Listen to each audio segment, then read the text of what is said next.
Before we dive in, if you're new here, welcome to Novel Explanation, where we bring your favorite stories to life one part at a time. Hit subscribe and turn on the bell so you never miss what happens next. Chapter 14:01 Void Aegis. Chapter 14:01 Void Aegis. Excellent, said the innkeeper. Then I will leave it to you to review the dungeons. Luther will explain their intended purpose and target audience, and you can determine if they meet the standard. I'm overwhelmed by the grace of your trust, Ripley said, bowing much too deeply. I will do my best to live up to your expectations. Oh, the innkeeper asked, a hint of amusement in his voice. Ripley smiled faintly, as if he were aware that all his actions and intentions had already been seen through.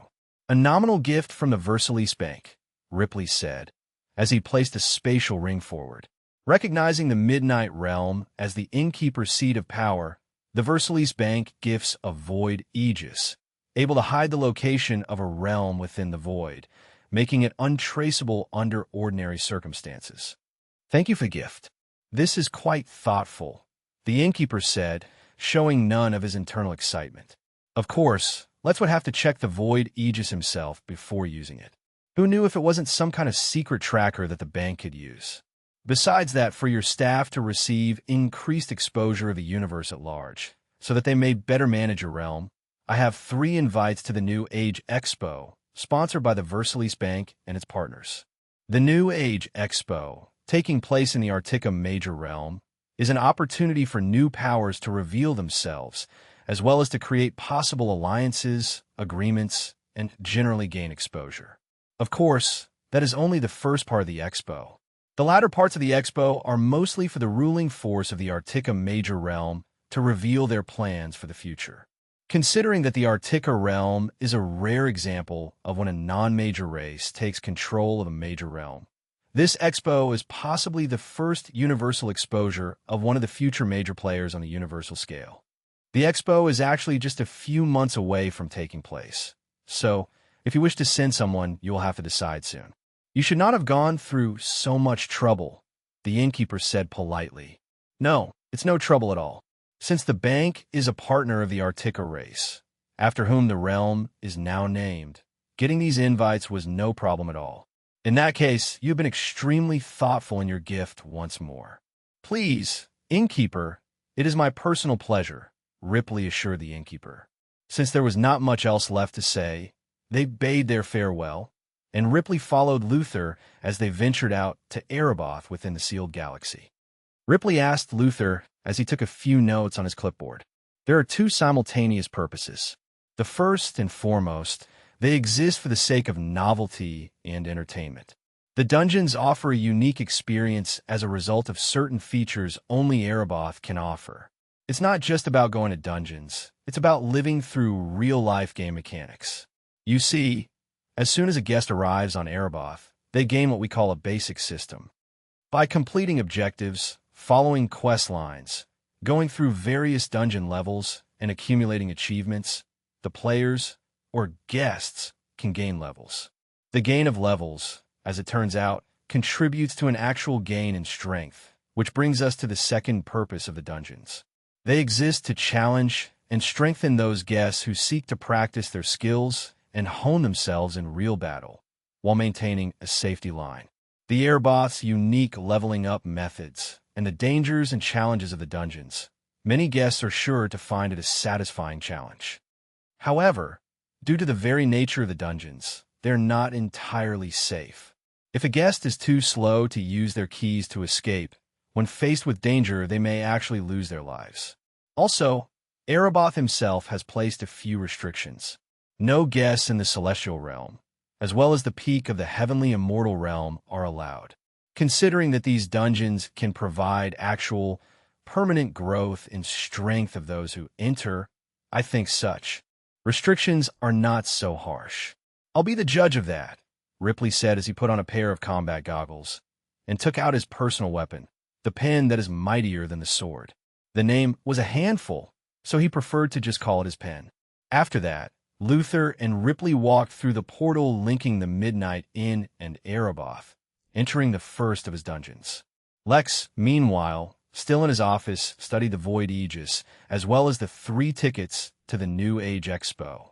Although he did not let Ripley know it, this was a huge windfall for him, especially the Void Aegis. After putting in the gift shop for a split second, Lex read the description and withdrew it. There were no hidden backdoors hidden in the device, and no obvious flaws. Although it was not a perfect solution, at least it would provide the Midnight Realm with a basic amount of protection. As such, not only did Lex want to use it immediately, he also wanted to fuse it with his system. As long as he did that, he would be able to upgrade it in the future. That ran the portal. Now, fusing the system with this Void Aegis would be even simpler, as he did not even require a quest or prompt for it. Back when he designed the Tribulation Rooms, he had gained the authority to design his own rooms as he liked. The reason he did not use that authority often was because it seemed like any room he personally created would be more MP intensive than rooms created by the system itself. But he also understood why such an ability was necessary. The rooms provided by the system were generic, yet sometimes the inn required extremely specific rooms that catered to a very specific race of guests. One such example was the Spirit Circus that Lex had created. It wasn't a popular room because it was only useful for the spirit race. But for those guests of his who donated all their wealth in exchange for living in the inn as spirits, it was a great place to spend their time. It was not a literal circus, but just a series of entertaining facilities specific to the spirit race that were all jammed into a single room. That was just one of the many things he had to do to ensure that his guests' satisfaction levels with the inn stayed high. Otherwise, things would get more expensive for him. The point was, he could create rooms of his own, and the limits of what he could do with those rooms was pretty open to interpretation. Deep within the lands of the inn, far away from everything else, Lex created a sealed-off area, and within it created a dome. This would be the Realm Protection Room. For now, it would only host the Void Aegis, but as the realm grew, if he needed to add more things, this would be the place to do it. Within, he placed the Void Aegis, and then started fusing it with the room, turning its ability into a feature of the room itself. In truth, the Void Aegis was not so simple to use. It required an enormous power source, not to mention an extensive foundation to support and run, not to mention countless auxiliary formations.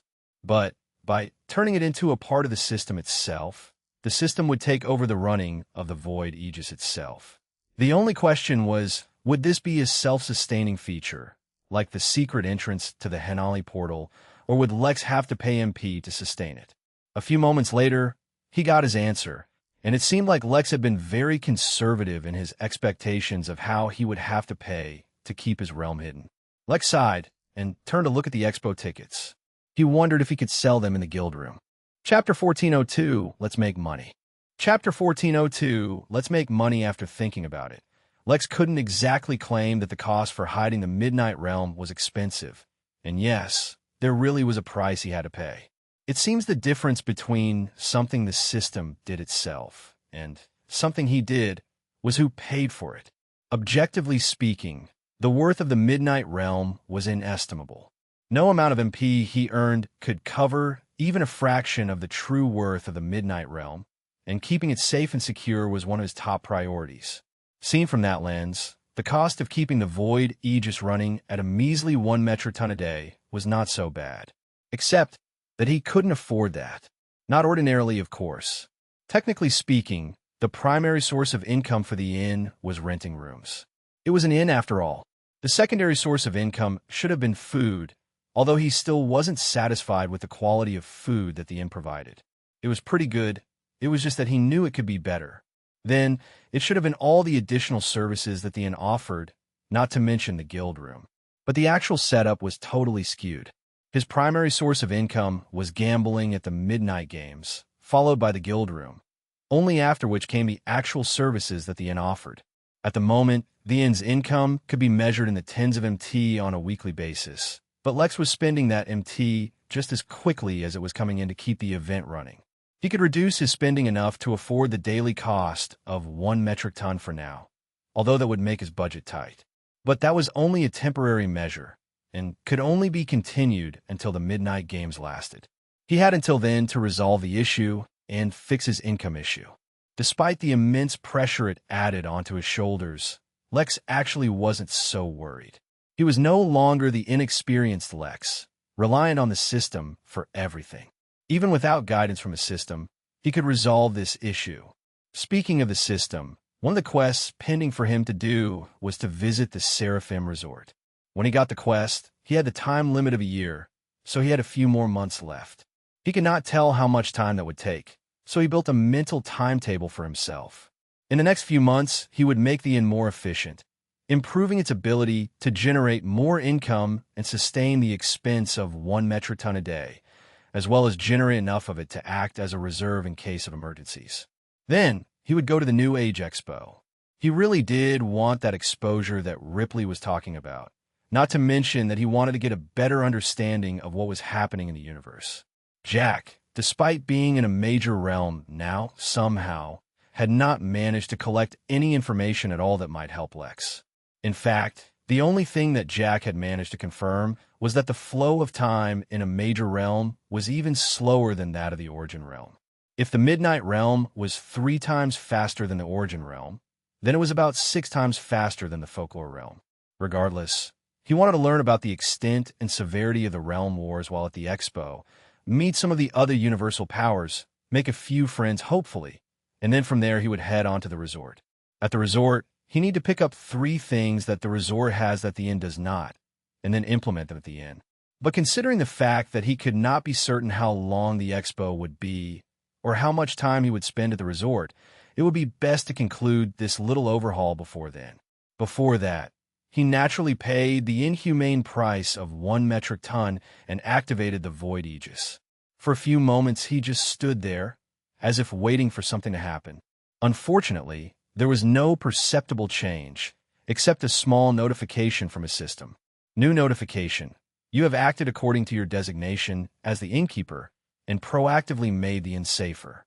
How unusual. Of course, Lex was familiar with the fact that the system used notifications and remarks to talk to him. So he ignored the sarcasm in the message and simply took it as a confirmation that the Aegis was working. Lex teleported back to his office and turned his gaze towards the system interface. He had more than a few ideas for how to increase his income, but one of the first things involved upgrading all his existing rooms as much as his authority would allow, or improving them somehow. Now, he'd already done the basics. For example, the gift shop was already upgraded as much as the system would allow. So while the gift shop in the Treehouse Tavern was limited to mostly golden core stuff, the actual gift shop in the inn now even sold items suitable for Earth Immortals. The selection was pretty decent.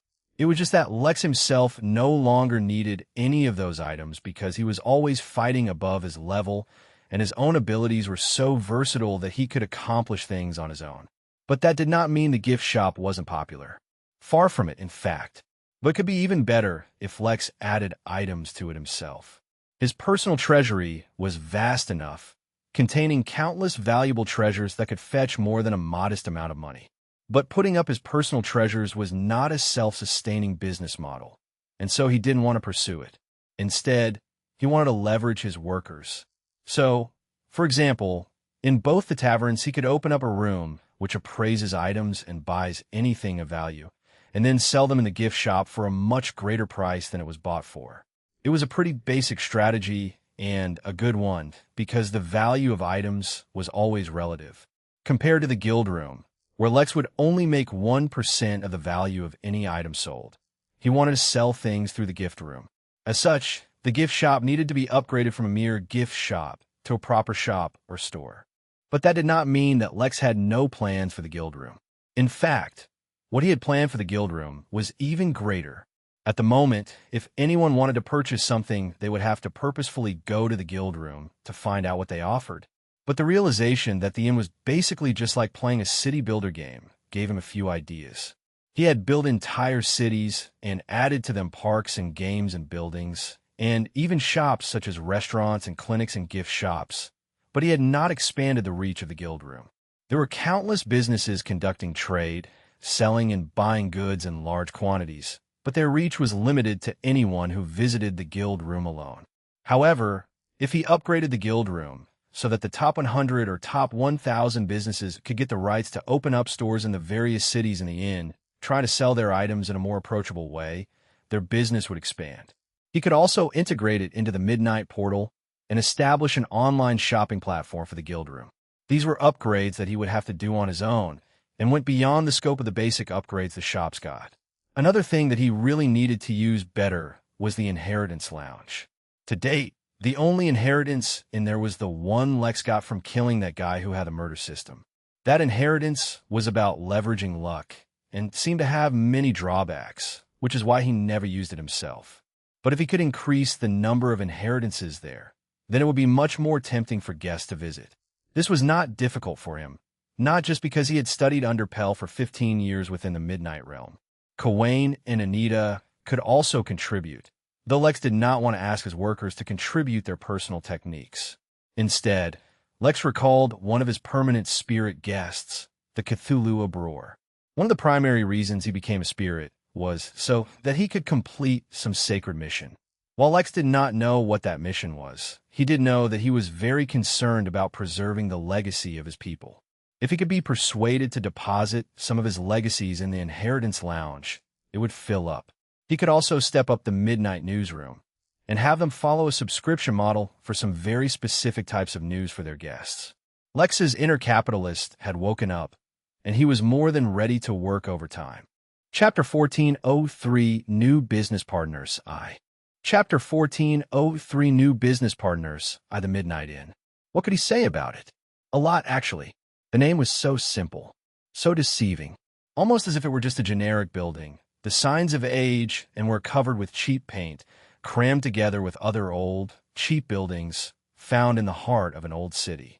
The name made it sound like an inn with an exciting nightlife, with drinks being served by pretty barmaids, and the crowds getting rowdy every chance they got. But the reality of it was so much greater than it seemed. Or maybe that's what the name actually meant. The inn was like the night sky, filled with 1 trillion stars, hiding galaxies and countless wonders, all ingeniously hidden in the dark. That had to be it.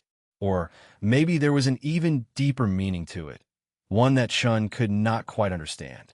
It certainly wouldn't be something arbitrary, such as representing a random time of day when one suddenly thought of making an inn. It certainly wouldn't be because the hand that wields destiny and writes out fate like an omniscient being thought the name sounded cool. No, Chin was certain that there were numerous mysteries hidden within the name, just as the inn itself held countless mysteries that he had yet to uncover. Even after spending years at the inn, it was funny that he discovered new things about it every day. Then again, he did spend most of his time working. "Boss, it's time," someone said as they knocked on the door, causing Chun to open his eyes and release the breath he had been keeping in. As someone who had been in the nascent realm for a little over a year now, he didn't really need to breathe, but he liked to do it anyway. Chun, nominally known as Brother Chun, had been running a successful business with his sister inside the Midnight Inn for years now. Everything was so different from the life he had once known. For a long time, it had felt amazing beyond description. But lately, Chun was beginning to feel unfulfilled. He was beginning to feel as if there was something lacking in his life. That was not to say that he wanted to return to his previous life, where every day might be his last, and losing his loved ones was an inevitability, with the only factor to be determined was the time of their parting. No, Chun missed nothing of his old life, living in a zombie-infested world. But that did not he was completely satisfied with his current one either, and until he resolved this mental block of his, he could not attempt to rise to the level of an immortal. Brother Chun, former soldier, now successful businessman, put on his overcoat, attached his sheathed sword to his hip, and left the room. Inside the Midnight Inn, he did not need the protection of his overcoat called the Matrix look that he bought from the gift shop, nor did he need his weapon, but he carried them with him always, mostly because a cute girl once complimented him about the look, and now he just kept repeating it, but also because he did want to allow himself to lose his vigilance. Outside, there was a large entourage waiting for him. There were a number of werewolves, transformed of course, a few centaurs here and there, and a number of beasts. One by one, they fell in line, as Chin walked through the inn feeling completely absurd. But such was the way of the world. If he showed up to a business meeting without a sufficient following, many powerful businessmen wouldn't take him seriously. But the fact that he needed to impress others irked him even more. What was the point of his success if he still needed to play by someone else's rules? "You look distracted," said Lily, his sister, who approached him with a protective detail similar to his. "I question if this deal is even worth it," Chun said, looking forward. He did not make eye contact with his sister, and she knew why. He was upset that she forced him to follow all of these rules. But if they wanted to succeed, those were the rules that they needed to play by. Instead of responding, she only sighed. They had had this conversation countless times already. There was no point in repeating it. They soon arrived at the site of the meeting, a small village, far away from the cities, occupied entirely by Let Corp, a massive company within the Origin realm that controlled 3 different star systems. Suffice to say, their operation was much larger than Chen's and Lily's. The guards checked Lily and Chun before they could enter, and insisted that Chun leave his sword behind, which made the former soldier frown. But he relented and handed the sword to one of his own guards. "This is a complete farce," he said to his sister, through his spirit sense. "Please, this is the last deal," Lily responded. "After this, we will sit and talk about how you want to proceed with the business." Despite the friction they were experiencing, the two did not let it show on the outside as they finally met with their potential clients. Elect Corp was run by a race called Wingans. They were small, at only 2 to 3 feet tall, with dark brown skin for wings and arms, but no legs. Despite the unusual shape of their bodies, they were absolutely lethal, and their wings could cut through almost anything their level and did not break easily. They were also very smart. "Gentlemen, we meet at last," Chun said with a smile on his face, almost as if he didn't hate these things and their entire business. "Brother Chun, Sister Lily, your reputation precedes you," one of them said, flying up to eye level as a sign of respect. "Please come in." In the background, a screen showing the Midnight Games was playing. Chapter 1404 New Business Partners 2. Chapter 1404 New Business Partners 2. Chun was momentarily distracted, looking at the Midnight Games. The allure of the games, even as just a viewer, had gripped him from long ago and almost made him want to participate. But though he felt motivated and impassioned, he was not a fool. He did not have a planet to defend, nor a war to fight, so it was completely pointless for him to participate in such a battle. Risking his point needlessly was not something he would do. Unfortunately, he did not have a reason to risk his life either. He could not help but ask as he recognized the army on screen. "More like betting against them," a Wingan said. "They lost one of their leading attackers in a fight yesterday." While on paper the loss of a single soldier does not affect the whole army, his performance of coming through in critical moments is one of the main reasons the army has had so many achievements so far. Chen only nodded, not commenting. Unfortunately, he agreed with their assessment of the situation. That did not mean he liked the way they were looking to make a profit off the death or failure of an entire army. It left a bitter taste in his mouth. But, as a decent businessman and even better soldier, he knew how to not allow his emotions to get in the way of his objectives. They sat down with the Wingans and began their negotiations. For all it was worth, Chen really did his best to make the deal happen. After spending years working in the guild room at the inn, the siblings had gained numerous exclusive supply chains, allowing them to trade various products at extremely profitable prices, catering to numerous customers. But this would be their first major client who would be larger than all their other sales combined together. Yet this deal, which seemed like a great deal for both parties, seemed to reach a sudden hurdle when the Wingan raised their final, yet most important demand. Since everything is in order, the only thing remaining to discuss is the payment. We can pay in any denomination of spirit stone you desire, or if you have any other currency in mind you can mention it. Chun and Lily paused and looked at each other. They could somewhat guess what the Wingans were alluding to, but pretended as if they did not understand. "You can choose whatever currency you prefer." "Ah, Brother Chun, you amuse me. For a trade of this scale, we prefer to trade in person. There is no reason to go through the guild room now that we've discussed business privately." "Yes, but this way, both the buyer and seller are protected. You don't have to worry about faulty goods, while we don't need to worry about delayed payments. Come, Brother Chun, Sister Lily. We do not doubt you will provide the best materials, so why doubt that we will pay on time? We, the Elect Corp, would prefer to deal outside of the guild room. To be entirely honest, this is not the first deal we've done outside of the guild room. Chun and Lily exchanged glances, and even without the need for spirit sense, they could communicate with each other. We will need some time to think about the logistics of such an exchange, Chun said diplomatically.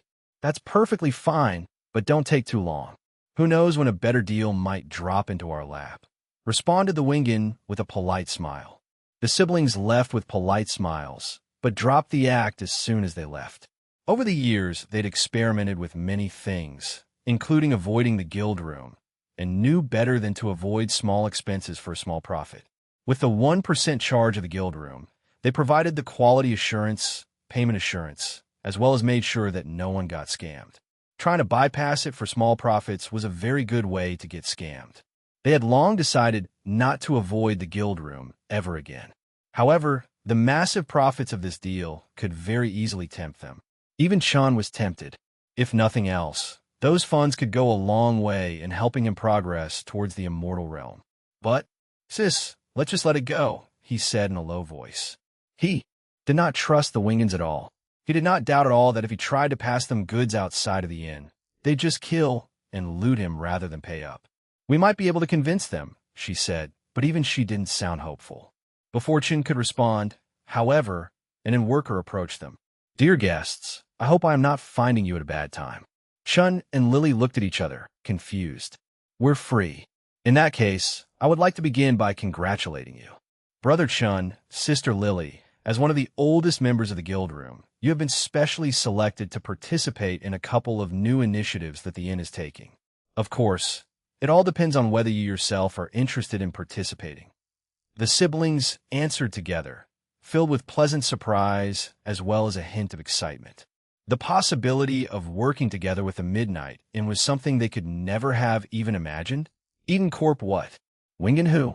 They were dealing with the real big boys now. Chapter 1405 New Business Partners 3.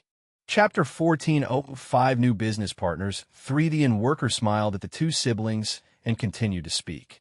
Please follow me then.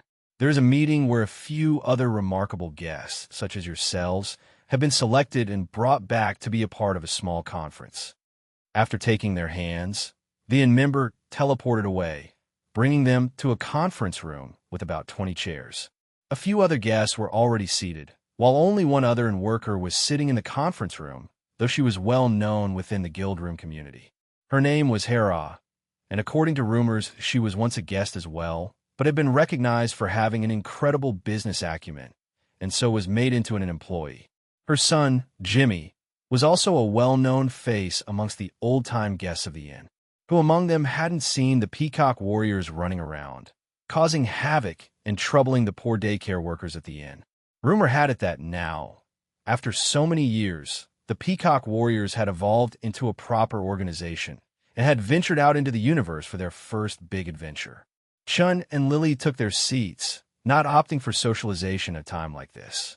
They were too interested in what the inn had to offer and did not want to miss out on any critical information due to being careless. Within a few minutes, many more such guests appeared and took their seats, until only one seat remained. That's when he arrived. The guests at the inn knew him by many names, with Lex Williams, his actual name, being one of them. But he was also Lex Dragonsbane, or Dragonsler, depending on who was asked, but there was no credible information about him ever actually killing any dragons. Much more importantly, some also whispered that he was also the masked figure known as the Invincible Tyrant, a deadly and dangerous figure, sent out by the inn whenever the inn was challenged. His cultivation level was unknown. Some said he was a deity, others claimed he was a celestial immortal. There were even whispers of him secretly touching the Tao, though most remained skeptical of that. The smallest minority seemed to believe that his cultivation was just as he showed it, and was just very strong for his level. But at least among the old-time guests of the inn, there was a consensus that he was the hidden blade of the inn, friendly and approachable in the daylight, and a monstrous beast in the dark. These rumors had not appeared out of nowhere. The older guests, the ones who had lived in the inn for years, had obviously befriended many inn workers as well, and among friends there were always conversations. The story of how, when the Midnight Battalion was targeted by some hidden devil, Lex was sent alone to bring them back had by now become common knowledge. They had also heard rumors that the battalion had been targeted by a corrupted deity known as RA, whom Lex defeated single-handedly. As if that was not enough, many well-connected guests had also heard about how an unnamed guest from within the inn had single-handedly organized for the cleanup of a terrorist organization, once again linked to that deity RA, using the excuse of seeking vindication for personal slights. Although that worker's identity was not revealed, everyone knew who to suspect. After all, who else would so willingly go and face deities repeatedly? There was also one other, very important reason why everyone suspected Lex's cultivation level. It was the guest registry.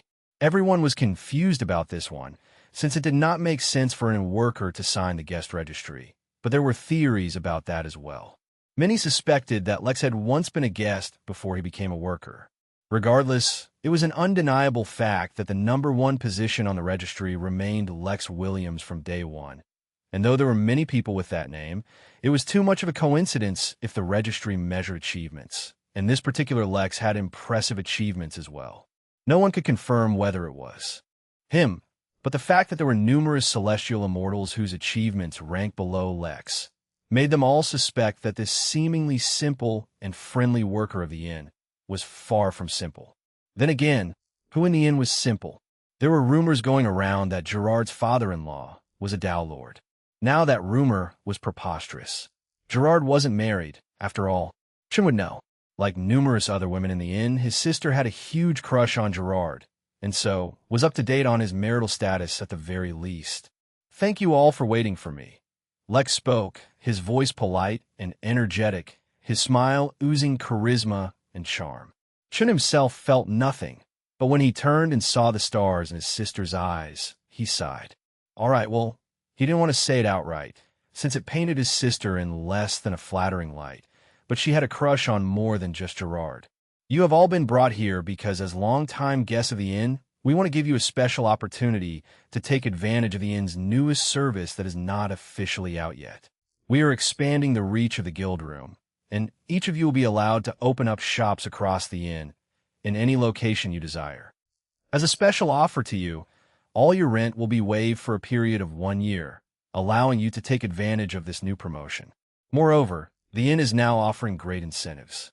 For any business that surpasses 1 trillion MP in transactions through the guild room will get one opportunity to get access to special services that the inn does not provide to the public."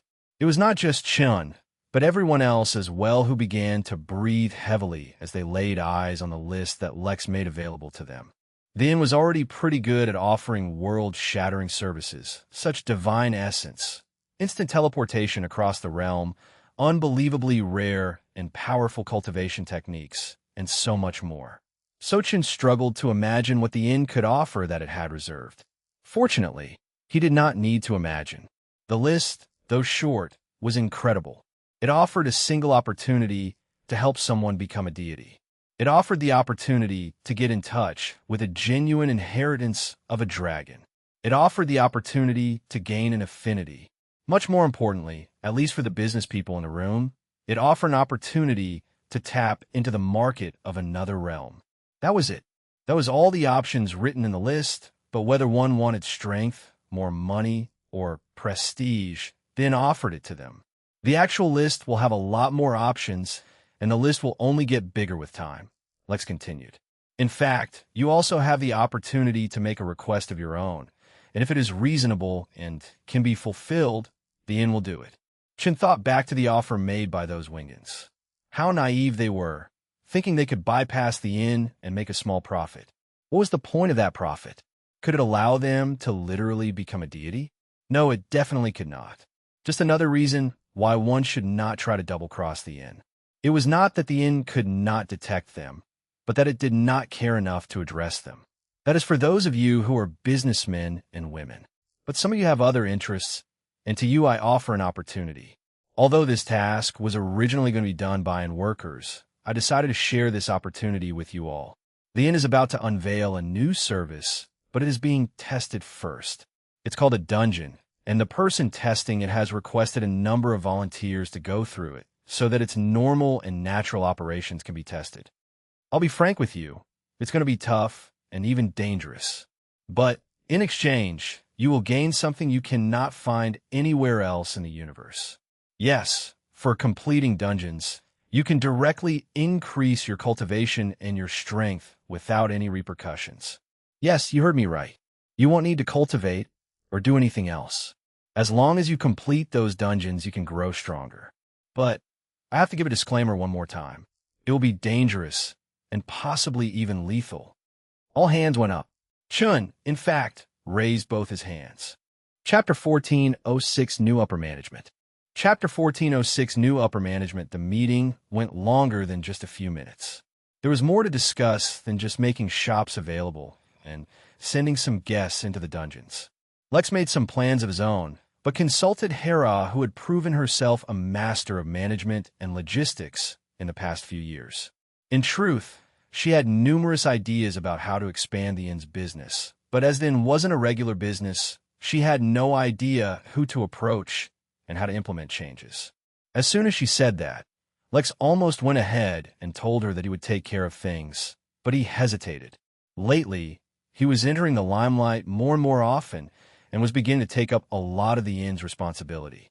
So far, that was not too suspicious because Gerard and Velma also wielded massive amounts of authority within the inn, not to mention Luther. But the false identities he had once prepared for himself to hide the truth had all been revealed, and now it was up to him to take new precautions. For the first time, Lex very seriously considered that it was about time he worked on Mary's projection capabilities. He was sure that creating a real body for her, strong enough to rival the real strength of a celestial, if not surpass it, would take countless years. Truthfully, it might take centuries or even many millennia. That is why, at least making her projection visible to guests would alleviate suspicion from him. He could make her the scapegoat and have her start giving commands and make her a point of contact in case the workers needed to reach the innkeeper but couldn't. Actually, the workers already knew about Mary, but the extent of their knowledge of her was extremely limited since she did not interact with others too often. With that plan decided, Lex began his preliminary work to set Mary up as a second in command at the inn by telling Hera that he would consult Mary over the changes she wanted to implement. Naturally, Lex was in contact with her the entire time with his mind, so when Mary appeared in front of them, she responded exactly as Lex requested of her. Thus began the planning for how to improve the inn's earning capabilities in a sustainable way. Their plans went not just 1 or 2 decades into the future, but thousands or even tens of thousands of years into the future. After all, Hera had been silently working on her plan for a while. Even though she had not experienced it personally yet, she comprehended that she would likely become an immortal, and so she planned accordingly. The first thing she wanted to utilize was the inn's access to numerous realms. If, instead of using the Midnight Realm's own resources, but the inn workers went into other realms and mined or farmed their resources and bring them back to the inn to sell or use or process, not only would it not burden the realm, it would actually increase the materials in the realm over the years. Of course, at its current scale, the inn could not use up all the materials inside the Midnight, and even in the next million years. But who said that the inn's scale would never change? Even if the inn continued to grow, why put a burden on it to begin with? Of course, they could make use of the special materials of the Midnight Realm themselves when they needed to, but it should not be a primary focus. Just like it was profitable to sell resources from one portion of a realm to another where they were scarce, it would be even more profitable to sell resources from one realm to another. The taverns, if they increased, could become key points of trade between the realms. Hera also wanted to officially partner up with, or at least hire some of the corporations within the Origin realm to help the Midnight and overcome a few hurdles that they had. For example, the inn staff was traveling through the Origin realm freely, but they either had to use Lex's personal space ships or hire local transport. Why shouldn't the inn have its own fleets? Lex could even buy a few ships from the system interface directly, but it would not be cost-effective to use MP that way. Exchanging actual, physical resources would be better since Lex currently had a huge requirement for MP. At its current growth rate, with the inn workers training in the Temple of Fasting, with Lex growing stronger, it would only be a matter of time before he was completely confident in opening up the inn entirely to the Crystal Realm. If during his trip to the Expo, he could learn about other realms where the strength was limited to Earth Immortal or less, and begin connecting to those, he could also increase his income while staying safe. None of that had to do with the people they had called over for the meeting. However, instead, Hera slowly unveiled the preliminary part of her plan to them, where they had to scout out various markets for materials that were of high value but in low demand. They were also told about numerous incentive programs for introducing the inn to talented people in various fields. For example, if someone introduced a cook who was able to become a permanent member of the inn as a cook, they would be able to get benefits. Lex tuned out the conversation as he very seriously thought about something he did not want to. If he wanted to maintain a minimum expenditure of 1 metric ton a day and more, then they would have to increase the number of guests they were hosting. Lex had purposefully been avoiding letting the number of guests renting rooms enter into the billions, but now it seemed almost inevitable. Moreover, they had to start targeting non-humanoid races properly. Once the meeting ended, Lex immediately delved into the next matter, increasing the stakes for gambling. He wanted to increase his income at the moment to 100 metric tons a week. If he could do that, after expenses, he would be able to save anywhere between 10 to 15 mountain time. That was before the cost of sustaining the Void Aegis was included. But it was also risky because higher stakes meant that he would need to pay out if he lost the bet. After a long period of consideration, instead of focusing on gambling, Lex decided to take advantage of the large number of guests inside the inn and held a concurrent event. Since the event was inside the inn, the costs were low, and the high number of participants meant that he could easily generate funds. One by one, the days went by until they turned into weeks. Lex was barely managing to keep a surplus of MT while managing everything else, when finally he heard the news he had been waiting for. If it took much longer, he might have left for the expo. But now, it seemed there was just enough time for him to venture out of the inn one more time. When Lex asked Mary about how he could help her unlock her projection properly, she joked about him not catering to other sentient projections. The thing was, Lex didn't think she was joking, so he began searching for signs and traces of just such a race. Surprisingly enough, it wasn't the Emporium that found the clues he had been searching for. Instead, it was a group of random guests at the inn talking over lunch at a diner. The moment they mentioned living holograms, Lex's subconscious, which was always monitoring the inn, brought his attention to it. "I think you mean ghosts," said a particularly healthy lady, right before ripping a large chunk out of a drumstick. "People you can see through, but are alive and can talk to you are ghosts. Except the living part." "Obviously, I know that, Trunchbull," the man answered as he rolled his eyes. "But they weren't ghosts. I confirmed as much." As if to emphasize what he said, the man held up his necklace, at the end of which hung a pendant in the shape of a dumpling. "Don't be ridiculous." "No, you're wrong. Ghosts can't touch holy light and—" "Excuse me, I don't mean to interrupt," said Lex, who suddenly appeared beside them. The moment he realized that the conversation was deviating towards ghosts, he decided to go and ask them himself about what he wanted to know. Hopefully, they were friendly people. "I could not help but overhear you talking about living projections," he said. "If you do not mind, could you tell me a little more about them? I have been searching for them myself for a long time to settle a bet about whether they're projections or ghosts." Chapter 14:07 Am I interrupting? Chapter 14:07 Am I interrupting? Trunchbull questioned, right before sucking all the meat off the drumstick she was eating and then pulling another one out of thin air. Lex raised an eyebrow. Trunchbull was not strong. She was a mere nascent soul cultivator. He guessed she was at most a century or so old, so that meant she had the potential to become an immortal as well. But that was not something too impressive in front of Lex. But what intrigued him was that he could tell that the drumstick she pulled out of thin air did not come from any spatial rings or anything like that. His sensitivity towards space was more than enough to be able to easily determine such things. It was quite interesting. He could not help but wonder how exactly she had done it. But that was not a priority right now. After all, he also had a worker who had a unique ability which allowed him to pull out food from his pocket no matter how many times he reached into it. It has to be ghosts. Don't listen to this old fool, Wormwood. The only thing you had eyes for in that show was the car, Wormwood scoffed. Besides, that's a TV show, not reality. As if to ensure everyone knew what he was talking about, he once again raised his dumpling-shaped pendant. You're all wrong. Ghosts are afraid of the power of friendship, Lex said with a dignified face. Oh, also Dragon Fire, but mostly the friendship thing. Either way, I have a bet to settle, and so far I haven't been able to find any living holograms to prove my point. I heard that once there was a man using a hologram to communicate with his wife who was far away, but was killed while it was still active. They say his soul got sucked into a hologram, turning him immortal, said Wormwood in a low voice, as he dipped his fries in some ketchup and ate them. Trunchbull questioned once more. Anyway, it's either a ghost or someone from the spirit race. Lex smiled, but did not know what to say.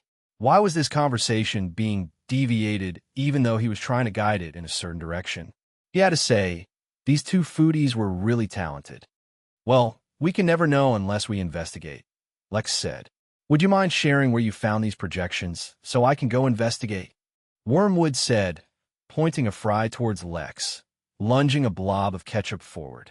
Fortunately, the ketchup reached nowhere near Lex. Go ahead and find out, will ya? And if you learn the truth, come back and let me know as well. Regardless, I found the projections in an old abandoned temple I found built on an asteroid belt within the WWF-007 quadrant of the Vino star system, Balleria Galaxy.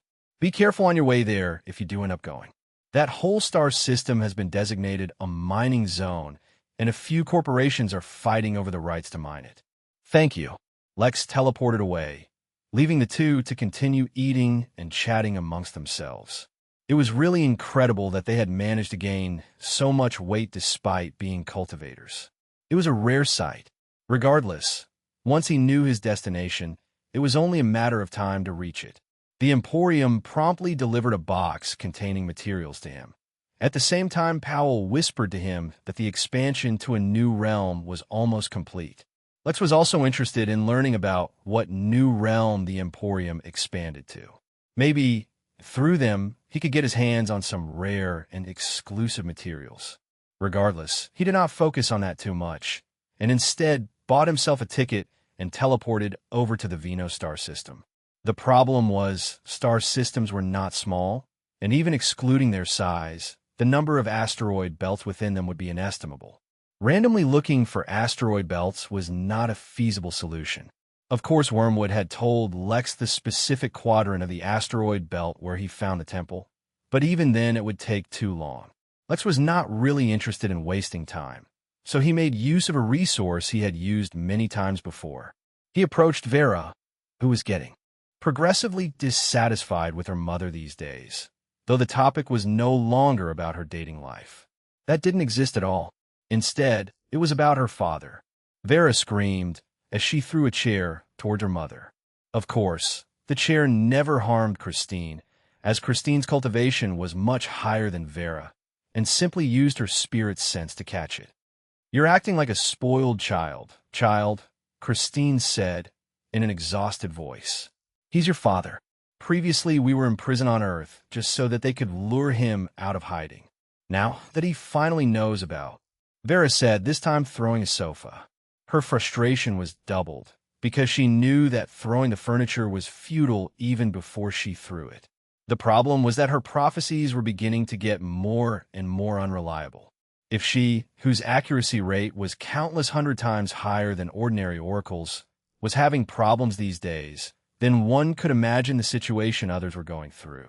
But it couldn't be helped. This was exactly why so many oracles, prophets, and the like went into hiding after a conference. A Nexus event was coming, and leading up to it, prophecies would be entirely unreliable. Lex asked as he dropped in. Said Vera. Said Christine. Chapter 1408 Stupid. Chapter 1408 Stupid. Lex, take me out of here. I already know what you want, Vera said, her face flushed with anger. Actually, she hadn't foreseen Lex's arrival at all. Why was it like this? The Nexus event wasn't supposed to come so quickly. It would take hundreds, if not thousands of. Vera's eyes narrowed, and she looked at her mother. Is it the old man? She questioned her mother, but Christine only sighed. Your father is an amazing man. I have no idea if he did this, but the fact that there's a possibility he can is amazing, no? Why don't you agree to just meet him once? Don't try to fool me. I will never go meet that old man. It's because of him that I'm almost 30, but I've still never had a single boyfriend. Without waiting for her mother to respond, Vera grabbed Lex's hand and tried to storm out. Lex gave Christine an apologetic look before teleporting away with her. You know, you're the first girl I've ever run away with, Lex said in a teasing tone. Don't flirt with me. I'm saving myself for an Olin. Vera scolded. Lex smiled as he raised up his hands to show he meant no harm. Vera looked at him and then snorted and then looked away. But then she looked back at him. Okay, I lied. I don't know what you want. I think my father deactivated my ability somehow. Hey, I work at an inn, not an assassination organization. Vera snorted. Lex asked curiously. Does that mean you can't actually help me right now? Vera snorted again. But after a few moments, she sighed and decided to open up. After all, in this situation, Lex was one of her strongest supports. All her previous plans were built upon her ability to foresee her own future. Predicting the future is tricky business, for more reasons than one. Getting punished by the heavens, tolerating the great burden of knowledge, foregoing ordinary cultivation. These are just some of the obstacles ordinary oracles have to overcome. It's a path full of obstacles, but there are also many useful tools that help as well. Within this realm, there is one such special item that can be considered a holy item for all oracles. It's called the Essence Wormhole. Lex raised an eyebrow, not at all expecting to hear that name all of a sudden. Back when he completed his first quest and got the option to select a reward, he was presented with an option of 5 items. Regal Embrace was what he chose, and Mo's Blessing was what he originally wanted to choose, but lost the opportunity to do so. Besides those two, the list contained the Bangle of Narn, the Essence Wormhole, and the Breath of Elizabeth. He recalled the description for the Essence Wormhole as if it was still in front of him. A unique existence that can be absorbed by a living being. Once absorbed, it will absorb the consciousness of the being's past, present, and future, so that the being is aware of the existence of its entire lifetime and all the events that take place during it. However, a being that absorbs the Essence Wormhole will have all the events in its life become a fixed constant that cannot be changed. Now that he thought of it, the description was somewhat similar to Vera's ability to see her own future, but not quite. After all, the Essence Wormhole came with a pretty severe drawback, which was that the person who absorbed it would have their entire life fixed along a specific path. But the future Vera saw changed all the time, though he had learned that such changes were actually not supposed to happen. Well, apparently my father knows of a way to secretly siphon off a bit of the Essence Wormhole's ability without suffering any repercussions or affecting the Essence Wormhole itself. The first time he did it, it was all good until I was born and stole his power somehow. But the geezer just went and siphoned off more power from the wormhole. Unfortunately, he's his own worst enemy and couldn't help blabbering all about it to anyone who would hear. But having the ability to see his own future whenever he wishes, he can always escape being caught. That's the whole reason my mom and I were imprisoned. Since they couldn't catch Dad, they were hoping he would reveal himself to rescue us. But my stupid mom is stupidly in love with that stupid man. She literally told him not to save us, so he didn't even try. Now, he suddenly wants to find us again after so many years? I don't buy it. Plus, very conveniently, my power stopped working a few days ago. Lex was silent. Although the father seemed a little odd, he did not sound particularly evil. Maybe a little stupid and a scumbag, but definitely not evil. In that case, he didn't think Vera would face any issues from him. In that case, well, As long as you're inside the inn, you don't need to fear anything. So why not meet him here? Vera sighed and shook her head. Fine, follow me. Chapter 1409 Ripped Off. Chapter 1409 ripped off as Lex followed Vera. He couldn't help but let his thoughts wander. It felt like so long ago that he saw that interface.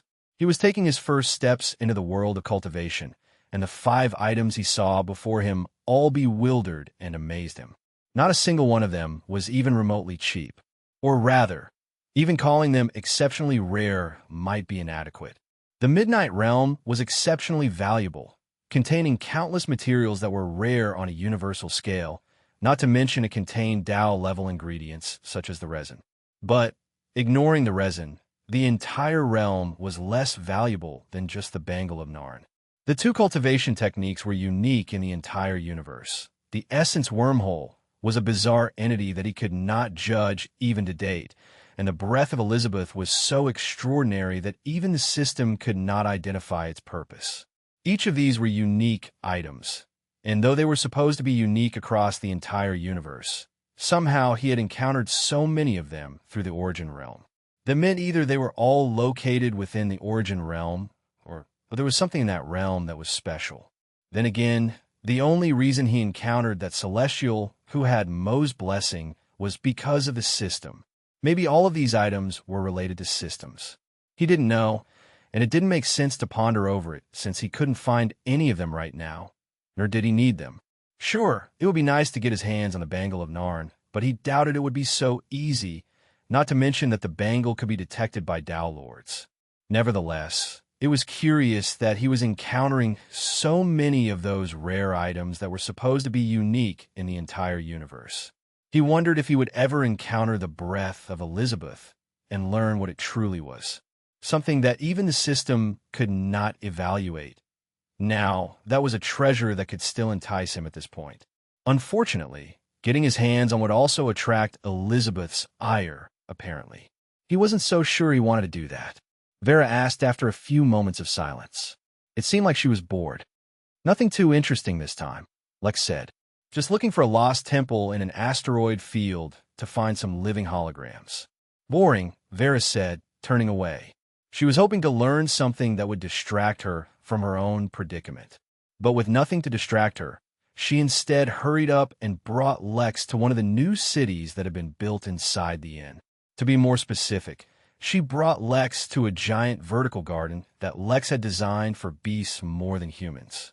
This was surprising to Lex, and he quickly went through the names of all the guests inside the garden inside his mind, but couldn't think of who exactly they were going to meet. None of them seemed to have shown signs of being an oracle before. It was rare for Lex to be surprised within the inn anymore, which is why when they stopped in front of a large, sleeping panda, Lex was extremely surprised. Lex asked. The panda had done nothing but sleep since he came to the inn. Not that Lex was judging or anything, but still. Don't judge a book by its cover. Master Bobo is a very high-level oracle. Until I recover my abilities, you can rely on him. 1 meters into the air. 3 million potatoes stacked into a mound. Master Bobo, please wake up. Lex felt the ground quake beneath his feet, though through his connection to the inn he knew there had been no earthquake. Instead, the sleeping panda had shivered, and that alone caused the ground to tremble. Lex heard a cute, squeaky voice coming from the other side of the panda, where its head was. Thank goodness it's lunchtime. Don't gain it all back in one go. This is a repeat client, you hear? Vera scolded the panda, as if she bore some kind of old grudge against him. Lex asked her using her spirit sense. Hey, I'm doing you a favor here. Lex raised his hands, as if stepping back to let her do as she wished. Vera continued to strongly convince the panda not to eat its fill, while the large panda itself struggled to get up. When the panda finally got up, Lex saw that there was absolutely nothing extraordinary about the panda, except its size. Even its cultivation was merely in the nascent realm.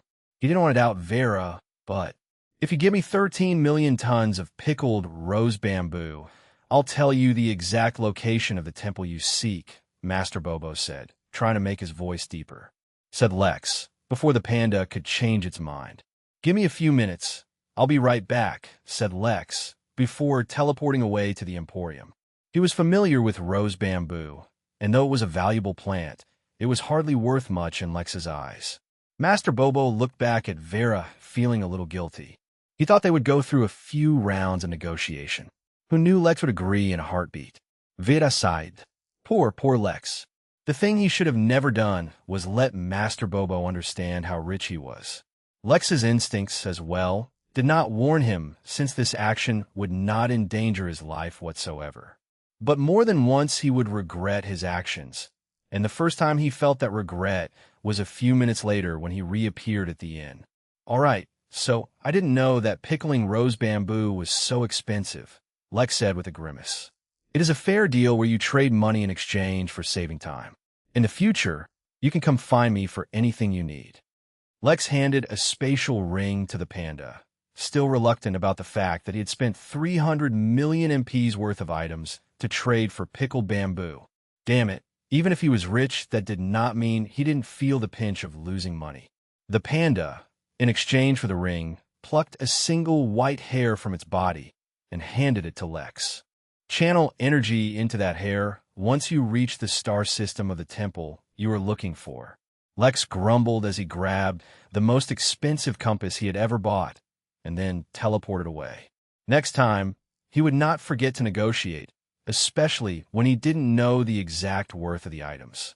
To be clear, unpicked rose bamboo would not even be worth 1 million MP. Shaking his head, he simply gave Vera an acknowledging nod before teleporting back to his apartment. From there, he tore the ticket that would bring him to the Vino star system. He summoned the silent wanderer from its spatial container, and then sat in the pilot's seat before focusing on the single panda hair. The hair started pointing in a certain direction, and Lex started to fly his ship. Since a specific destination was unknown, he could not put the ship on autopilot, nor could he fly it at its fastest speed. Although his reflexes were fast enough, the ship could not react fast enough if it encountered an obstacle while flying fast.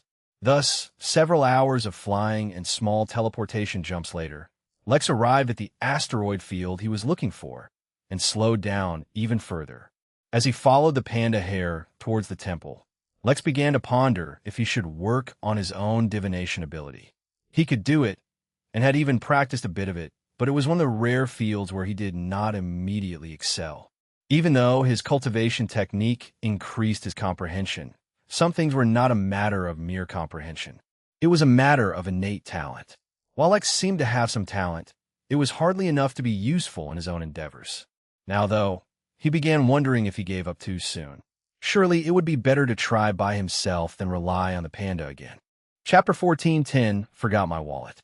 Chapter 14:10 Forgot My Wallet. As much as Lex wanted to believe in his own divination ability and his ability to learn anything including divination, he had a feeling he should stay away from it. The feeling was not from his instincts, but his own analysis based on what little he knew of extremely strong cultivators. If he could learn divination, no doubt celestial immortals would have an even easier time.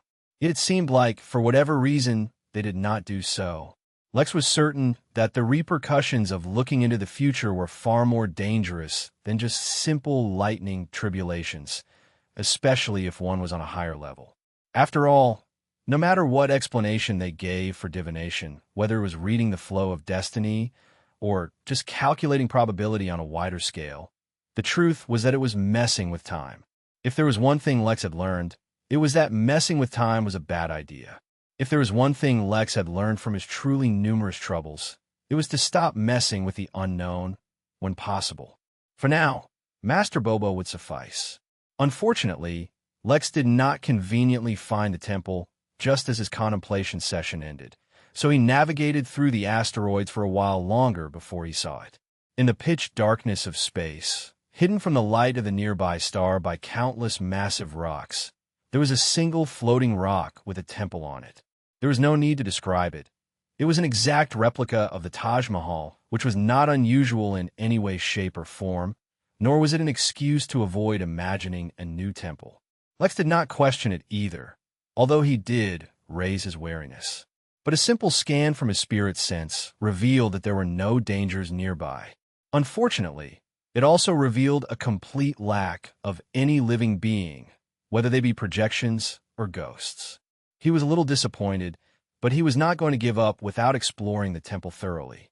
There was no atmosphere in or around the temple, but the hazards of space were not really an obstacle for Lex, who placed his ship back in its spatial container and teleported over.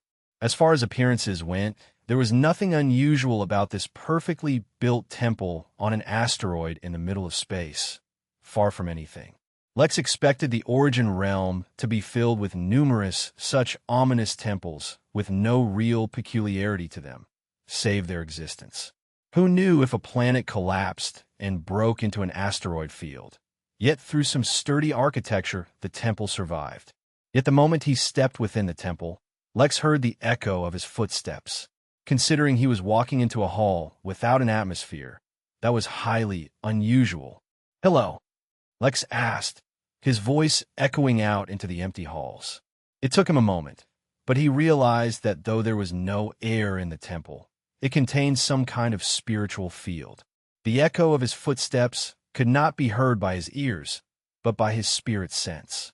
That is also why when he spoke, he did not use his voice but his spirit sense, and it seemed to work. The temple was still devoid of all light, but his spirit sense was suddenly illuminated as if a magnificent chandelier had been turned on. Asked the projection of a horse as it slowly floated into the hall, rubbing its eyes as if it had just woken up. The horse was wearing a double-breasted suit with a deep cut and a yellow tie with smaller horses on them.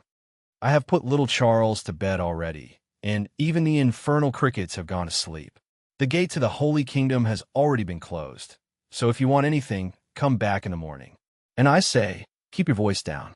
Lex was confused because the horse was switching between a heavily American accent and a deeply British accent with every alternating sentence. It was highly disorienting to hear. I'm sorry for disturbing you. I didn't know if anyone was actually here." The horse gave Lex a disdainful look, as if he was dealing with an idiot. "I say, this is why I don't like dealing with bodied folk. Highly unsophisticated you lot. Listen me, boy, it's day when the sun is up. It will take about 6 or 7 hours. Now, if that is all, I'd like to get back to sleep now. By the way, don't wait in the temple, otherwise I'll get an earful about not attending to a guest."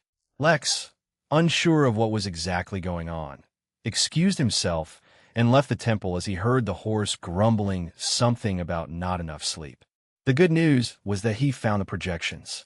The reason he was sure the horse was a projection and not a ghost was because he saw the camera in the corner of the temple, well, projecting. But he also clearly felt soul fluctuations from the projection, so he was fairly certain that the projection itself was alive, rather than it just being a very high-quality projection that could even transmit the feeling of soul. He waited for 9 hours just to be sure before returning to the temple. But as expected, there was no light shining onto the temple. Yet the moment he stepped into the temple, beams of sunlight seemed to be shining through the spiritual field that encompassed the temple, as if it was truly day. This was a fascinating place, for it seemed his eyes were less useful here than his spirit sense. "It's you again," the horse said, trotting up to Lex, looking much more refreshed. The suit was in a much better condition, lacking any and all wrinkles, and the horse looked like it had gone through several rounds of grooming. Its hair was silky smooth and flowed freely through the air as the horse approached. "Pardon me for my attitude earlier." The horse spoke with a genuinely apologetic tone. "The missus and I just had a couple of foals, and it's a lot more work than I expected. Don't get much sleep these days, as you can imagine. Makes me a bit cranky. It's no trouble at all. I completely understand. An unexpected guest in the middle of the night can be troubling sometimes. I just came here because I heard rumors of living projections, and I'd never seen any before, so I wanted to explore." "Ah, an explorer. How splendid. In that case, you must visit the Holy Kingdom. Guests are more than welcome, and it's completely safe," Lex asked as he followed the horse. As they went deeper and deeper into the temple, Lex felt the spiritual field getting stronger and stronger, and eventually had to close his eyes because the difference between what he was seeing with his eyes and his spirit sense was so different that it was distracting. The Holy Kingdom is called as such because of its speciality. Actually, it was made by Mama Perry, a really strong projection for all other projections. So obviously it connects to all places where projections live. I'm the toll collector for the temple you entered from. My boy, that reminds me, you have to pay a toll to enter the kingdom. It's not much, but since you have a body, there's a special fare for you. That's not a problem, Lex said, as he paid close attention to the horse projection. What was interesting was that, after a certain point, there was nothing supporting the projectino. It was as if the thickness of the spiritual field itself supported the existence of the projections. Suddenly, he heard the familiar sound of a new notification. New notification. You have discovered a new type of environment to support the existence of specific types of guests. New quest. Create 3 new suitable environments to host a larger variety of guests. Reward. Solid projection capability for Innkeeper. Lex's eyes flashed as he read the notifications, but first he had to address something more urgent. By the way, how much is the toll exactly? Well, for an ordinary projection, the toll is a single medium quality spirit stone. Yes, very reasonable. An entire spirit stone mine. Chapter 14:11 Holy Kingdom. Chapter 14:11 Holy Kingdom, as he stated. Lex quickly left the temple, summoned the Silent Wanderer, and flew away, barely taking a minute in total. But just a few hours later, Lex returned. Spirit stones were extremely valuable, especially for mortals, since they contained pure spiritual energy which was easy to absorb and use. It was a currency as well as a valuable resource. On any given planet, it was a finite resource, but that was only if seen on the scale of a planet. On a universal scale, spirit stones and spirit stone mines were hardly rare. In fact, they were fairly common. As a result, Lex had not escaped when he heard about the requirement to pay with a whole mine for his entrance. While he was not prodigal enough to walk around with an entire spirit stone mine in his spatial ring, all he needed to do was search the asteroids with his spirit sense for a while to find one. This was exactly why space mining was such a lucrative business, and probably what Wormwood had been doing in the first place when he discovered the temple. Lex promptly returned to the temple and offered the horse the payment. "Oh my word, no. You do pay me," the horse said amusedly. "You pay the toll when entering the Holy Kingdom. I must admit, I was not expecting your return. I would appreciate it if you avoided calling me a meatbag, translucent image," said Lex. Calling the horse a translucent image was an attempt to make it understand how being called a meatbag felt like, but the message did not land. "Oh my word, do not try to flatter me. I am a happily married horse with children of my own. Besides, a relationship between bodied and non-bodied entities would never work," the horse told Lex very seriously. Lex was once again reminded of the fact that even projections had relationships, yet he did not even have a girlfriend yet. Probably because it would require him to actually try asking someone out for him to get a girlfriend. A light bulb suddenly turned on in Lex's head. That's why he didn't have a girlfriend. He hadn't even tried to ask someone out. But who to ask? Lex very seriously put that on his list of things to do. Although yes, he did not have the time to distract himself with things as he was incredibly busy, what was the point of it all if he didn't even try to date? Right? Or was equating or linking the fulfillment and purpose of life to dating, taking away from the actual experience and journey that was life? What was the purpose of life anyway? Why did it matter? Lex gave himself a mental slap and woke himself up from his wandering thoughts. In truth, he was just feeling nervous about asking someone out, so he was distracting himself by getting unnecessarily philosophical. "By the way, my name is Lex." "The name's Vanderbilt," the horse said, though Lex could see it increasing the distance between them a little. They walked deeper into the temple, the spiritual field getting thicker, until Lex suddenly felt a subtle barrier impeding his movement. It felt like the barrier was soft, and just the slightest bit of effort would allow him to go through it, but he did not try that. Instead, he touched the barrier with his spatial ring and directly transferred the spirit stone mine into the barrier. An arch opened up, allowing him to pass through, accompanied by Vanderbilt. "Welcome, Lex, to the Holy Kingdom," the horse said with more than a hint of pride in its voice as it looked out at the landscape in front of him. Lex, too, stood still as he took everything in. If he used his eyes, all he saw was pure, indistinguishable light, which was basically the same as seeing nothing. But his spirit sense saw the true holy kingdom, or at least the parts of it his spirit sense could reach. The entire kingdom seemed to be built on clouds of gold, some rising higher while others lower, but all connected. From within the gold clouds grew countless plants, but all of them were projections. More importantly, millions upon millions of projections filled the clouds, which hid numerous projection buildings, and this was no doubt just a tiny speck compared to the entirety of the kingdom. This entire place was filled with a thick spiritual field. This spiritual field was not the same as thick spiritual energy. No, this was the spirit of the mind, which explained why speaking with his spirit sense would create a normal voice, and walking would cause an echo within the range of his spirit sense. This entire kingdom could only be perceived and interacted with the spirit sense, which was innately tied to the mind. It was as if this entire kingdom existed in thought alone. How could someone create a place like this? Lex failed to see the laws involved in this place, even with his left eye, nor could he feel them with his tenet. He could feel the presence of numerous laws, but he could not tell how they joined together to make this kingdom.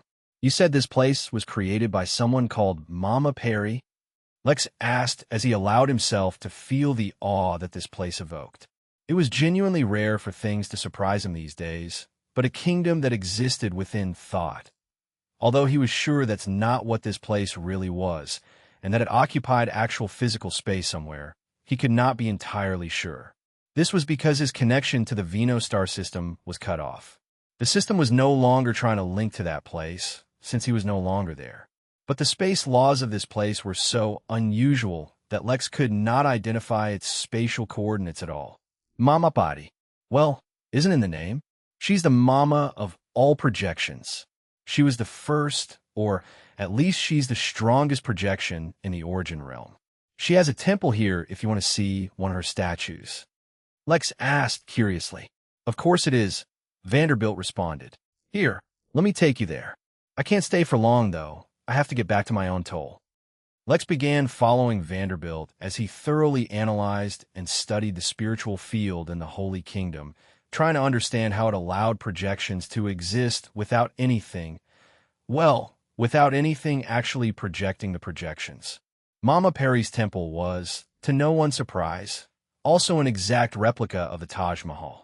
In fact, Lex began to suspect that the Taj Mahal back on Earth was also related to the Holy Kingdom somehow. It would not exactly be surprising considering all the secrets Earth had. But the one thing he could confirm was that even if the temple back on Earth was connected to the Holy Kingdom, the connection would have been severed or else Baudet would not have lived on Earth for so long. The center of the temple, there was a large statue made out of white marble. And to Lex's surprise, Mama Perry actually looked pretty normal. He was used to cultivators and strong beings, somehow looking disturbingly beautiful or handsome. That was not to say that Mama Perry was ugly. Rather, she looked like a meme he saw of a middle-aged Russian mom. She was not slim or petite, but had decent meat on her bones and looked like she would chop down a tree and wrestle a bear all in the same day before coming back home to cook lunch, all during the thick of winter. In fact, I used to wrestle hydras back in the days before they went extinct, the statue suddenly said, turning to look down at Lex. My apologies, Lex suddenly said, bowing down deeply as his heart was filled with horror. What was going on? Had he encountered another Tao being? That definitely weren't common enough for him to be meeting them so regularly? Actually, in my kingdom it's very easy for me to read anyone's thoughts, since the spiritual field you're in comes from my actual body, Mama Perry statue explained while she wore a teasing smile. Although, yes, to answer your question, I am a Tao being. To be more accurate, I'm one of the original demi-Tao lords of the origin realm. My real body does not enter the Holy Kingdom, lest all the other projections be destroyed, and this statue is specially designed to not leak any aura. But enough about me. I know about you. You're the brat who unveiled Sekhmet's little prank. Oh man, I wanted to meet you, but the Henali banned me from entering the Midnight Inn. But looky here, you just enter my Holy Kingdom on your own. Please have a seat. Before Lex knew it, he was sitting down with a cup of tea in his hands. Chapter 14:12. Now, Lex had done many things, but having evening tea with a demi-Dao lord was definitely a new experience for him. But from what little experience he had with Dao beings, he knew that he had to absolutely control his thoughts and not let a single thought slip, especially if they were about the Dao being. Lex looked down at his tea and recalled the time the governor asked him to drink something so that it would allow his body to be able to tolerate being in a Dao being's presence. Fret not, little one," Mama Perry said as she pulled up a chair for her statue to sit on. "Like I said, my statue does not let out any of my aura, so you are entirely safe.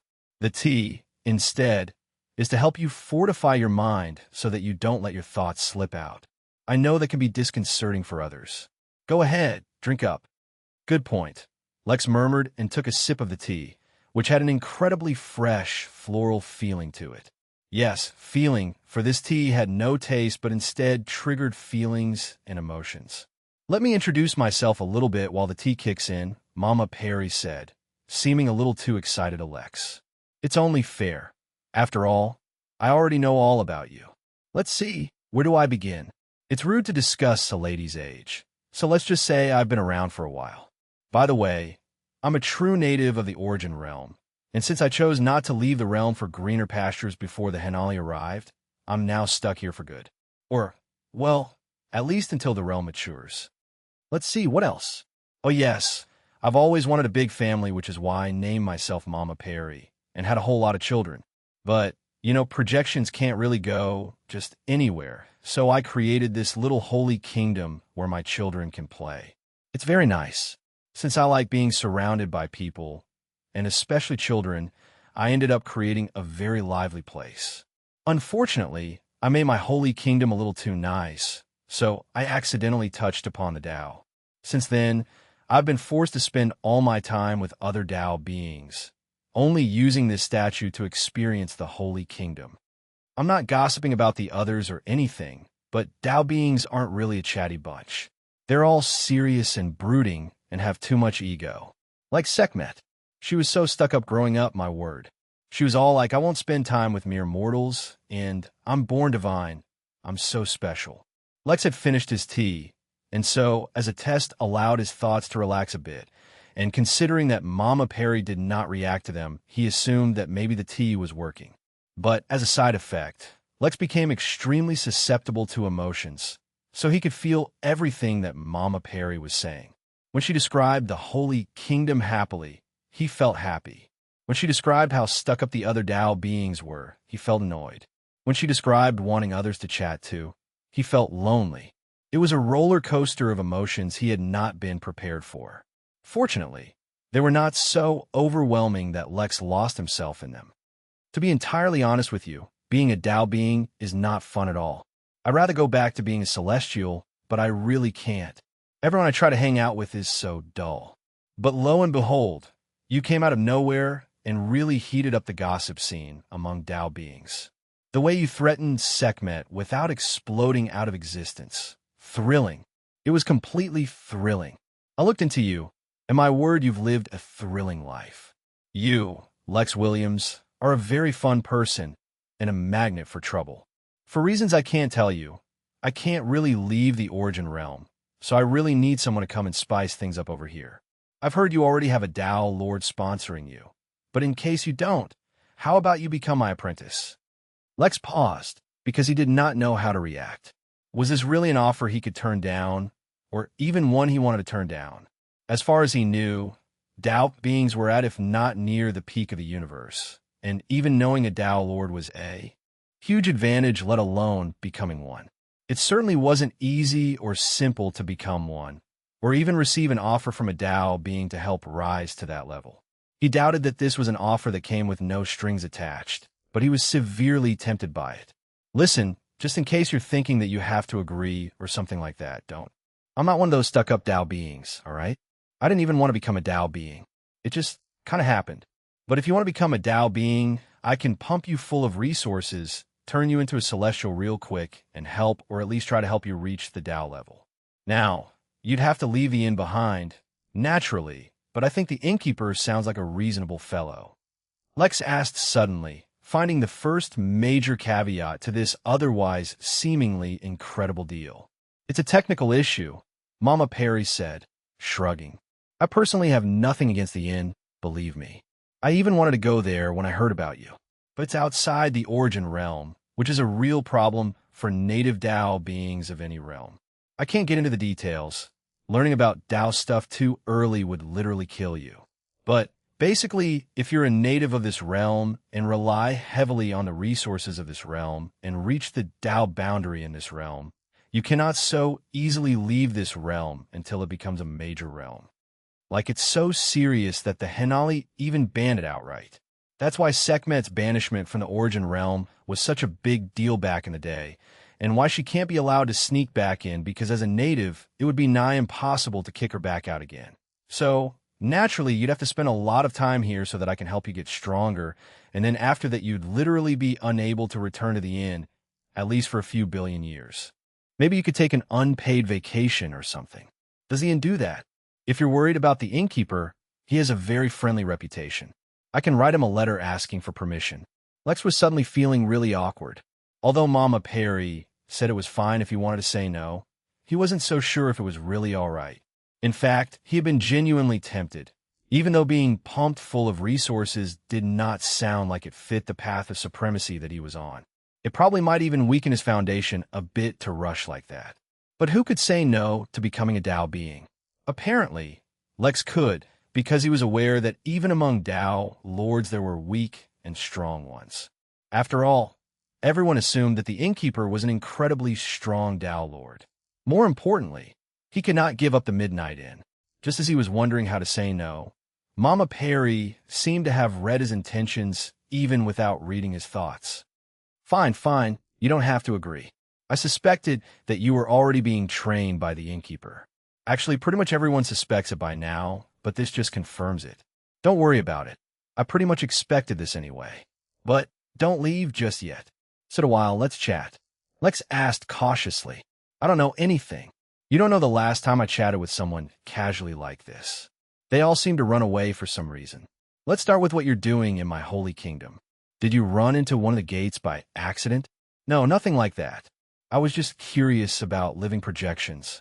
I've never seen them before, and wanted to invite a few to the inn if I could. By the way, if you don't mind, I have a question.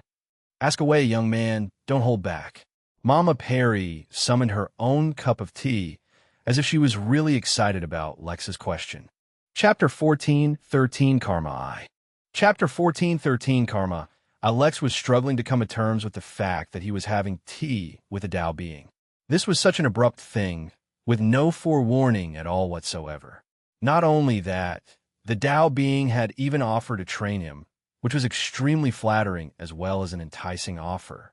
But whether it was fortunate or unfortunate, the conditions that came with that offer were too strict.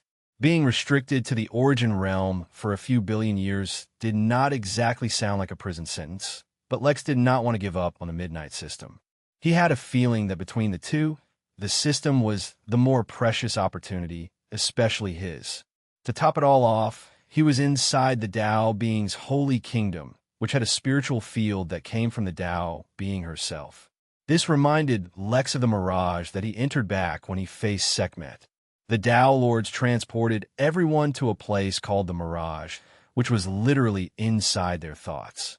Was the Holy Kingdom somewhat similar? Was that the secret to touching the Dao? I want to ask if you have a temple on a planet called Earth. Have you heard of it? Oh yes, of course. Back in the day, the Milky Way galaxy was a really popular hunting spot for us. I think a number of powerful beings probably left their marks in that galaxy. Some might still even be there. Oh, Lex asked, catching on to the point that multiple powerful beings used to hunt there. But instead of responding, Mama Perry just gave him a mischievous smile. Lex understood that maybe this was one of those things he could not casually know about. Little boy, some things cannot be said so casually. But to make up for it, I'll tell you something else. Lex suddenly straightened his back as he was alarmed. Was he being targeted by someone? Or rather, multiple people? Was there a specific reason? Let me give you a small lesson. I hope you don't mind. Not at all, Senior. Please enlighten me. Lex said. Don't call me senior. Y prefer mama pari. A light flashed through Lex's eyes. He seemed to be having trouble with karma lately, and the issue seemed a lot graver than he initially assumed if it could even attract the attention of a Deo being. Not much. I know the basics. If you do good deeds, you sow good karma, and if you do bad deeds, you sow bad karma. I see someone may have guided you a bit, but not quite enough, said Mama Perry. You, my child, have quite a severe degree of an imbalanced karma. You see, you meddled in the plans of a Tao being, and so affected the literal future of the entire origin realm and saved or affected the lives of hundreds of trillions of beings for millions of years to come. You, my friend, are a literal walking, talking piece of good karma fruit, begging to be plucked. 0.0001% of the amount of good karma that you have, there would be a literal halo of white light over their head, visible to the naked eye. I cannot say why that is not happening to you, but I can only suspect it's because you have dealt with things on a similar scale before. Something is balancing out your karma, or the innkeeper has kept it hidden. Lex's expression turned solemn. He did not quite understand the repercussions of this, but considering he was planning on traveling to a new realm for the expo, having a literal halo of good karma over his head visible to certain beings might not be a good idea. Let me explain a little. Karma is too profound a concept for you to learn. Even Tao lords cannot fully master the intricacies of karma, yet the basic overview can be given. It's not that doing good deeds or bad deeds affects your karma, but that everything you do affects it. Your very existence affects karma, and even the lack of your existence affects karma. Every breath you take provides fuel and sustenance to a plant, yet deprives another of the same breath of air. The scales of good and bad, on a universal level, are not so easy to understand. Lex was stumped, not just by the question, but from the reference Mama Perry threw as well. Had she kept an eye on Earth all this time?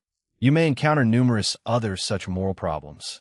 For example, would you kill one person to save 10 others? Would you steal from someone else just to feed your family? Would you ignore a slice of pizza in the fridge just so you can diet, only for that slice to eventually go bad? Who can judge whether these things are objectively good or bad? Technically, everyone can. Morality is independent of how the universe calculates karma, and that is exactly why karma is so difficult to calculate or understand. Keep in mind, I am still only discussing the good and bad karma concept you mentioned, not how each action affects existing karma and sows new karma. Chapter 1414 Karma 2. Chapter 1414 Karma 2. Also keep in mind that for now, I am only touching upon the surface level concepts of karma, the ones that can clearly be explained with words and understood by you. The deeper, more esoteric functions of karma cannot be conveyed with words and can only be personally comprehended and implemented. No other person can touch upon them. I am saying all this so you understand that you, young man, have stepped into some troubled waters. Accumulating a lot of karma is not something that can be done intentionally, for everyone only ordinarily has the exact amount of karma that associates with their level. For example, an immortal will have the exact amount an immortal can support, and a Tao Lord will have one befitting their status. But an immortal associated with a Tao Lord will also subsequently have a larger pool of karma that they can support, so that they can never really intentionally use their own power or influence to accumulate karma. That is because one also digests karma, which is where the concept of good or bad karma comes in. The kind of karma you digest affects you directly and indirectly, which is why people think doing good things will get them good in return, even though such a thing is not really guaranteed. But you, for some reason, gained a tremendous amount of karma for confronting Sekhmet, almost as if the innkeeper had not provided you with direct protection. That is also probably another reason why he lets you solve things on your own without interfering, so you can reap the benefits as well as karma. By the way, quite a number of Tao Lords are trying to study how the innkeeper managed that little feat of letting you accumulate karma like this. It might be unique in the entire universe, but that's not your concern. What you need to be worried about is that you have an immense amount of positive karma on your body, so much so that it will take you centuries to digest if you don't accumulate a single bit of karma ever again. The problem is that karma can also be plucked by someone else and used for a myriad of purposes. Such a thing will naturally harm you, and even if it doesn't do that, it will definitely deprive you of your hard-earned karma. On the other hand, there will also be countless others out there, such as myself, who will want to spend more time with you in person. The more you digest such positive karma, the more good luck you will have, and those around you can benefit from it as well. Lex shivered and looked at Mama Perry oddly, but she didn't do anything unusual, so he secretly breathed a sigh of relief. As a personal rule, he avoided people who called him a delicacy. Lex asked, "Oh yes, there's that too. That's a particularly dicey problem, separate from all the good karma you have. I cannot comment too much on that, since I do not know your personal details, but I can give you a guess. If the imbalance in your karma is too great, to an extraordinary level, a level one cannot normally reach, even if they want to, then, because of the overwhelming strength of karma, the part of you that has a lacking karma will be forcibly erased from existence. But there are a few different ways you can fix that, with the easiest being just balancing your karma or raising your cultivation level. The higher your cultivation level, the harder it is to be affected by such an imbalance. As for the heaps of good karma on your head, there are a few ways you can handle it. The easiest way is to just have a kid. Your kid will inherit a portion of your karma, and in your case, also absorb a lot of the extra karma you're carrying around. As a result, I'm not having a kid, Lex said firmly. Sheesh, so stingy, Mama Perry said. Well, you can increase the speed of your digestion of the karma. The easiest way to do that is to empower yourself, make strong personal connections that are genuine, or raise your cultivation level. These are the three most direct and easiest ways for you to digest your own karma. Of course, if you're willing to do something more drastic, you can cut off your own excess karma and plant a karma plant, hoping it will grow to full maturity and sprout a fruit. Okay, I'm good with plants. I can do that. Lex asked. It's nothing much, but it will mess up your karma until you reabsorb what you cut off, which will take more than just a few years. Lex rubbed his chin as he thought about his options. His own luck, as it was, did not need any help in bringing him his fortune, so cutting off his karma did not sound like a good option. But he couldn't exactly raise his cultivation level right now either, for he wanted to spend more time digesting his realm and getting used to his powers. So that left him with only one easy option. Mama Perry, how would you like to send some of your projection children to the Midnight Inn? Just because you can't leave the origin realm doesn't mean they should be stuck here as well. Mama Perry laughed, as if the idea excited her. Little boy, having a kid is still the easier route. Chapter 14:15, 8,000 miles. Chapter 14:15, 8,000 miles. A journey of 1,000 miles begins with a single step, Lex said, mimicking the posture of the cartoon he was plagiarizing the line from. If you do not mind chatting with me and spending some time with me, we can do that. Of course, the thing he did not say is that it only works if the other party is already aware of his intentions. Since Mama Perry was the one who informed him of what to do, Lex would naturally not target her with a method she herself told him. Instead, he already had a few targets picked out in mind. Specifically, he planned on building a relationship with the employees of the Versailles Bank. Their identity would be similar, just immortals working for an overwhelming power, and that would allow them to interact more easily. Child, 1,000 miles is less than a step for me, and for many others. But I won't force you, though I'll let you know my intentions so that we don't end up having a relationship of utility. I wouldn't mind it at all if you visited the Holy Kingdom from time to time, meeting and spending time with the other projections. Mama Perry, although your Holy Kingdom is very nice, I don't know how much time I will have or not to come here. I sincerely don't. That is why I asked if you'd like to send some of your children to the inn. Mama Perry gave him a knowing look, as if she was aware of what he was plotting, but didn't reveal anything. But how could she know what he was plotting? He wanted to allow Mary's projection to appear in front of guests. That seems fine. Lex grinned. Things were coming together now. But before he left, there was one more thing he needed to discuss. I can leave some golden keys here for you. Mama Perry and you can take your time to decide who to send to the inn. But before I depart, I want to ask you one last thing. Is there any specific way in which I can hide my karma from being detected? Oh, definitely, Mama Perry said. However, are there ways that you and I can use? Probably not. You could probably look for some treasures that hide karma, but their effectiveness cannot be guaranteed in front of the people who you really want to hide your karma from. Karma itself is too difficult a concept, one that even most Tao lords cannot comprehend a fraction of. Only a few very rare Tao lords, such as the innkeeper, boast unparalleled control over its intricacies.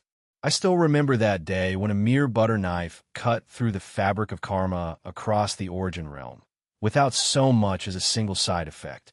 The most realistic solution would be for you to ask the innkeeper to hide your karma for you. After all, in the origin realm, the innkeeper already has a reputation. Lex smiled in disappointment. The innkeeper will ask me to resolve this issue on my own. Lex sighed, hoping that Mama Perry would give him some other suggestion, but there was nothing she could do about it. In the end, there was no more advice Mama Perry could give. But Lex was not in a rush to leave and spent a few more hours talking to her. It was actually quite dangerous since she was interested in Lex's life and experiences, but he had to be highly selective in how he told the stories lest he reveal any loopholes or obvious flaws. Only once he had spent sufficient time with Mama Perry did he request to leave. After all, he could not just randomly teleport away from a demi-Dao lord as he did with others. After leaving 10 golden keys with her, Lex returned to the Midnight Inn and instead turned his attention towards his quest. He needed to create 3 unique environments to support specific life forms. Of those 3, he could already think of 2, so he began working. He recreated the spiritual field from the Holy Kingdom, but did not spread it across the entire inn. Instead, he limited it to 1 city, as well as a few main areas of the inn. Other than the spiritual field, he created the option for projectors to follow any guests who were projections. This way, a special environment for projections was set. The second thing he did was mark out a special area inside the inn, far away from everything else.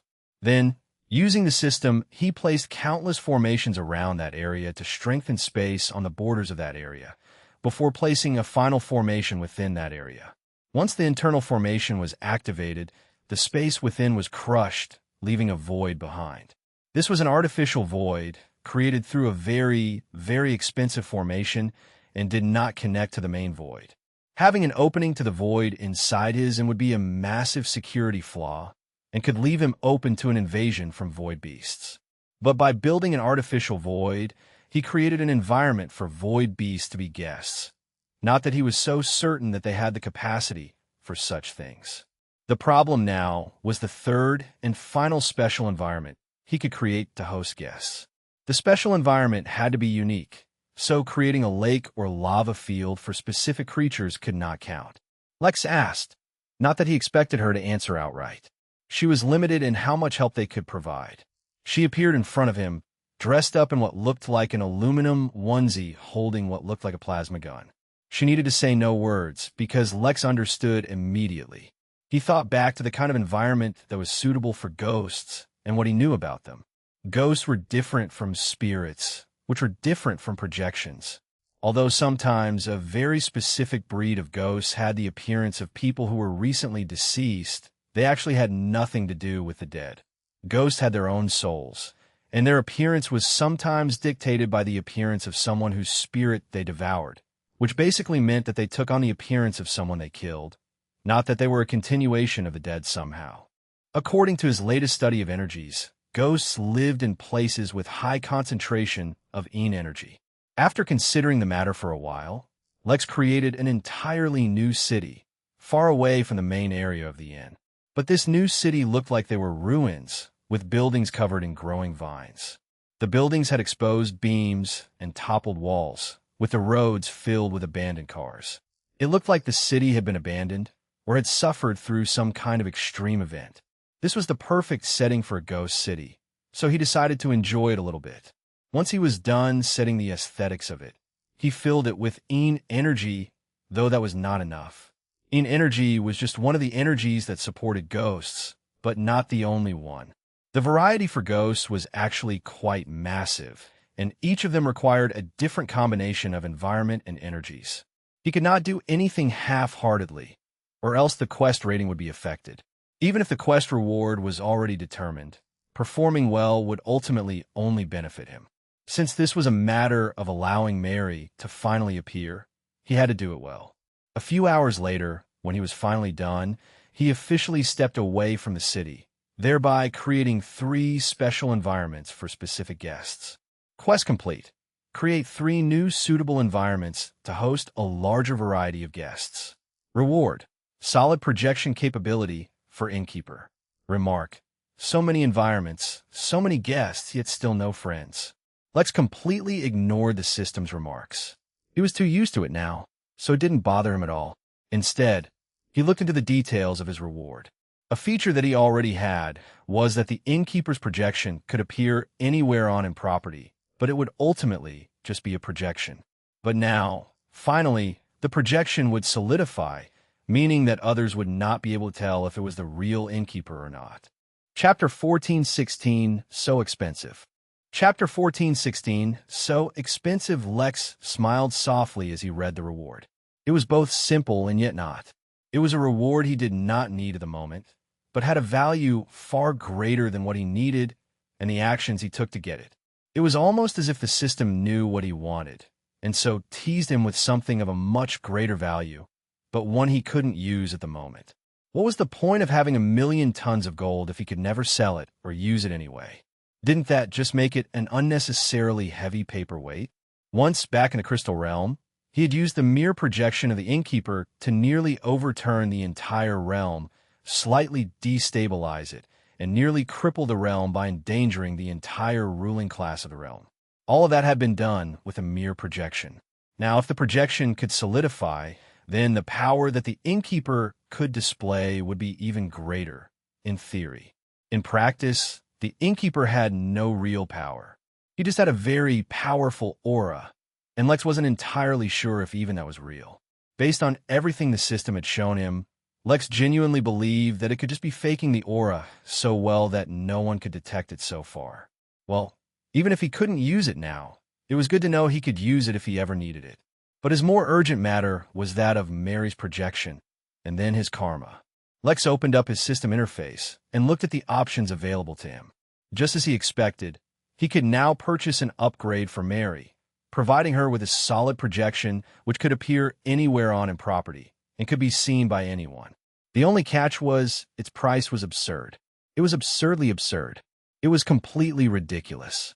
The price of unlocking Mary's projection capability was 1,000 metric tons. A single MT was equal to 1 trillion MP. 1,000 MT was 1,000 trillion MP. Suffice to say, this was currently outside of Lex's reach at the moment.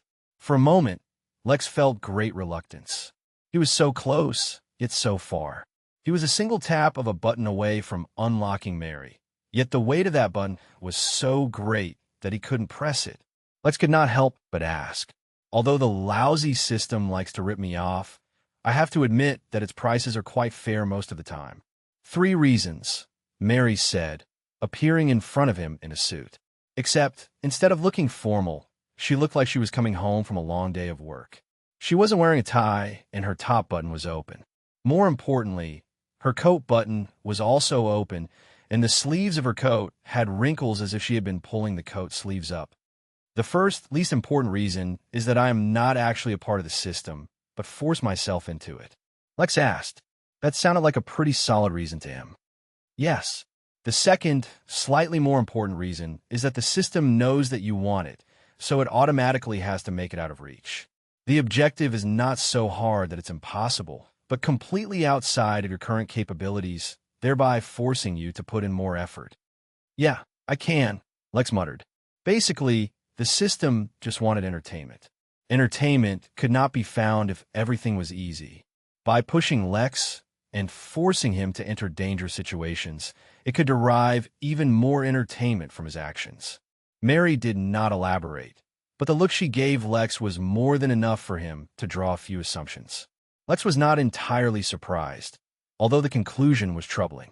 Lex could not more or less confirm that before Mary died, she was, at least, a Tao Lord.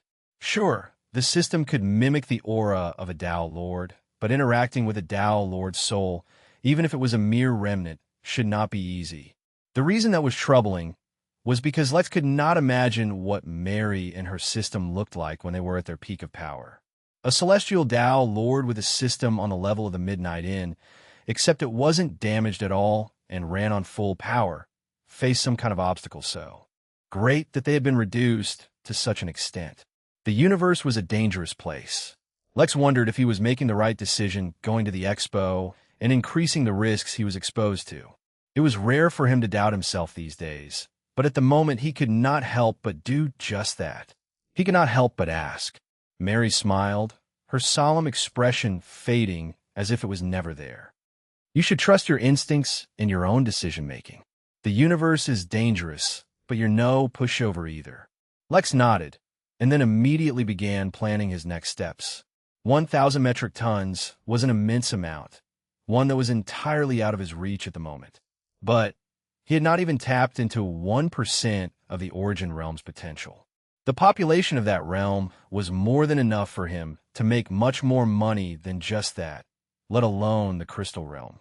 Yet what Lex, despite the enormity of his awareness and consciousness, missed was that Mary did not immediately disappear.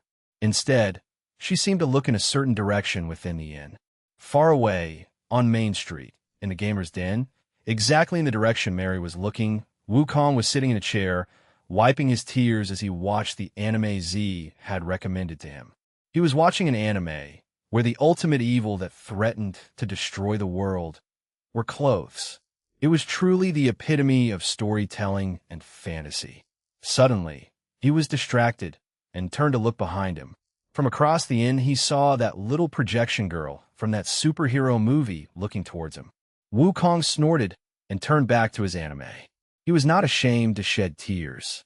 Mary smiled and disappeared. The entire exchange seemed to happen in Lex's blind spot, where he could not see or detect it, as if hidden by something. If he had witnessed it, he might have wondered how the monkey could see Mary even though she was not supposed to be visible to guests. Or maybe he wouldn't, since everything could simply be explained by the fact that the monkey was just too strong. Elsewhere inside the inn, in a small room that Lex had given to Mary as her own bedroom, not that she needed it, the projection reappeared. The room was devoid of all furniture, and only held the few items Lex had given to Mary to help her rebuild her body. There were still too many things missing for her to begin rebuilding her body, such as a phoenix feather. But Mary did not mind. Instead, she closed her eyes and allowed her body to descend into a dragon scale that Lex had given her, as if the scale absorbed her projection. The scale began to glow, as if it was filled with some unknown energy. Yet the strange thing was, even this, despite happening within the Midnight Inn, seemed to be outside of Lex's range of detection. Slowly the days began to pass, and Lex focused on his most immediate concerns. The Midnight Games seemed to be going well, maybe as a result of the good luck he was supposed to be having. There were relatively few problems inside the inn that required his attention. Unfortunately, he wasn't able to find a sufficiently effective treasure to hide his karma no matter what source he tried to get it from, including the Temple of Fasting. Speaking of the temple, Lex had been sending more and more workers to the temple as the days went by, and over 50 workers had undergone their tribulations. In a statistic that would have shocked the entire human race, not a single one of his workers suffered any casualties. Of course, some of them failed their tribulations and were gravely injured, requiring treatment, but none of them died. Of the ones that passed their tribulations, many were still meditating and getting used to their new realm. In just a few more years, at this rate, Lex would have hundreds, if not thousands, of immortals working for him. Chapter 14-17 Vacation. Chapter 14-17 Vacation time passed, and eventually the day they were supposed to depart was just a single day away. Lex had 3 invites to the expo, and hadn't yet decided who to take with him, which is why he had arranged for a meeting among the few he thought would benefit most from going out into the universe. Every other arrangement had been made, But the only thing that Lex wasn't able to prepare sufficiently for was hiding his karma. He'd paid a tremendous price of a quarter drop of Jorlem's heart's blood to buy a tome from the Emporium that explained karma in great detail. The tome was written by a heavenly immortal who was trying to understand karma long ago, and the exact details of the immortal were not exactly mentioned by the Emporium when it was sold. Either way, Lex spent a lot of effort learning about karma himself, and from the tome and from the Temple of Fasting. Unfortunately, even with his tremendous perception and learning ability, the vast amount that he learnt was not nearly enough to figure out a way to hide his karma. He even consulted a few other people, including the celestial immortals Fahad and Noor. There was no solution to his predicament. It sucked, but then again, he was used to things going wrong. Ultimately, he used his limited understanding to create a seal on his body that would hide his karma within. Unfortunately, he had a strong suspicion that those truly stronger than him would have no problem detecting the seal. Even if they could not see how much karma he had hidden, they'd be able to detect something was amiss, which was more than enough to attract the wrong kind of attention. But it was still better than walking around with karma out on display. The door to the meeting room opened and a few of the in-workers came in. Luther was not present, for he was still busy with Erebos. The evil, living planet once known as the Insatiable was definitely completely satiated by Luther's presence and probably wished for him to leave day and night. But the man was not willing to go. Aided by Ripley's insight, he was determined to turn all 10 dungeons into a unique experience that could not be so easily overcome and would definitely attract countless guests. Lex had no problem with that. Besides him, Anita and Kawain also didn't come, since they were not really interested in leaving the inn until Anita had her baby. But besides those few, every other worker who had reached the immortal realm was invited to this meeting. When he saw how many of them there were, he couldn't help but smile. Once upon a time, he dreaded the thought that someone in the Earth immortal realm might cause problems in the inn. Now, he'd like to see them try. Fortunately, the population of beings above Earth immortal was very small, comparatively speaking. Even with the midnight games going on, very few heavenly immortals actually came to watch the event, and for that his guards that he had hired for the event would suffice. Celestial immortals were even rarer, which is why he usually got away with not having celestial immortal guards, as well as the innkeeper's aura. "Hello all," Lex said once everyone had arrived, his voice cutting through the chatter in the room. "I have gathered you all here today for a very important event. I'm sure many, if not all of you already know about the New Age Expo." A soft murmur spread in the room as everyone confirmed. "Well, as you can all probably imagine, it's time to select who should go to the expo. Or rather, who wants to go? We only have 3 tickets, donated to us from Riley, representing the Versailles Bank." One of the workers asked. Lex smiled, for he was now about to share his latest idea with the group. He, personally, thought the idea was ingenious. "We have no task," Lex said. Or, to be more specific, since the tickets were a donation and not directly something the innkeeper asked us to participate in, I asked the innkeeper if we could treat it as a vacation. He agreed. Since the point of going to the expo is to raise our exposure anyway, there's no point in treating it like work. We might as well treat it like a vacation and enjoy ourselves. Unfortunately, we only have 3 tickets. But to make it fair for everyone else, even those not going to the expo can take a vacation as well. I've coordinated with some people I know and made reservations in an amazing place on the planet Dunya. Lex grinned and waited for everyone's reactions, but they weren't the kind he had been expecting. Instead of being excited about the opportunity for a vacation, everyone just seemed tepid. After a couple of seconds of awkward silence, one person asked, "Is it mandatory to go on vacation?" Lex scratched his head, unsure of how to answer. "I suppose not," he eventually said. "I just booked the vacation because I didn't want anyone to feel left out." Most of the workers just stared at each other, as if confirming whether the others felt the same way as they did. Eventually, one of them finally spoke up. "I get where you're coming from, but who would want to leave the inn?" Lex was stumped, and more importantly dumbfounded, that no one wanted to go on vacation. Suddenly, he was reminded of the system's chide about having no friends. Did no one want to go with him? Chapter 14:18 Epitome of Handsomeness.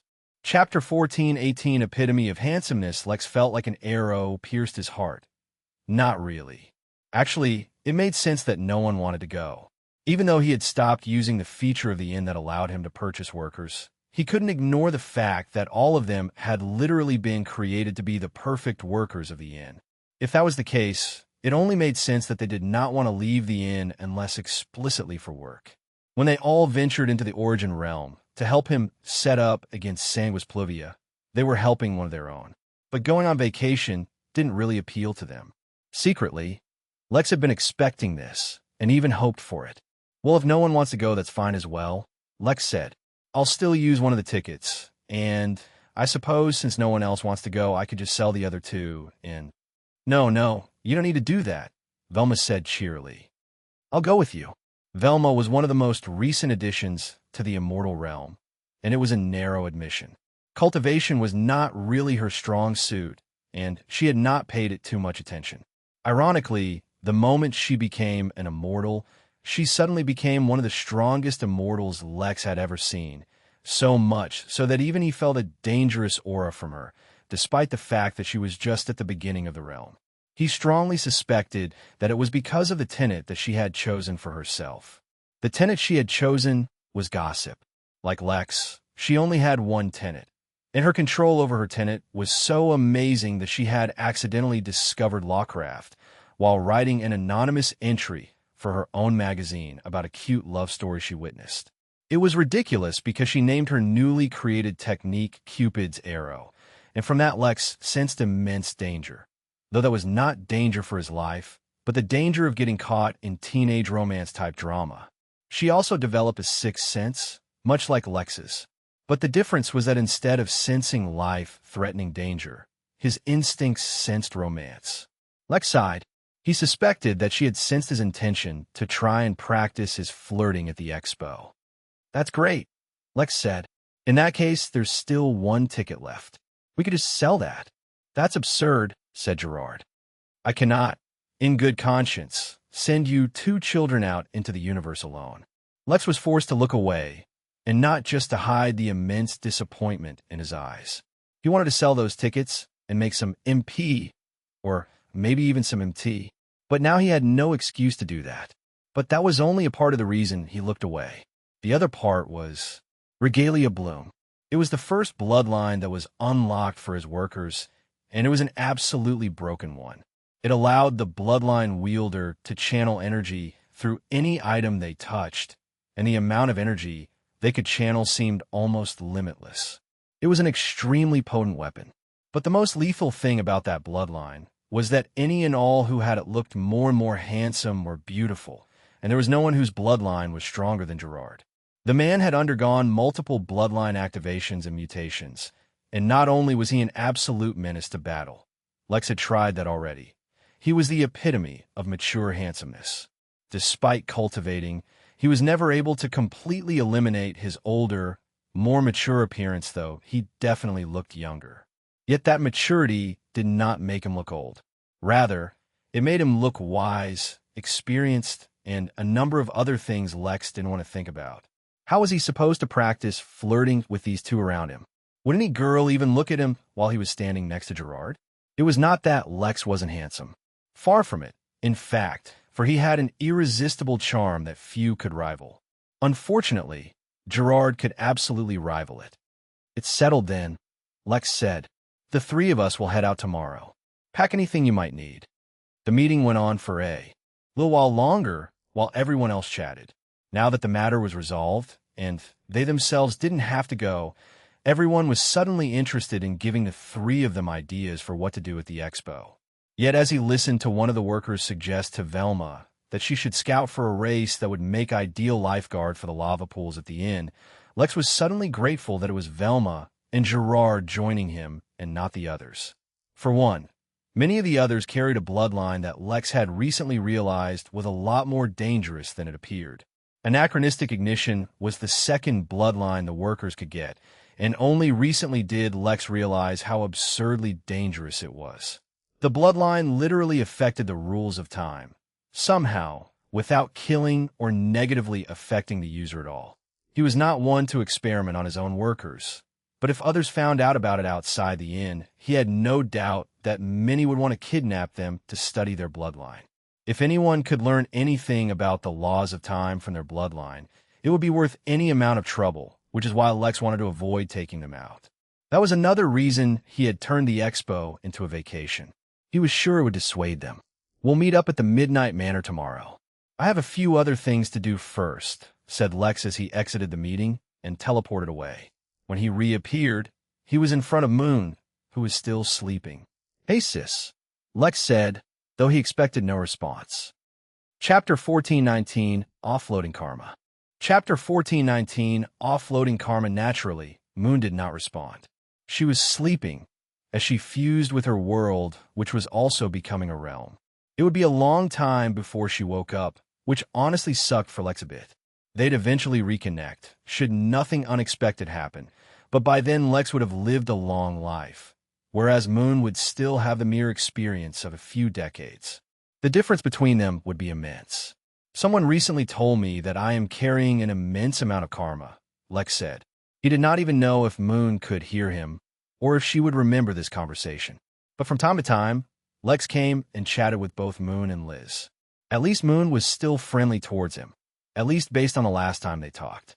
Liz, on the other hand, had been so wary that she wanted to escape as soon as she could. Quite frankly, Lex was convinced that the moment she finished bonding with Nemo, she would bail, which was fine. She was not a prisoner here, and he was not her warden. Even if he wanted to help, he could not force his help onto someone else. Nor did he want to impose a brotherly bond or relationship upon her. It was just that when he met his sisters, more than ever, Lex felt a hint of loneliness.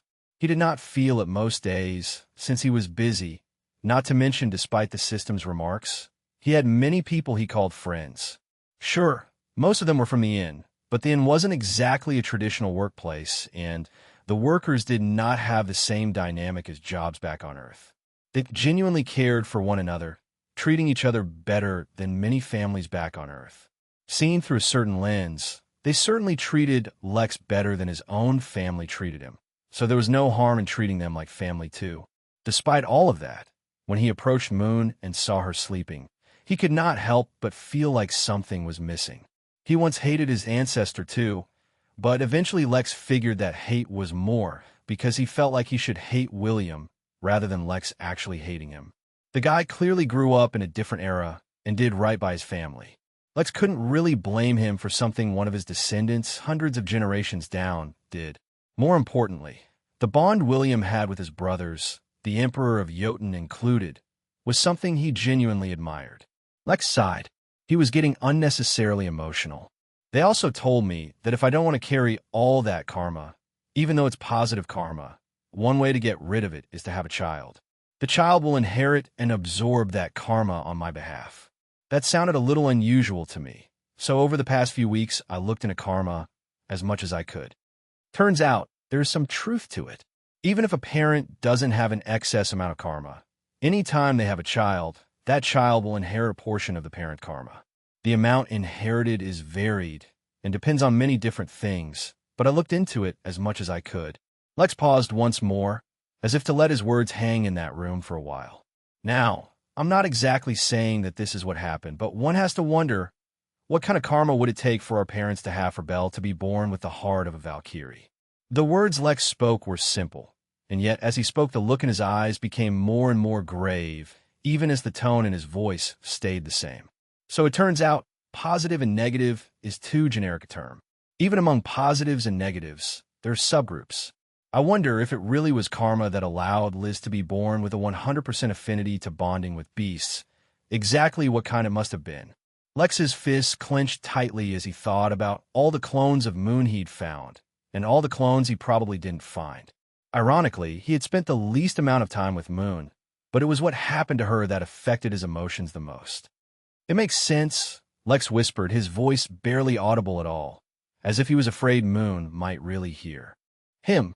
If their purpose was just to offload their karma somehow, it makes sense that they had kids without really worrying about being unable to protect them.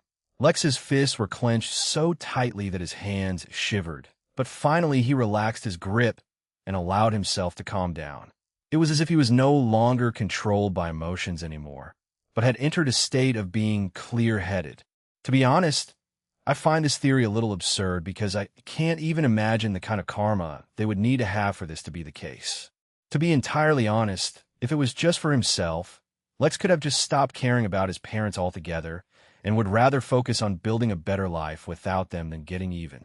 But he could not forgive them for what Moon had been through. In his eyes, they were just as guilty as Damien was. The only difference was that with a Demidao Lord protecting him, Lex had to temporarily give up his revenge plans for Damien. That should not be a problem with his parents. Chapter 1420 will never believe in flags / Chapter 1420 will never believe in flags. On a brighter note, I'm heading to a new major realm, Lex suddenly said, a smile appearing on his face.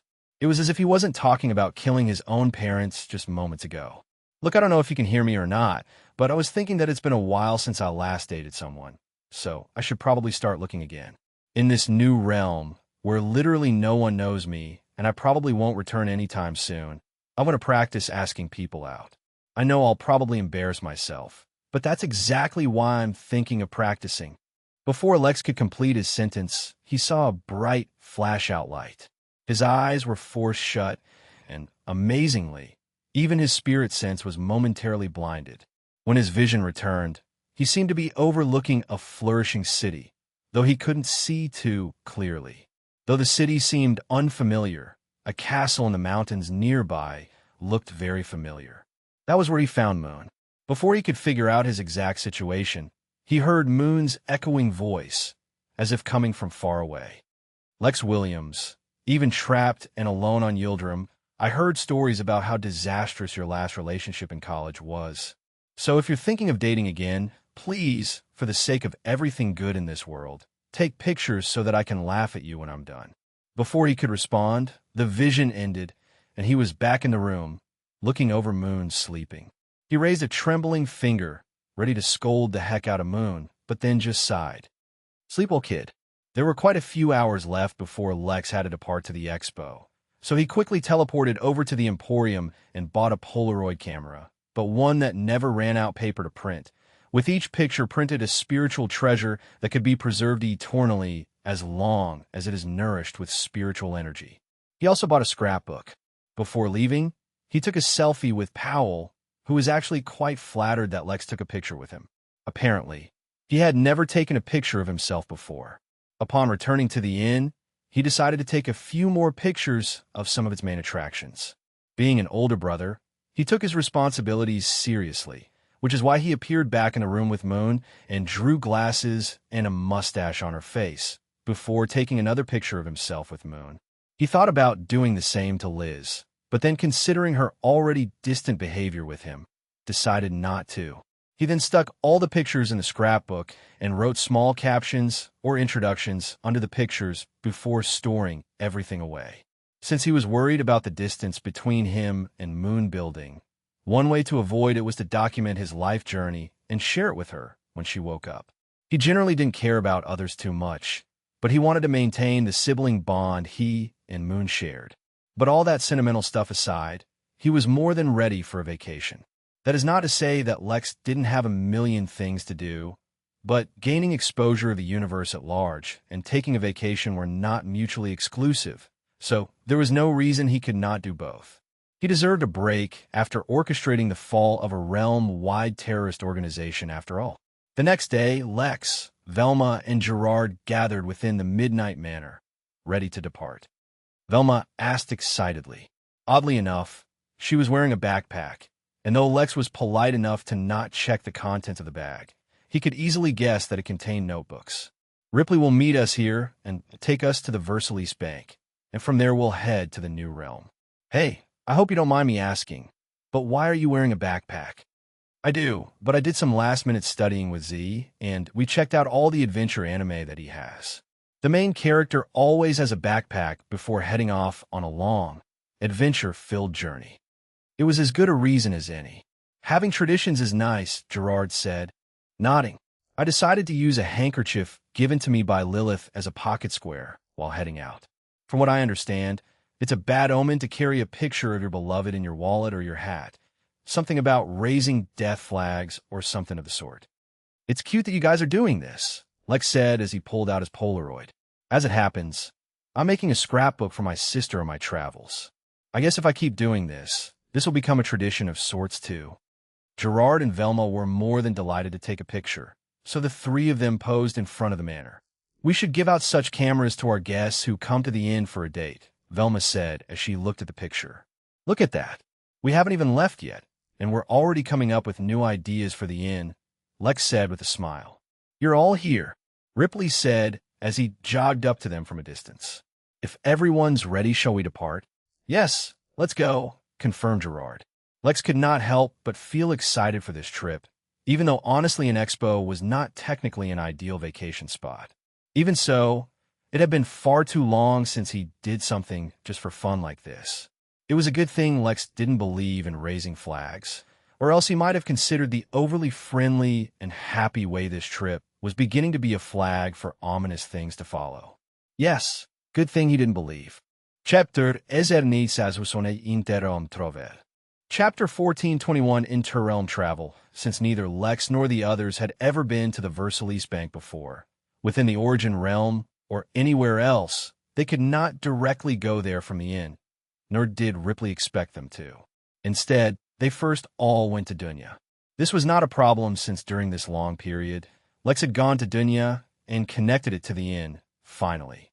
As one of the planets with an incredibly high star rating in the realm, it was a central hub and thus an important point for the inn to be connected to. Also, Lex had planned the workers' compensation vacation here, so it needed to be connected anyway. Even though that vacation didn't end up happening, since most workers didn't want to go, he still had to put in sufficient work in case someone wanted to go. He also finally completed the quest that told him to connect the planet to the inn, but since it took him over a decade to complete the quest, his quest rating was pathetically low and he didn't get a reward worth mentioning. The reason they had to reach Dunya first was that since it was a central hub, it could act as a relay teleportation point for them. Ripley himself could travel to and from the Origin Realm from any location.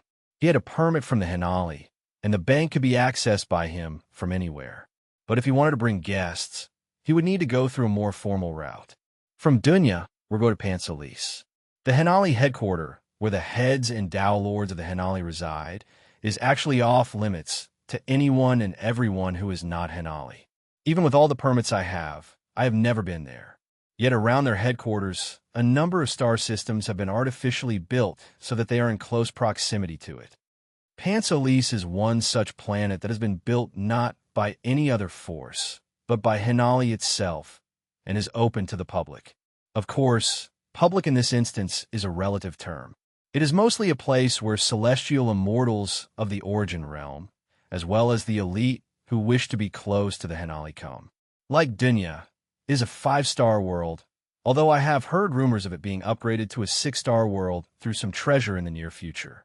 The reason we are going is because that is where an inter-realm teleportation facility has been set up by the Hinali.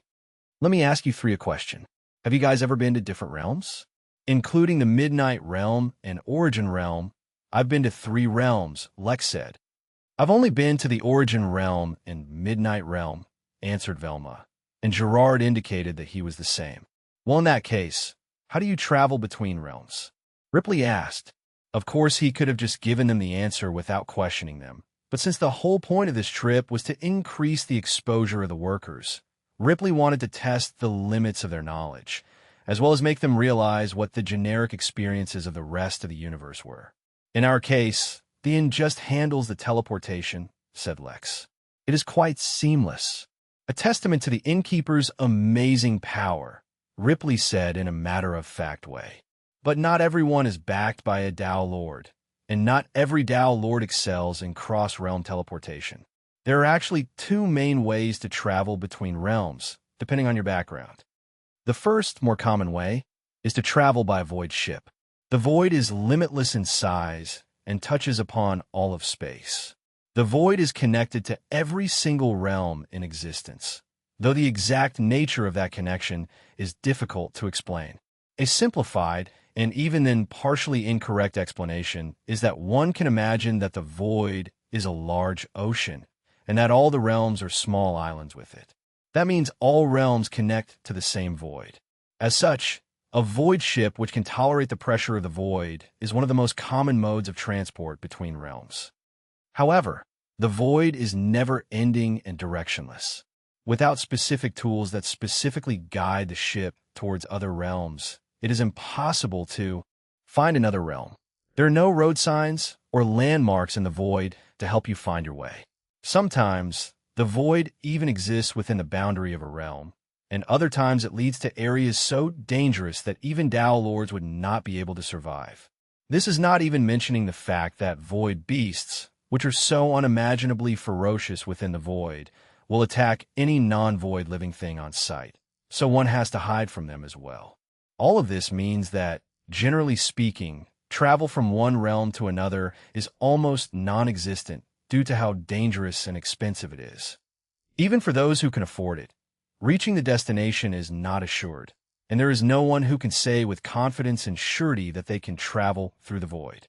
That leads us to the second method of travel between realms, which is inter-realm teleportation. Despite being much safer and much more convenient, this form of travel between realms is actually more rare, Ripley said as he led the way. This is because for such a thing, very powerful and very expensive formations need to be set up between both realms that only ever point to one another. That means one must set up a formation in one realm, and then travel to the other realm and set up the second one, or have someone in the other realm set it up for you. After that, you can use it. But despite the formations that literally point to one another between realms, teleportation is so expensive that only very powerful DAO-level organizations can do it. Not even the generic DAO lords can afford it on a regular basis. Or, at the very least, individual DAO lords would not spend their money to send low-level people like us through the teleportation formation, and would rather just use it for themselves. It is a testament to the incredible resources and power of the Versailles Bank that they can allow us to use a teleportation formation so easily. Of course, these are only two of the more common and generic methods to travel between realms. There are, no doubt, many other ways in which people can travel between realms. Certain powerful beings, such as the Innkeeper, can facilitate teleportation easily and seemingly without worry for the immense resources it ordinarily requires. That is because, naturally, it is expensive to use a formation, but a DAO Lord's own power does not consume any resources. Then, there are also some anomalies that defy the common rules of realm travel. The Devils from the Humanoid Alliance are one such example. Their realm, Garvitz, can be accessed by any devil from anywhere in the universe. Simultaneously, others can summon devils from Garvitz to their realm for a relatively low price. For this unique trait of their realm alone, the devils have suffered immense pressure throughout the years in terms of attacks and conspiracies. But the fact that they have managed to retain complete control of that realm for so long is a testament to their incredible power. "I have a question," Lex said, when Ripley finally paused during his speech. "If the void is so dangerous, seemingly even to DAO Lords, how do people discover new realms?" Ripley smirked. This was exactly the kind of question that would have Lex identified as what many powerful beings would refer to as a country bumpkin. But he was glad that Lex asked this question, for Ripley wanted the workers to gain more exposure. Only then could they live up to the standards and, quite frankly, the minimum basic expectations of a being, such as the Innkeeper. Such things may be hidden from individual DAO Lords and DAO-level organizations. But like I said earlier, even among DAO-level organizations, there are differences. These secrets are not really secrets in front of the more powerful level organizations, races, and alliance blocks of the universe. For example, even if we don't necessarily have a means to get there, the Versailles Bank knows the exact number of major realms in the universe. For the number of developing and small realms, though the bank does not have an exact number, they have a very close estimate. In this universe, it is not exactly easy to keep a secret. But the very fact that it's so hard to keep a secret is the exact reason why the bank pays such close attention to the innkeeper, whose existence was a complete secret until he himself chose to reveal himself. Chapter 1422, is that supposed to happen? Chapter 1422, is that supposed to happen? Gerard and Velma merely nodded, as if it was just to be expected that others could not see through the innkeeper. How could the innkeeper dare to say that his inn is the best in the universe if he did not have the confidence to take on the universe? Lex, on the other hand, thought of the deeper implications of Ripley's words. A hierarchy of power began to develop in Lex's mind of the universe, though for now everything about it was very vague. Any true organization or even race that wished to establish a foundation in the universe must have, at the very least, a Tao Lord. So to be worth anything at all, even barely worth notice, in a universe the lowest level of power was to have a Tao Lord.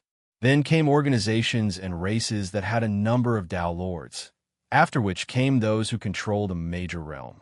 Just like having a Tao Lord was a benchmark, controlling a major realm was also some kind of benchmark and differentiated those strong enough to have one, and those who weren't. Then, finally, came those like the Versailles Bank who had shares in or controlled part of multiple realms. Also, the top most powerful organizations had some method to know the secrets of the universe, which may or may not include the location of other realms. This hierarchy was still vague and lacked a lot of information, such as how many Tao Lords would someone need to control a major realm. It also didn't take into account any alliances or beings above the Tao Lord realm. Lex also noticed a distinct lack of mention of deities. They had not even left the origin realm yet, and Lex was already learning an immense amount about the universe. The three of them teleported from Dunya to Pansalis, while Ripley continued to share information about how they would travel to the Artica realm. And the moment they arrived on the new planet, Lex felt a suffocating presence. It lasted only for the briefest of moments, but it was enough to cause him to be covered in sweat and pale. He wasn't the only one. Gerard and Velma were also startled by the presence, though Ripley seemed to be expecting it. Sorry I didn't mention it before. I'm actually not allowed to divulge such information. The first time you come to Pansalis, or any planet close to the Henali base of operations, a Henali Tao Lord will scan you and memorize your aura. This is so that no one unwanted can sneak into this region. It's the most protected place within the origin realm. Try not to divulge any information about what you see here. Lex wiped the sweat off his brow as he understood that over here, on Pansalis, the vibe they were going for was the exact opposite that the inn tried to create. He wanted all his guests who entered the inn to be overwhelmed by how calming and peaceful it felt. In comparison, no matter how rich the energy was or how beautiful the sights were, Lex would not forget the horror of the aura he felt anytime soon. That was likely the whole point of the aura to begin with. They followed Ripley out of the building they arrived in, suddenly all very somber and silent. Even Ripley did not try to lighten the mood, for he knew that this wasn't a sensation that would go away easily.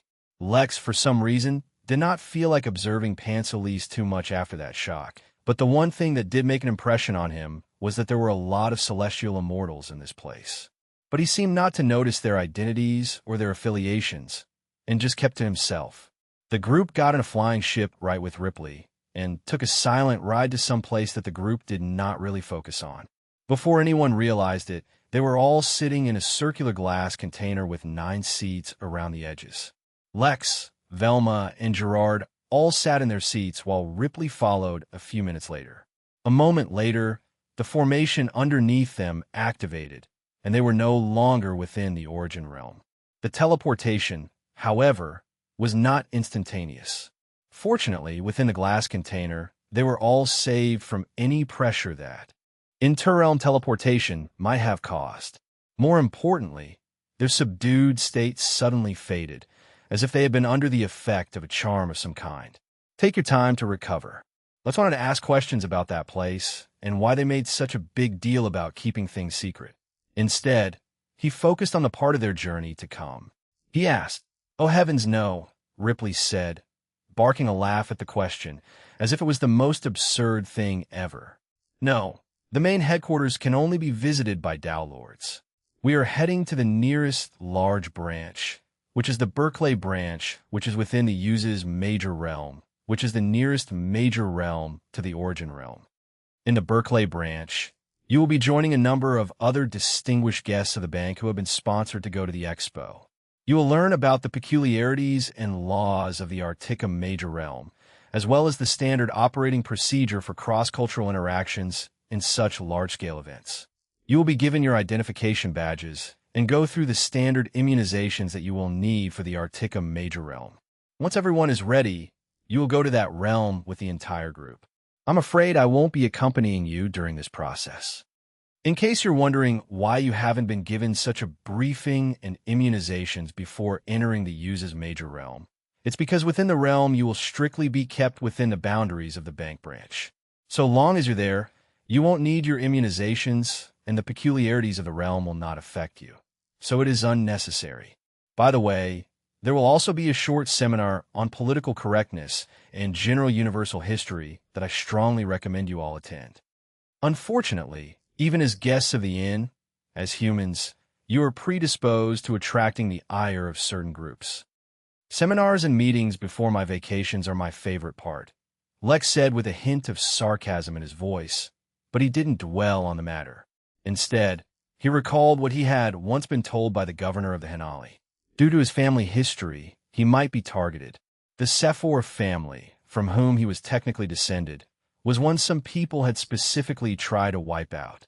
Lex asked with a hint of excitement. Naturally, there will be dragons both in your group and Uses, as well as numerous dragons with Arctica.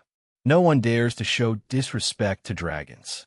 Lex merely nodded as he observed their surroundings, his thoughts wandering. Since they were mid-teleportation, their surroundings were in a state of flux, ever-changing and completely indistinguishable. His thoughts, however, were strictly focused on the topic of dragons. For reasons Lex was not entirely sure of, the dragons back in the Origin realm had promptly shifted from wanting him hunted down to defending him and having his back.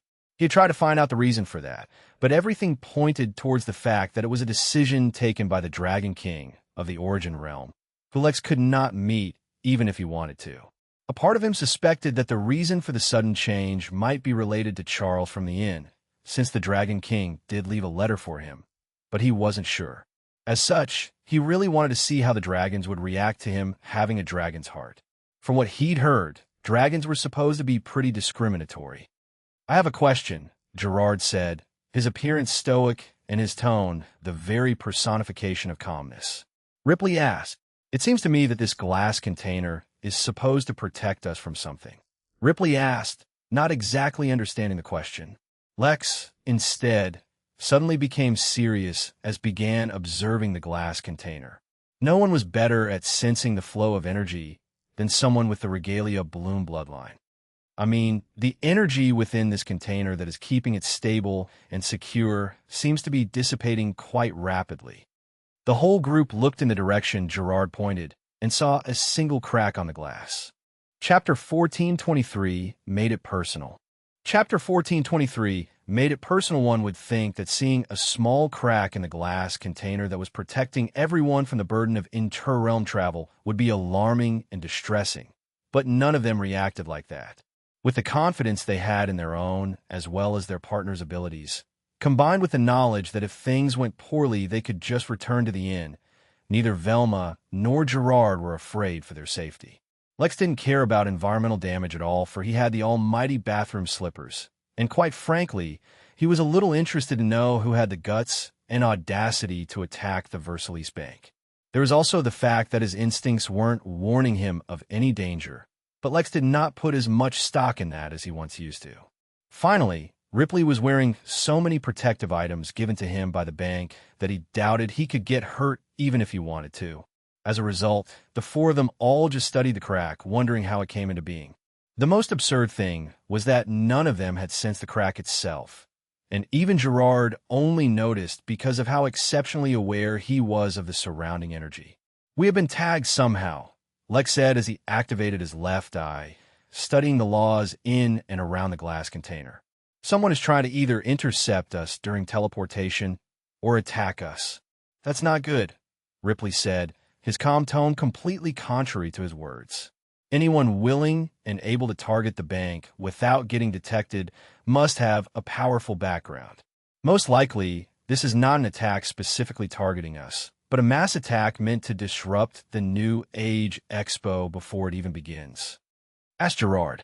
The energy in the container is draining rapidly, with only a few minutes to spare before it becomes dangerous. I'm not too familiar with the maintenance for such a structure. Ripley, do you have any advice? Ripley did not immediately respond, and instead frowned as he stared at the crack, various thoughts going through his head. Honestly speaking, responding to such situations, filled with danger and uncertainty, was not his forte. He was simply an auditor, not a combat consultant. If there's a connection, I can try and peek through it, Velma volunteered.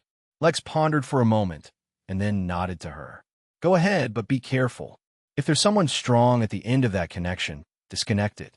While Velma walked up to the crack, Lex pulled out a ring he hadn't worn in a long time, the very ring which contained the soul of Pell, and put it on. He had given the ring to Moon as a form of protection for her, since the ring's treasure spirit was now strong enough to send out a single, strong attack. But more importantly, he wanted to nurture the treasure spirit using Moon's aura, which innately allowed souls to heal and recover. He was not afraid that the ring might grow too strong for him. Not anymore. Rather, he wanted the ring to recover so that it would be able to access more of Pelvalin's memories. To a degree, he succeeded. Pell now remembered a lot more than before Lex gave the ring to Moon. The one thing it did not remember, however, was what exactly killed the actual heavenly immortal dragon. Lex asked the ring. Not really, but I have memories of such things. I suppose you want to ask me about our current situation, but I can't really help. Dragons have their own method of traveling through the void.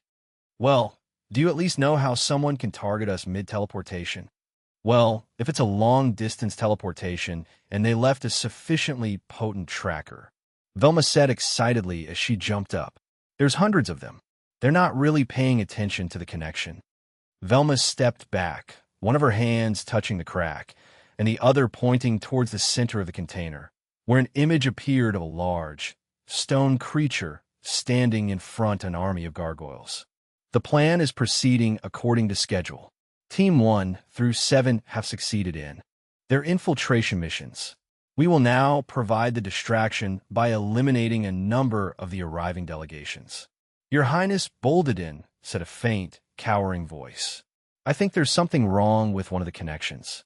The massive stone creature finally turned around and revealed itself to be a stone hydra with fiery red eyes and lines of magma running down its neck like veins. It is only to be expected. Our targets are not pushovers, but though they can discover the connection, it is already too late. If you'll allow me, said Lex, stepping forward. I think I have an idea. Lex put his hand on the glass container, ignoring the crack entirely, and closed his eyes. It was time to get back to his basics.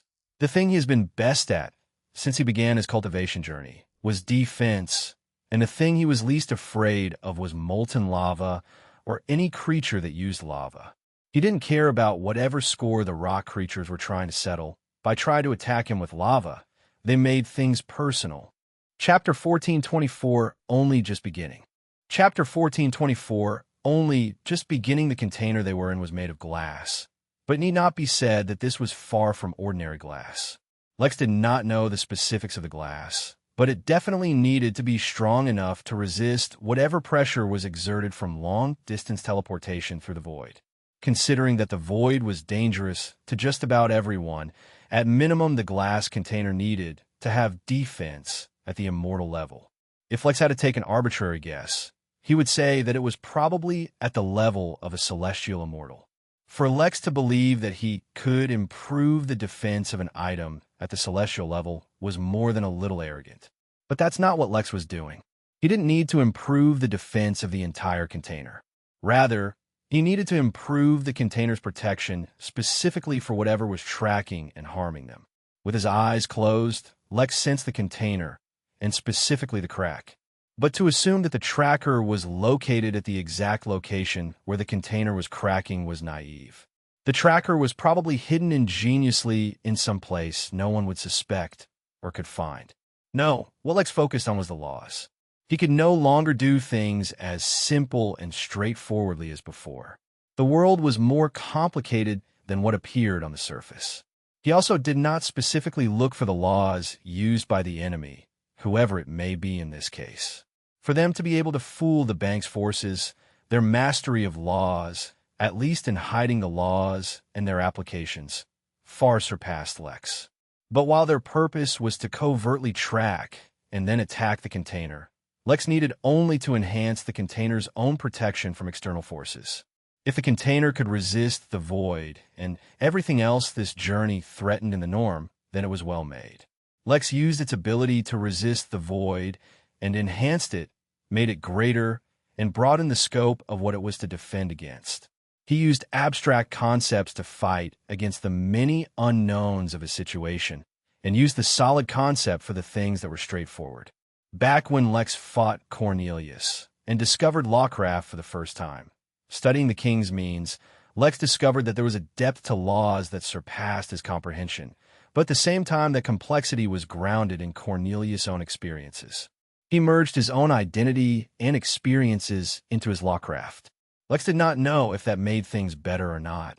He would experiment later. For now, Lex revealed his first ever self-created lawcraft. The laws in the container trembled, and suddenly everyone felt a change take place. Gerard and Velma would not be surprised no matter what Lex did. Though they did not necessarily believe Z's theory of Lex hiding his cultivation realm, they had faith in him. Ripley, on the other hand, could not help but look at Lex with the same gaze he did when he was auditing something, and what he saw was something remarkable. In the ever-changing, ever-in-flux surroundings of the container was like a speck in the cosmos. But suddenly that speck gained an aura of dominance that could not be described so easily. It was not the dominance of a warrior or an attacker. No, this was the sense of dominance that came with having absolute faith that nothing could harm it at all. It was the aura that came with looking down at everything else, for it would inevitably be insufficient. When Lex opened his eyes once more, he turned to look at the image that Velma was still portraying. An image of the whole room was not visible. It was more like they were looking out of whatever portal or connection was attached to their container. They saw as teams of gargoyles split up, with a few of them even seemed to enter through the image, clearly coming towards them. Everyone braced themselves for the attack, but nothing happened. There was no reaction at all. They waited a few moments more, wondering if maybe the attack would take some time, but Lex smirked. Softly. No one else felt anything, but he did. It was like an insect getting squished on the window of a driving car. The gargoyles, who Lex suspected were actually much stronger than him, died just like that, without the slightest hint of putting up a fight. Lex's mind quickly started to dissect what actually happened and figure out how and why he was able to show strength way beyond his level. Lex was confident, but not stupid. There was no way he should have been able to so easily take out a team of gargoyles that had been assembled to attack delegations to the bank. If anything, Lex suspected that there was a greater secret to this very container than he expected. Ripley, do you happen to know what this container is made from? Lex asked very casually, without mentioning the attack at all. I do not know the specifics. I don't normally travel through containers, Ripley said. These are standard containers used by the bank. I can find out their origins. No, I'm wondering where I can buy one, Lex said softly. Actually, he wanted to make a sword out of this material, but as soon as he had that thought, he could feel Naraka getting upset with him, so he changed his sentence real quick. The only other thing he could think of why he was able to display such amazing power was that the container was special, or maybe his lawcraft worked particularly well during teleportation. The image Velma was showing suddenly disappeared, but before anyone could ask what happened, Gerard spoke. I think it's over, Ripley said. Lex shook his head. These people, it was as if they'd never been involved in unexpected trouble before. How could they say that it was over? Things were clearly just beginning. A few minutes later, the container arrived at Uses, and what they saw was chaos. Chapter 1425, Don't reveal yourselves. Chapter 1425, Don't reveal yourselves. It went without saying that, leaving from the inn, Lex was dressed in a suit, similar to Gerard. Considering the growing skill of Jeeves, there was nothing like wearing a custom-made suit that he had made, even ignoring the many augmentative benefits the suit itself provided. As such, when their container reached their destination and the group saw the chaos in front of them, it looked like they had come to a disaster relief site in formal wear. The hall they arrived in seemed to be a generic landing site for these glass containers. Or rather, this was probably the room where the teleportation formation on the receiving end of interrealm travel sent all the containers once they arrived within the user's realm. Their own container was still intact, but in the hall in front of Lex, hundreds of other broken containers lay on the ground, devoid of whoever they were supposed to bring. Many containers also survived, bringing its inhabitants over safely, or safe enough. That clearly included the gargoyles, but the moment they appeared within this hall, they were all killed or restrained by quite a few powerful cultivators. However, the survivors who managed to last long enough facing the gargoyles were the ones causing havoc at the moment. Many of them were severely wounded, crying and wailing for medical help, whereas those who were not injured were either yelling at the bank personnel or trying to run away in a panic. The stronger cultivators could obviously control all the panicking guests, but considering their recent failure, restraining their guests would make them look even worse. Mused Lex, though he didn't really move or anything. He could feel several very hostile aura locking onto him, so it was best not to alarm anyone. You all seem surprisingly calm, considering someone just tried to kill us, said Ripley with a slight frown. I'm sorry you got caught up in this mess. It's not the first time people have tried to kill me, Lex said with a shrug. Compared to the kind of dates my girlfriend enjoys, suffering an attempted assassination sounds like a tame weeknight, where there's still work in the mornings so you restrain yourself, said Gerard. I'm wondering if all this is because there's someone somewhere trying to fight for his love. That would be so romantic, said Velma, her eyes replaced with hearts. It was actually quite a funny sight. She must have purposefully used some technique to allow her eyes to convert like that. Yeah, you see, we're all very relaxed about such things, said Lex. Rather than some kind of compensation, I'd prefer if you could share information on who tried to attack us and how. Ripley nodded with some hesitation, as if he was unsure about Lex's request. I will communicate your desires to the relevant departments. If you don't mind, I need to step away for a moment so I can report what happened to us exactly.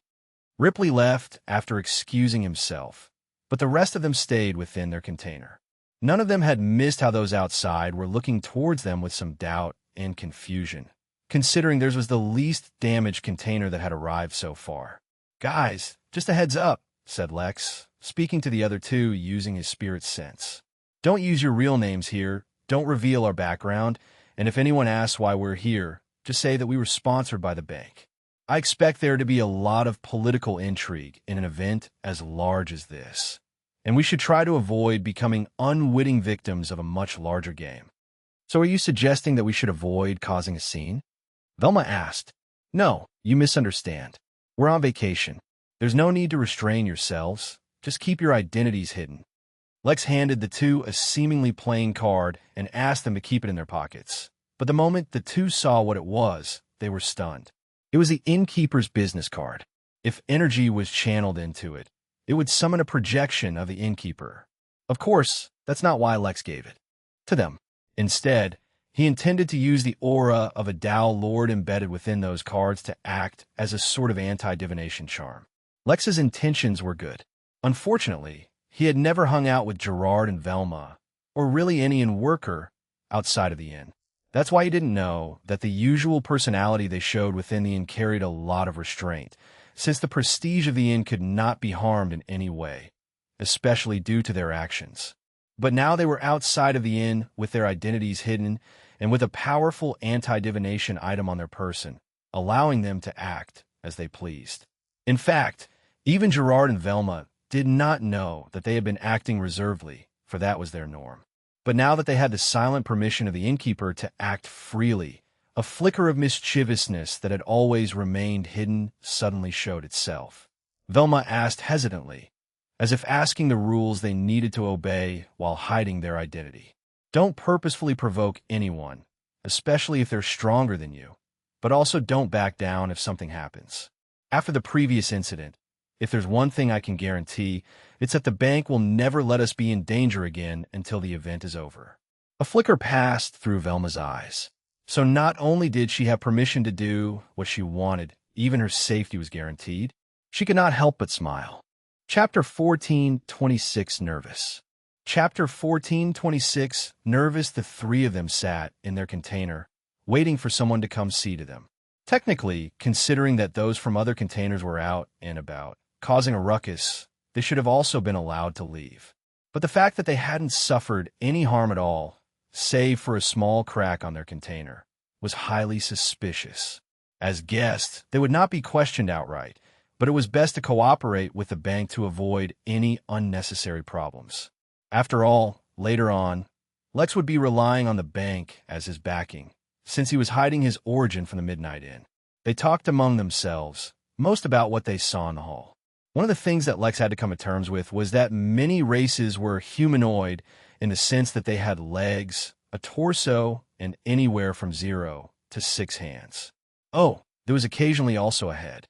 They fit the generic template of humanoid, but they were definitely not a part of the humanoid alliance that humans, elves, celestials, and such were a part of.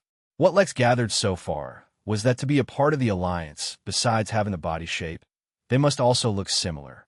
For example, elves and humans looked similar, despite a few distinct differences.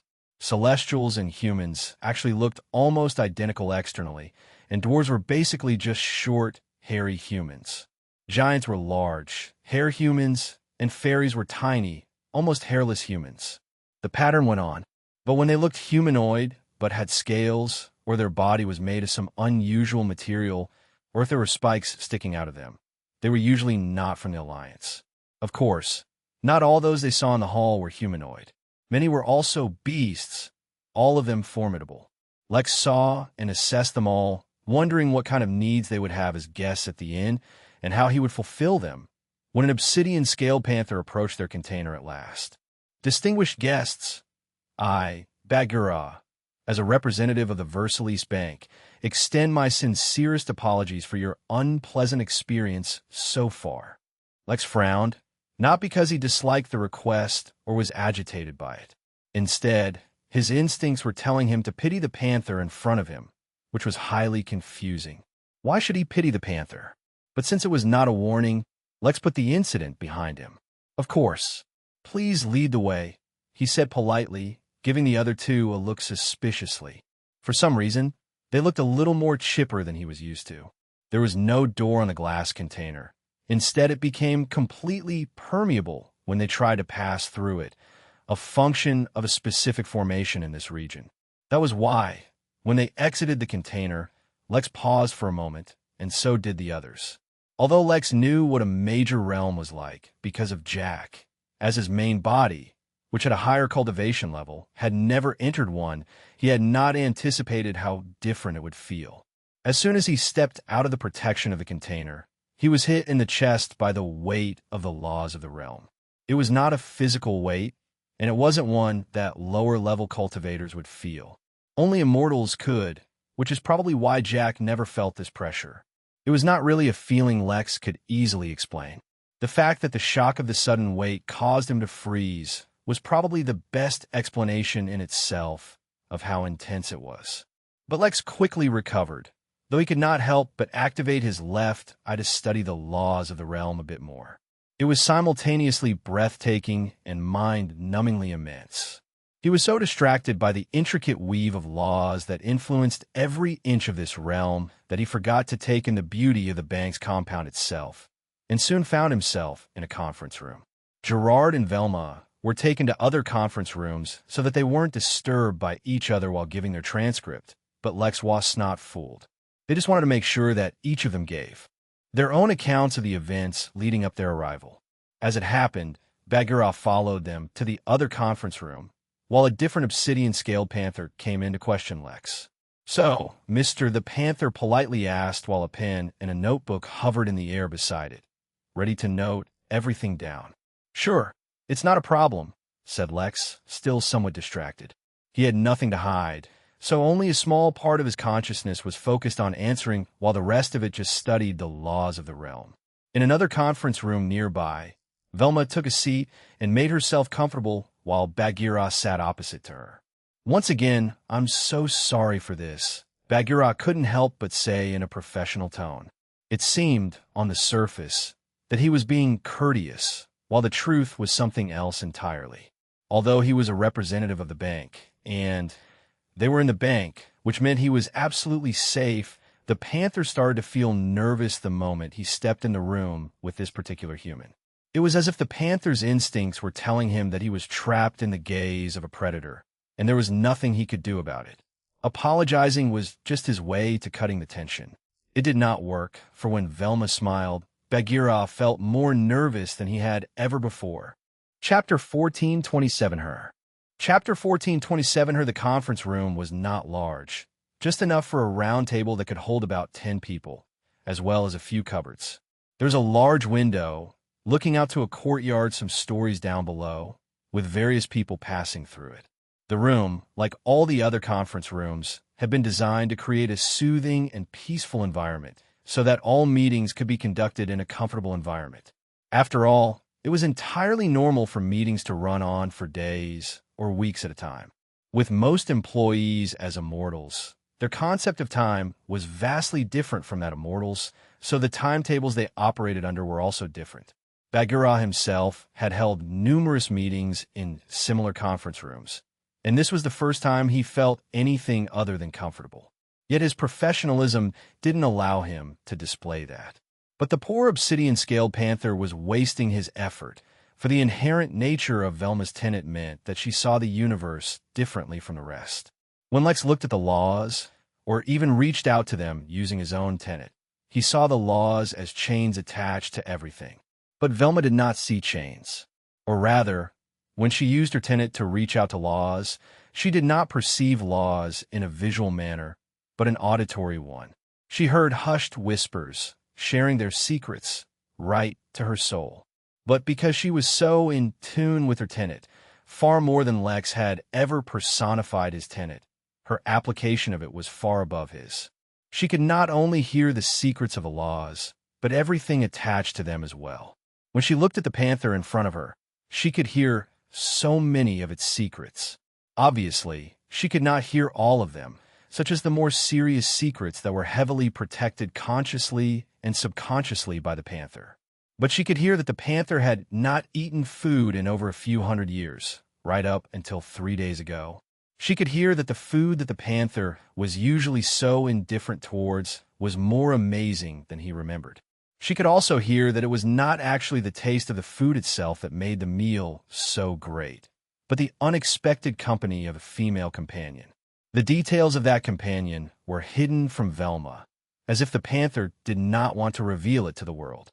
But one intriguing fact, something the panther likely wanted to keep secret, but she was able to forcefully hear anyway, that this companion was not another panther, but a tiger.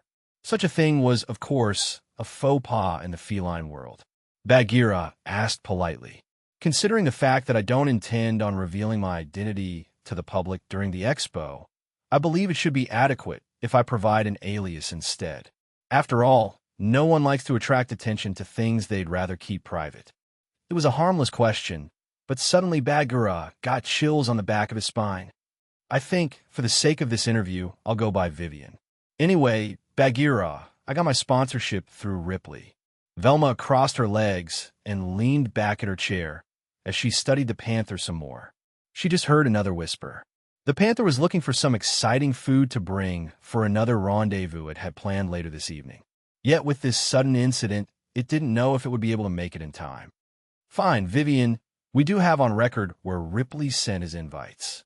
But please try to cooperate with the questions." "Oh, but I'm not in a rush," Velma said, teasingly, and pulled out a couple of very exquisite-looking slices of cake, as well as a bottle of absolutely divine fermented elixir. The cake was, naturally, an upgraded version of the Saturn cake, which was sold at the Midnight in gift shop. It was called the plutonium cake, and it could only be sold to immortals.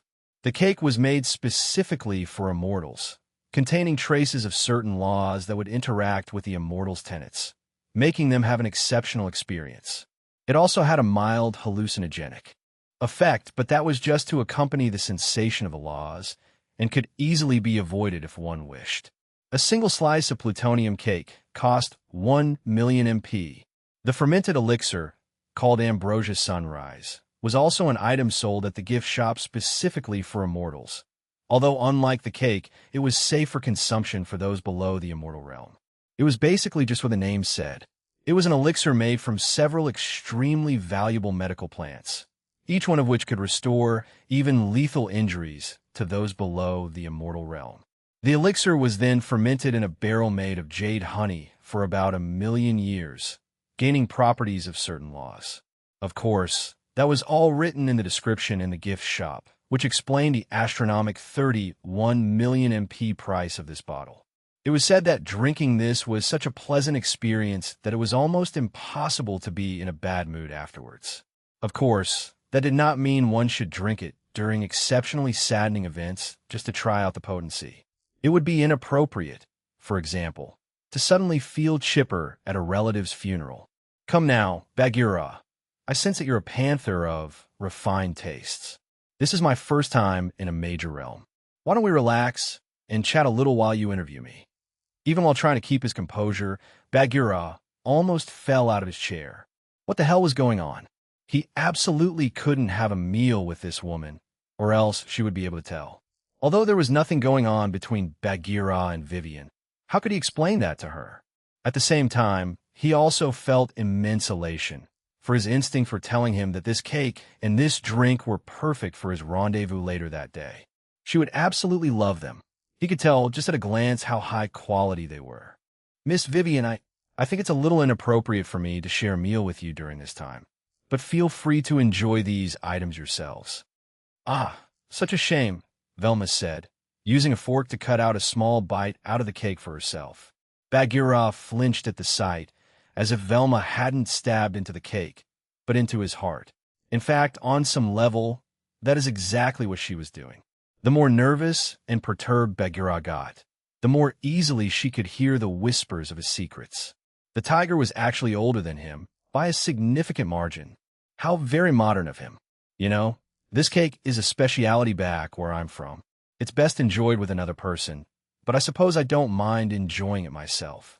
As for abnormalities, let me think. I don't know. I had a strange dream of the color orange with black stripes in it right before we left. Now, obsidian scale panthers didn't really sweat, since they had obsidian-colored scales covering their bodies, and those didn't exactly have any sweat glands in them. It was pretty easy to guess. That was exactly why the fact that Bagheera began to sweat through the gaps between his scales was such an oddity. He was literally doing something that went against his basic biology, but it couldn't be helped. A sense of dread began to fill his heart as a guess filled his heart. Bagheera asked, in a whisper, as if that would make a difference. But the moment he asked that question, he knew he messed up. A loss of composure made him say something he shouldn't have. Yet before he could amend his mistake, Velma spoke. Oh no, please don't misunderstand. I was not sent by anybody. I'm just here on vacation. But, if you're feeling a little nervous and want to talk to me about some random things to help me calm down after such a traumatizing event where I nearly died, I won't stop you. I should let you know, I'm somewhat of a relationship expert. Velma's enchanted smile began to look devilish in Bagheera's eyes, and the cute expression she made when she ate the cake seemed only taunting to him. What the hell was going on? He was supposed to be interrogating her? How did the conversation get so sidetracked? If you know someone who'd love this story, send them this video. Sharing is honestly the biggest help you can give a small channel like this. Now let's get back to it. Chapter 1428 Interviews Go Wrong. Chapter 1428 Interviews Go Wrong. Seen objectively, Velma hadn't really said anything odd or unusual, nor was there any need for Bagheera to be so disturbed. But his immense apprehension was as a result of his very essence being revealed to someone else, one secret at a time. The real problem was that Bagheera, an immortal, fully equipped with various gear and items provided to him by the bank, was having his secrets revealed without his knowledge. Moreover, Though he was questioning Vivian, he knew that he couldn't really coerce or harm her in any way, since technically they were at fault. Every single person who could take a sponsorship from the bank was exceedingly well connected. Much more importantly, they had already tried remotely scanning the karma on Vivian and her companions to get a read of their involvement in the matter, if there was any. What their scan revealed was that each of them was carrying an item with a Tao Lord's aura, which meant that nothing about them could be discerned. Though it did not appear so, the three of them were in a position of power, not Bagheera or the rest from the bank. So, the psychological pressure of knowing that he could not retaliate or defend himself in any way, combined with the knowledge that Vivian was backed by a Tao Lord, further combined with Vivian secretly hinting at knowing her private secret. Well, let's just say Bagheera had seen better days. Miss Vivian, I am a representative of the bank inside the bank. It would be inappropriate of me to discuss irrelevant matters, he said, his voice completely calm and professional, which did not in any way suit his current expression. He was hoping Vivian would understand the message he was trying to convey, and indeed she understood. Velma's eyes flashed with interest. Normally, she befriended others and asked them about their romance once they lowered their guards. But secretly picking up on their secrets was also quite interesting. She also enjoyed teasing the panther a bit. Of course, said Velma.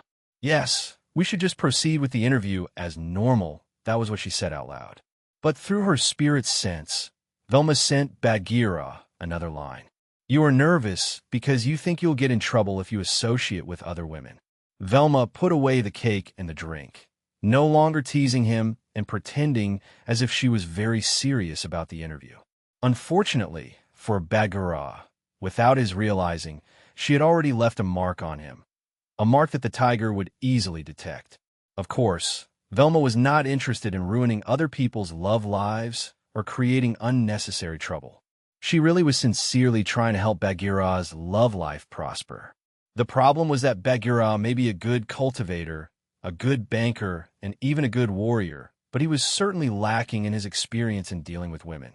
Fortunately, they would be here for a few days, so she would get to see how this would play out. She could also see that Bagheera was tempted to ask her for the bottle of elixir and maybe a slice of cake to take on his rendezvous, but didn't know how to. She only smiled. This was way too much fun, so she wouldn't make it easy for him. He would have to ask for himself if he wanted it. In the conference room, right beside Velma's, Gerard was also conducting an interview. Yes, he was not giving an interview. He was conducting one. No, please, the obsidian-scaled panther said, wiping the sweat off his brow. Up until this day, he didn't even know he could sweat. I must say, it is rare to encounter such extremely unprofessional behavior, Gerard said, looking down at the panther with clear disgust in his voice. How dare you give your car to someone else to wash? How can you call it your car if someone else is taking care of it? Young man, I am not your parent, and it is not my place to comment on your clearly sybaritic lifestyle. The panther pleaded, I work long hours and don't have time. I just like to go on long cruises over the weekends to relax. Gerard snorted. Young man, that's as good as saying you're busy, so you have someone else take your girlfriend out on a date, so you can just enjoy a few specific parts of the relationship? Tell me, if someone else is taking out your girlfriend, is she even your girlfriend at all? If the car that serves you so loyally can't even get the same amount of loyalty in return, then how can you claim she's your car? Gerard said the last part with such revulsion that his body physically trembled. You're right. Please forgive me. I have seen the error of my ways. No, wait. I probably haven't seen the error of my ways just yet. Please guide me, dear guest, so that I no longer make such mistakes. Gerard looked at the pleading panther and then sighed. His heart was too good. He couldn't help but guide this foolhardy and young car enthusiast, lest he go completely astray. Though his actions might be sacrilegious, at least his intentions were good. Fine, let's begin with the basics. The panther finally breathed a sigh of relief, completely forgetting that the reason he was here was to ask Gerard about the incident. Well, it's a 300-unicorn-powered Corvette-class streetcar with a standard 16-wheel layout, the panther began to sincerely tell Gerard. The fact that the panther was older had a higher cultivation, was in charge of the interview, or was at home base, did not in any way give the Panther any leverage in this situation. In front of a true car enthusiast, fakes like him were easy to distinguish. He could not pretend. Back in the first conference room, Lex had revealed the process of everything leading up to them getting in the container in detail. He had not talked about anything irrelevant, nor had he tried to lead the conversation in any other direction. Yet. "All right, I understand," the Panther asked. "Well, Ripley was telling us all about what to expect when we arrive here on Uzes, when one of my teammates detected a fluctuation in the energy within the container. By the way, I hope you don't mind me asking, what exactly was the energy that filled the container?" Lex's question was an incredibly stupid question, and one he purposefully asked. If he directly asked the proper question, the Panther would just brush his question off. But the severe extent to which Lex made it seem like he misunderstood and underestimated the quality of the container would force the Panther to correct Lex's misconception. During their small interviews so far, Lex had thoroughly analyzed the Panther's personality, so he knew how to get the information he wanted. The energy was just generic energy without any affinity. The thing that protected you from the influence of the major realm was the container. It's not just any material which can sustain the load of the void and insulate a major realm. Damn, no wonder it was so strong. Lex praised sincerely. But if it was made by a Tao Lord, does that mean the one who cracked it was also a Tao Lord? That doesn't make sense. The Panther questioned, as if in disbelief that anyone could ask such an ignorant question.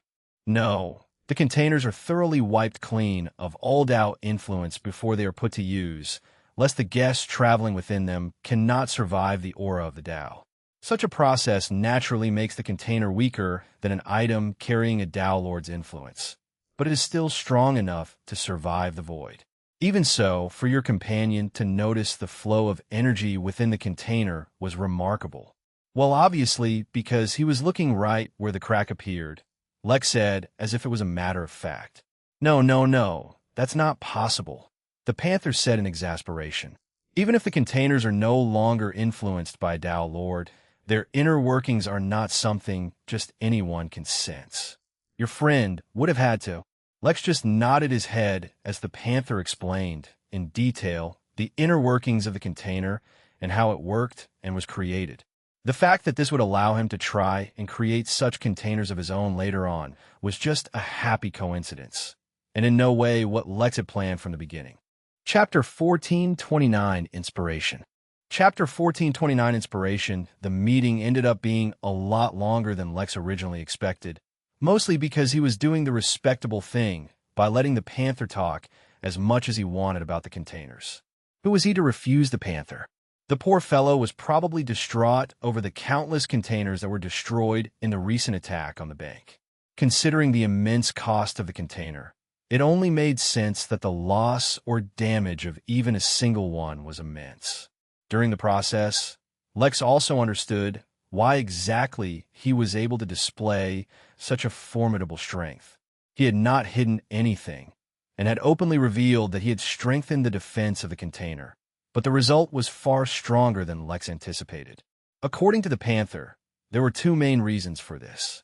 The first, and surprisingly less significant reason, was that the container itself served as an amplifier for any and all protective measures and techniques.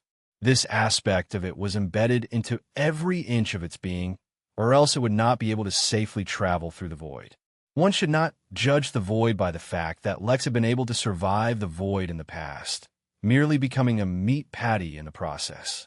The pressure of the void was unequal, and it was impossible to tell where it would be low and where it would be high. That was to say that even now, Lex could be in danger if he visited the void. That was exactly why the container enhanced everything related to its own defense astronomically. Lex had never seen an item that seemed more suitable for him. If he could buy one of the containers, he'd have the confidence to literally face celestial immortals without fear. The second, more significant reason Lex had been able to so easily rebuff the attack on the container was because, well, that they were traveling through the void. As obvious as it seems, The primary reason that the gargoyles had been successful in their attacks was because their infiltration remained undetected. The method they used to track and target the containers was still unknown, but most likely they used a very precise method, calculating exactly how they needed to enter the containers themselves. At most, they would have used a slightly additional amount of force in case there was a small deviation from their calculations. But when Lex significantly increased the defensive capabilities of the container, the enemies were able to reach it, but not penetrate through it. Considering the extremely dangerous environment during teleportation, unable to enter the protection of the container, they simply slammed into the container, were disintegrated by the force of the collision, their remains randomly teleported once they left the influence of the container. That knowledge gave Lex numerous ideas about new combat techniques he could create, leveraging his skills in defense and teleportation to face his enemies. But as of now, the ideas were immature. It would require more brainstorming and experimentation before he could implement them. A sound attracted Lex's attention, and when he looked over, he was surprised to find that Gerard was also exiting his interview at the same time as him. Though, oddly enough, Gerard looked absolutely fine, yet the interviewer came out with trembling legs, as if he had endured 3 rounds of interrogative torture. Lex opened his mouth to ask a question, but as it turned out, Velma stepped out of her interview at that exact moment. "Oh," she asked, surprised. Behind her, a cautious and sweaty Bagheera stepped out as well. The 3 panthers looked at each other, and then looked away. Neither of them wanted to be there any longer. The sight was genuinely confusing. Lex knew that his interviewer was embarrassed because, right at the very end, he had realized that he had accidentally divulged too much information and had fallen into Lex's trap. But what was wrong with the other 2? "The interview was quite draining," Gerard said, his voice tinged with disappointment and fatigue. "Shall we go and enjoy our host's hospitality?" Bagheera nearly collapsed on the floor and looked at Gerard with horror, which was incredibly confusing to both Lex and Gerard, but Velma's eyes only twinkled. "Yes, hurry, let's go. I want to check it out," Velma exclaimed, grabbing Lex and Gerard by the hand and pulling them along. Bagheera could only watch them leave, as a deep panic grew within his heart. That was the cafe where he was supposed to meet her. That's exactly why he kept thinking of his rendezvous with her, because the cafe was so aptly named. Bagheera exclaimed, not at all caring that he was speaking out loud, and dashed toward his office. He had to submit the report before he could take a lunch break. He just hoped he was fast enough to prevent something from happening. He was now sure that someone was targeting him. It was unusual enough for the girl Vivian to know about her. But how could her companions know where he was supposed to meet her? This had to be a conspiracy. By the way, from now on, if anyone asks how we survived the attack on the container, blame it all on Ripley. Lex told the other 2 through his spirit sense. The bank knows the truth, but no one else needs to know the exact details. If word gets out that we avoided the attack on our own, we'll attract unnecessary trouble. There's no need to get involved in this conflict. Instead, just pass the blame on to Ripley. Since Velma and Gerard did not have as much exposure as Lex did in the outside world, he thought he'd give them a little lesson in the art of not getting sucked into unrelated problems. Gerard nodded, and so did Velma. Lex was a professional, so they would take his advice on this matter. Soon they made their way to the cafe, but before they could enter, they were stopped by someone. "Excuse me," said a charming-looking koala bear, walking up to them with a clipboard. "Could I take a moment of your time?" Lex groaned. He never thought he'd encounter these evil devils outside of New York. He was more than familiar with them, for they were everywhere back on Earth. Environmental activists, the most cunning and talented devils in manipulating emotions to ever be born. Chapter 1430, Causing a Scene. Chapter 1430, Causing a Scene. Velma and Gerard looked at the koala with curiosity, but only Lex was grimacing. An environmental activist. They used one's own guilt, coercing them into donating their own hard-earned money, making them feel terrible for even living for all the contribution they were doing to pollution. Considering the fact that they were working for the environment, Lex should have felt like they were a necessary evil. After all, without a safe environment, people also cannot survive. But the thing that Lex found most distasteful about them was that they focus on the wrong things. Even removing all the plastic straws in the world would not improve the environment as long as celebrities took private jets on 15-minute flights just to avoid traffic. The contribution of a single celebrity or wealthy person to pollution could rival that of millions of ordinary people. So why were the ordinary people being made to feel guilty? There was also the fact that they would nag anyone on the streets that they could, becoming extremely annoying for anyone minding their own business and just walking by. But that was purely incidental. Lex's primary issue with them was still on the philosophy of their operations. It was not at all because they used to bug him for money while he was a broke college student. "I fear you have made a mistake," said Lex promptly. He knew that with Gerard's and Velma's amenable personalities, they were prime victims to fall prey to such scams. He had to navigate the situation carefully. "We are mere guests in this realm, destined to move on soon enough. We do not have the authority to take any significant actions within this realm." One reason Lex was particularly annoyed was because they were technically still within the bank's compound. Why did the bank have such people within their premises? Au contraire, my friends, it is because you can help that I have. You want to use the fact that I'm a female human, often characterized as having a high empathy quotient, to manipulate us into opening new bank accounts, Velma said, looking at the koala as if she was highly unimpressed. She could hear his secrets, and this koala had no girlfriend or even a crush. She was not interested in people like this. The koala froze, having been caught red-handed, but quickly recovered. "There's absolutely no reason why this is a bad thing," the koala said, putting on his most charming smile. "If you open up a bank account, as an incentive, the bank will donate to the cause of preserving the forest. Opening the bank account also has no drawbacks, and instead has numerous benefits, except that our karma would be permanently intertwined with the bank's, which would use this connection to boost its own karma," Velma said dismissively. The koala looked at them awkwardly, and then just left. Lex, on the other hand, looked at Velma highly impressed. Lex asked as they entered the cafe and took a seat in a corner, far away from others. A sound insulation formation ensured that their conversation was not overheard. "I didn't read his thoughts," Velma said. "Instead, by strongly connecting with my tenant, I could use it to not just learn about laws, but the material world as well." Lex was stunned, for he'd never heard of this before. "That can't be," he said. "I even went to the Temple of Fasting and asked them how to train in the immortal realm." Velma just shrugged, for she had no explanation for it. Lex asked, "Yes, actually I do feel like I'm ready to trigger another tribulation, but not until I fully digest the changes from becoming an immortal." Lex didn't say anything, but in his heart he felt like the universe was being sexist because he certainly didn't get any such buffer. The three continued to chat, and eventually even ordered some snacks. In fact, they were also just wasting time because the bank hadn't given them any information yet. They needed to get their identity cards, as well as find out where they would be living and their schedule for the next few days.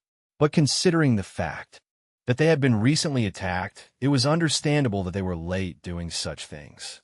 The three of them, being understanding people, didn't mind this at all. Moreover, though it was easy to say that they were at a cafe, the food and drinks there were beyond sublime and could be considered a part of them gaining experience. Like that, a few hours passed by seemingly in the blink of an eye, when suddenly Velma sat up straight. Velma asked the group suddenly. Lex asked. "Secret," she responded mischievously, and disabled the isolation formation around them, and yet continued to sit there. On the floor below them, a sunset tiger had just walked into the cafe when she suddenly froze and sniffed the air before looking up. It was as if she could directly see through the floor. She asked herself, but made no moves to investigate. This was the property of the Versailles Bank. She wasn't suicidal, so naturally she wouldn't cause a scene. But a scene was caused anyway, when a short while later an anxious Bagheera showed up at the cafe. Chapter 1431, We Should Avoid Getting Involved. Chapter 1431, We Should Avoid Getting Involved. Lex had long been disillusioned to his own reality. He knew he wasn't exactly a good guy based on the traditional definition of things. Although he tried to avoid killing people, the number of beings who had died by his hand was so immense that he actually had no idea what the number was. At the same time, he usually took a bit of pleasure in making his enemies feel hopeless, in watching them build up hope after almost peeling away defenses, only to realize that his body was, in every metric, much stronger than the actual armor that he wore. But such things were reserved only for his enemies. Lex did his best to stay polite and amicable towards people on an ordinary basis, and though he had goaded the Panther a bit into revealing details about the glass containers they arrived in, the way that Lex saw it, the bank owed him that much after getting him involved in some random confrontation. So, in essence, Lex was usually a good guy, and if he ever needed to be bad or mean, he tried to reserve it for his enemies. But what was happening in front of him was a level of torture Lex could neither have imagined being orchestrated by one of his companions. He looked over to Velma and saw her smirking. He asked in a whisper, his mind racing back to the scene he had just witnessed.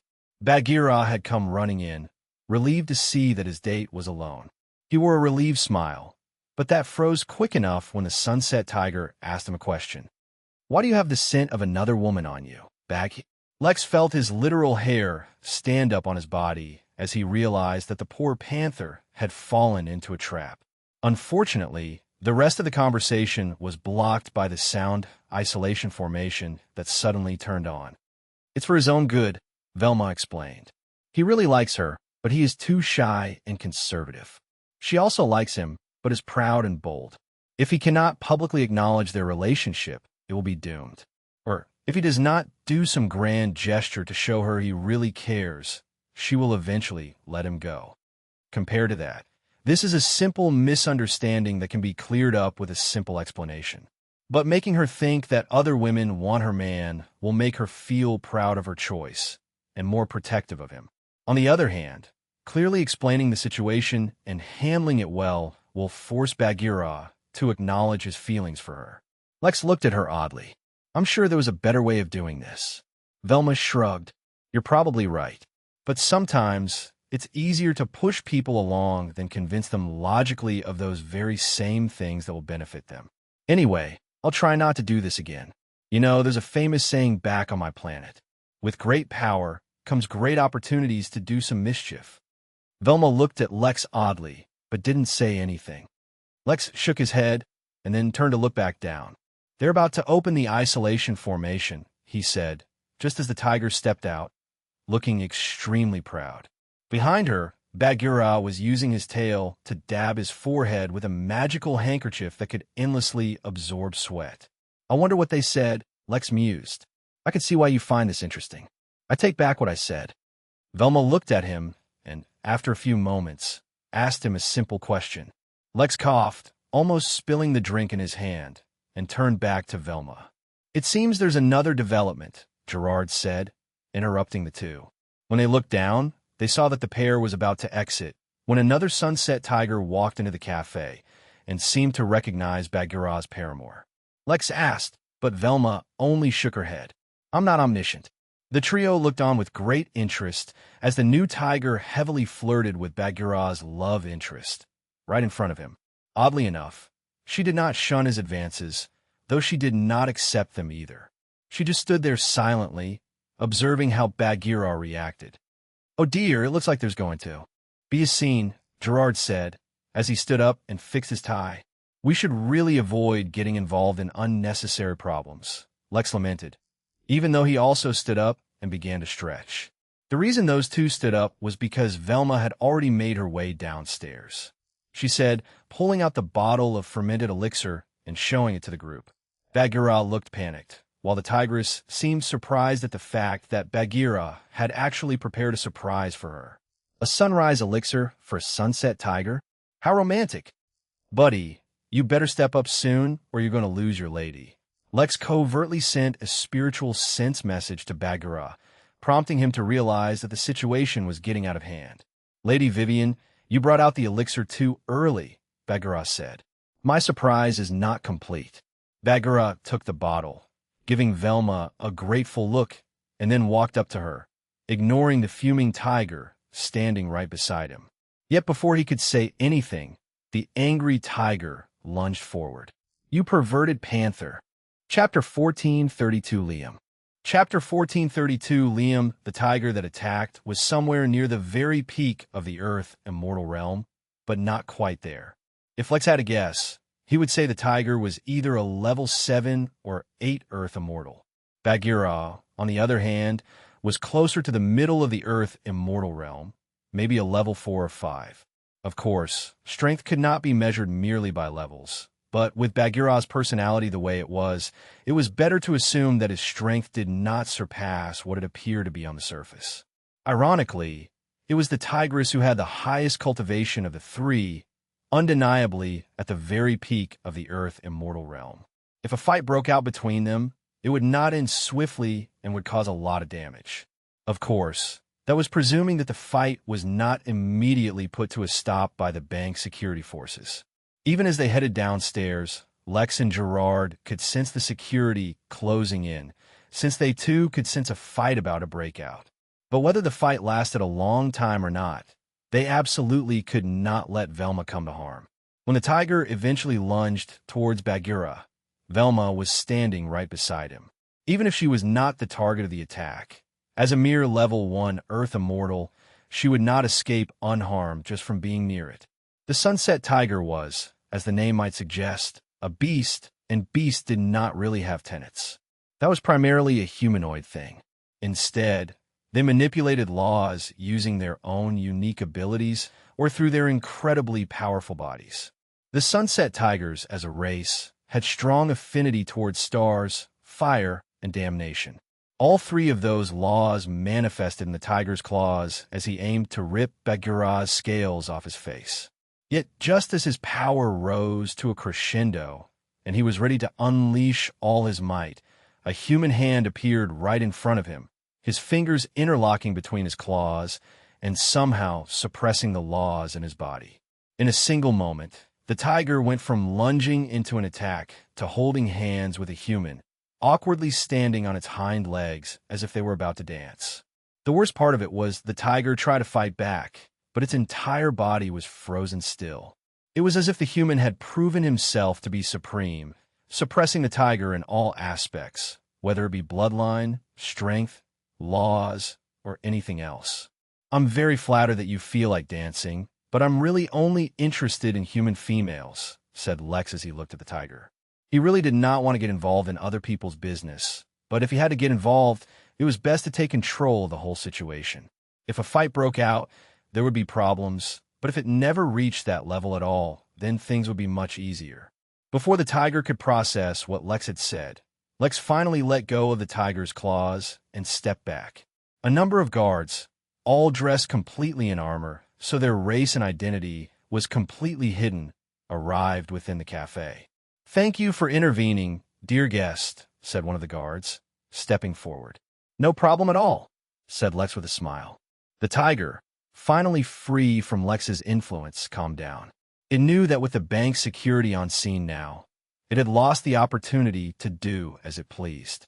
Even so, it did not back down.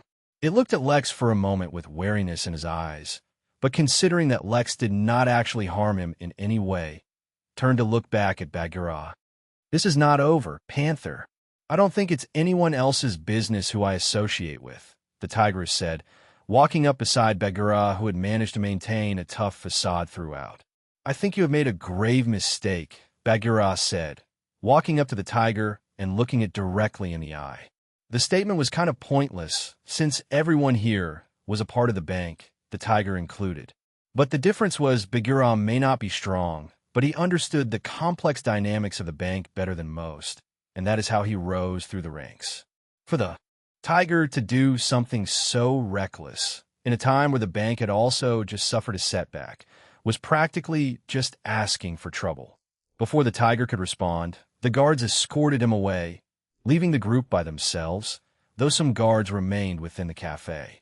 The others within were also watching with interest, especially since the entire confrontation had happened outside an isolation formation.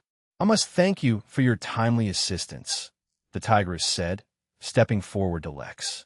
"I don't think anyone else could have disarmed the situation quite so effortlessly." My name is Mira Hart of the Red Heart clan. Lex had told the others to use a fake name and already knew that Velma had gone with Vivian, while Gerard had gone with the name Butler. For himself, he first thought of sticking with Leo, but that identity of his had already been revealed, so now it was time for a new fake identity. My name is Liam. It's a pleasure to meet you, Miss Mira. Liam, I'm glad I ran into you all, said Bagheera. I was going to come look for you soon anyway. Your accommodations have been decided, and your new schedule has been released. If you're free now, I can take you to your temporary residence. Chapter 1433, Danger Analysis I.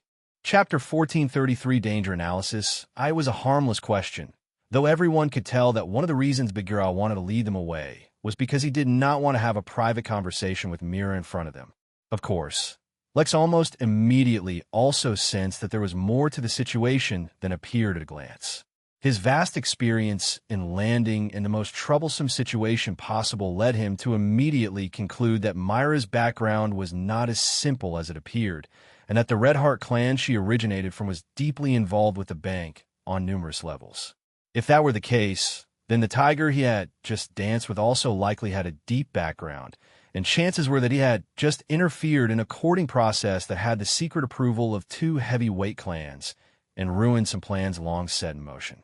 Of course, considering Lex's usual bad luck, he would also assume that Bagheera's background was especially controversial, resulting in a classic Romeo and Juliet situation. But considering the fact that he was supposed to be having good luck due to his immense positive karma, he concluded that the situation was possibly different. That either meant that the other tiger's background wasn't significant, but considering the fact that he had the courage to cause a fight in the bank, that was unlikely. The only other possible solution was that Bagheera's background was not controversial, but instead very powerful, but he had to keep it secret for some reason. Almost all of this was entirely conjecture, but even a baseless conjecture, when had by an immortal, was more than likely correct. It was because of how deeply involved they were with laws and the feedback they got from their corresponding laws and specialties. After all, not everyone was a maniac like Lex trying to manipulate whatever laws he wished. Most Earth immortals focused only on a few specific laws to increase their mastery over them. Lex was able to discern all this based on his own experiences, but he wasn't the only one with unique experiences. Velma immediately sensed that Myra's past was messy and filled with an unspeakable pain, which is why what she sought now was not strength or background, but sincerity and loyalty. She had enough self-confidence to face even societal pressure as long as she thought the partner was worth it, disregarding societal norms and stereotypes by even affiliating with someone from a different feline subrace. Gerard, as the only one in the group who was in a relationship, had his own unique insights into the matter and was able to tell that the true obstacles these two faced were not the external ones, but their own internal doubts which were causing them to hesitate from going all out. All three of them had their unique insight into the situation, but neither of them spoke on such matters anymore. Interfering too much was not a good thing, and, as Lex had just said, it was good to know when to stop. Gerard, as the only one in the group who was in a relationship, had his own unique insights into the matter and was able to tell that the true obstacles these two faced were not the external ones, but their own internal doubts which were causing them to hesitate from going all out. All three of them had their unique insight into the situation, but neither of them spoke on such matters anymore. Interfering too much was not a good thing, and as Lex had just said, it was good to know when to stop. If it would not be too much trouble, then it would be great if you could lead us, said Lex. Not at all, Bagheera exclaimed righteously. The group bade Mira farewell and followed Bagheera as he led them on their way. This branch of the bank was not too big, considering it was a branch in a major realm. This branch, meaning the specific building they were in, was approximately the size of Texas from back on Earth. For those who were unfamiliar with the size of Texas, it was approximately 863,007 Danny DeVitos wide and 844,878 Danny DeVitos long. Naturally, a branch that large fit a lot of things in it, though Lex felt confused. It was a bank. They were supposed to store money, or well, maybe in this case, spiritual stones. Even so, with the availability of spatial rings, did they need a branch this large? So he asked Bagheera. The services the bank provides are a lot more than you expect, Bagheera said. It is simultaneously impossible to conceive of all the businesses that the bank is involved in, and at the same time very easy. Universalmente? Lex asked, suddenly feeling like he was about to touch upon something far beyond him. Yet at the same time his instincts didn't react. Was there something wrong? The answer was quickly forthcoming. The universal mandate is a stele in the primary realm which dictates the few laws that all beings in the universe must abide by, Bagheera answered. Don't ask me what happens if someone breaks the laws, for I've never even heard of such a situation. To begin with, someone like me doesn't even know what these laws are. I also have no idea where the mandate came from and who decided on the rules. So the reason why Lex didn't get any warnings, as if he was about to learn some information he was not yet ready for, was because he didn't learn anything meaningful at all. At most, he now knew that somewhere in the universe there existed a set of rules that dictated the universal right or wrong. But considering that Sanguis Pluvia had not been condemned for participating in slavery, illegal cloning, realm-wide terrorism, and countless other sins, he doubted that his sense of morality was the same as that which governed the universe as a whole. Perhaps, for beings who looked down on the whole universe, with all its numerous realms, major and minor, things such as murder and genocide were entirely inconsequential, and instead there were other things that concerned them. Chapter 1434 Danger Analysis 2. Chapter 1434 Danger Analysis 2. Lex could not even begin to imagine what such a situation was like, nor did he try. Lex asked, "Yes, I know it exists," she said, "but beyond that, it was a little out of my reach. Even the head of the Celestial Court is not qualified to look at the universal mandate." Lex was surprised by that response, just as much as he was surprised by the fact that she was even able to give a response. More importantly, he had always thought that Mary was one of the strongest beings in existence, but the matters of the universal mandate were far beyond even her. In fact, she spoke of the leader of the Celestial Court as if they too were far stronger than her. But as curious as he was about these things, it was best to focus on the things that were much more pertinent to his present. After going through a couple of teleportation formations, the group was eventually brought to what looked like a suburban residential area, with numerous houses placed side by side in neighborhoods. Each of you have your own residence to enjoy, though the schedule you all have is the same. In about 8 hours, a vehicle will come by to collect you and bring you to the other sponsorees of the bank, and your briefing will begin. In exactly 6 days, everyone will depart from the bank to the expo. It is imperative to learn all that you need to know about the Artica realm, its rules and norms, as well as what to expect in the expo. Gerard asked, "I mean the kind we encountered on our way here. Considering the scale of your organization, I expect they will be able to handle the threat and that there won't be a repeat of such danger.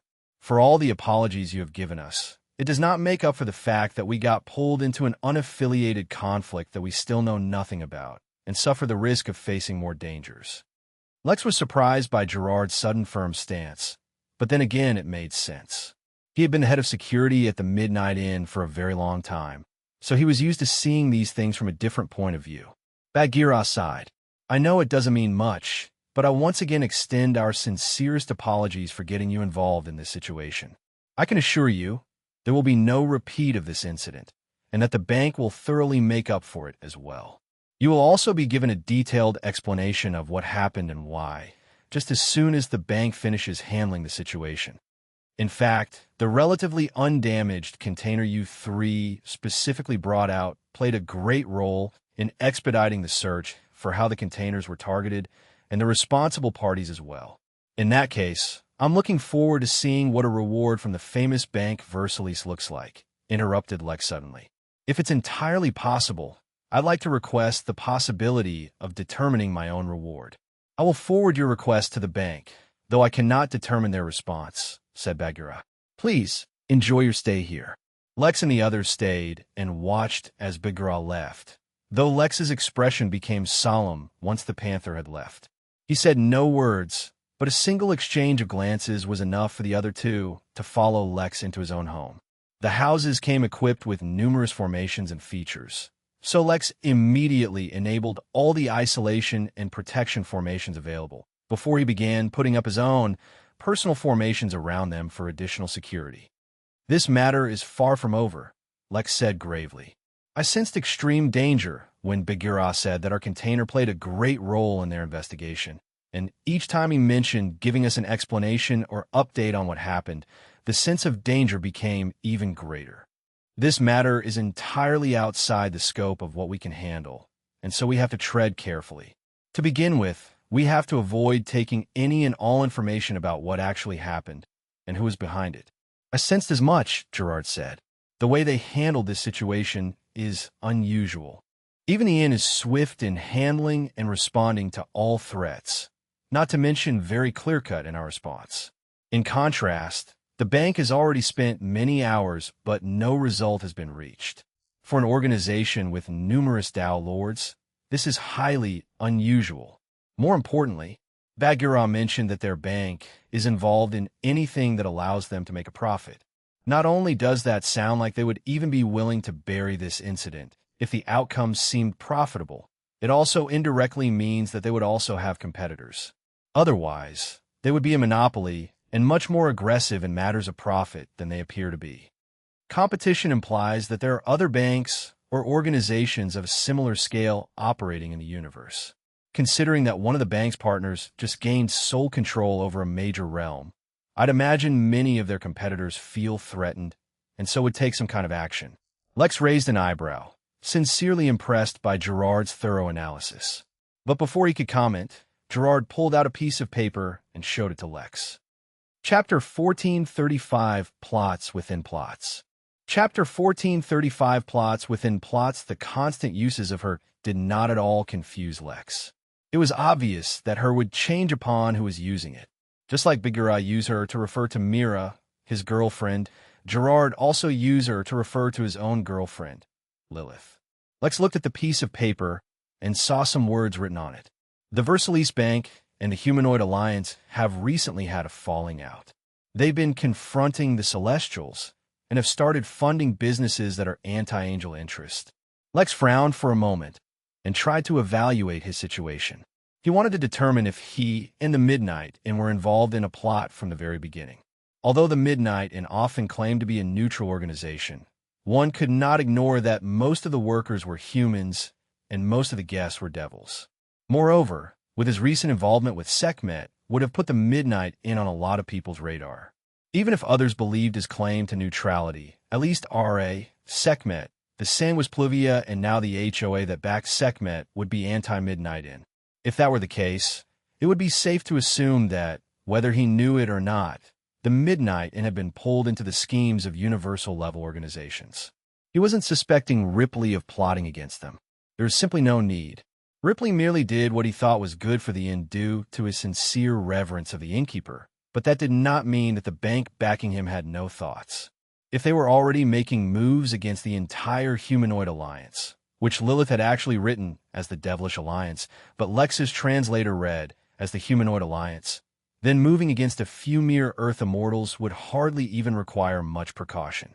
In fact, it might be a good way to gauge the thoughts or capabilities of the innkeeper. For better or for worse, it was best to assume that they were already caught within someone else's scheme. On that thought, Lex was immediately tempted to escape back to the inn. No matter how strong he was, any random celestial immortal could squash him like a bug, not to mention the numerous Tao lords these organizations had. But it was exactly because he was being plotted against that Lex couldn't leave. For reasons he did not quite understand, he could interfere in matters pertaining to Tao beings without being influenced or detected. If there was any hope of uncovering and resolving the plot, or plots, against the Midnight Inn, it would have to rely on him. Moreover, he really needed to raise his exposure now more than ever.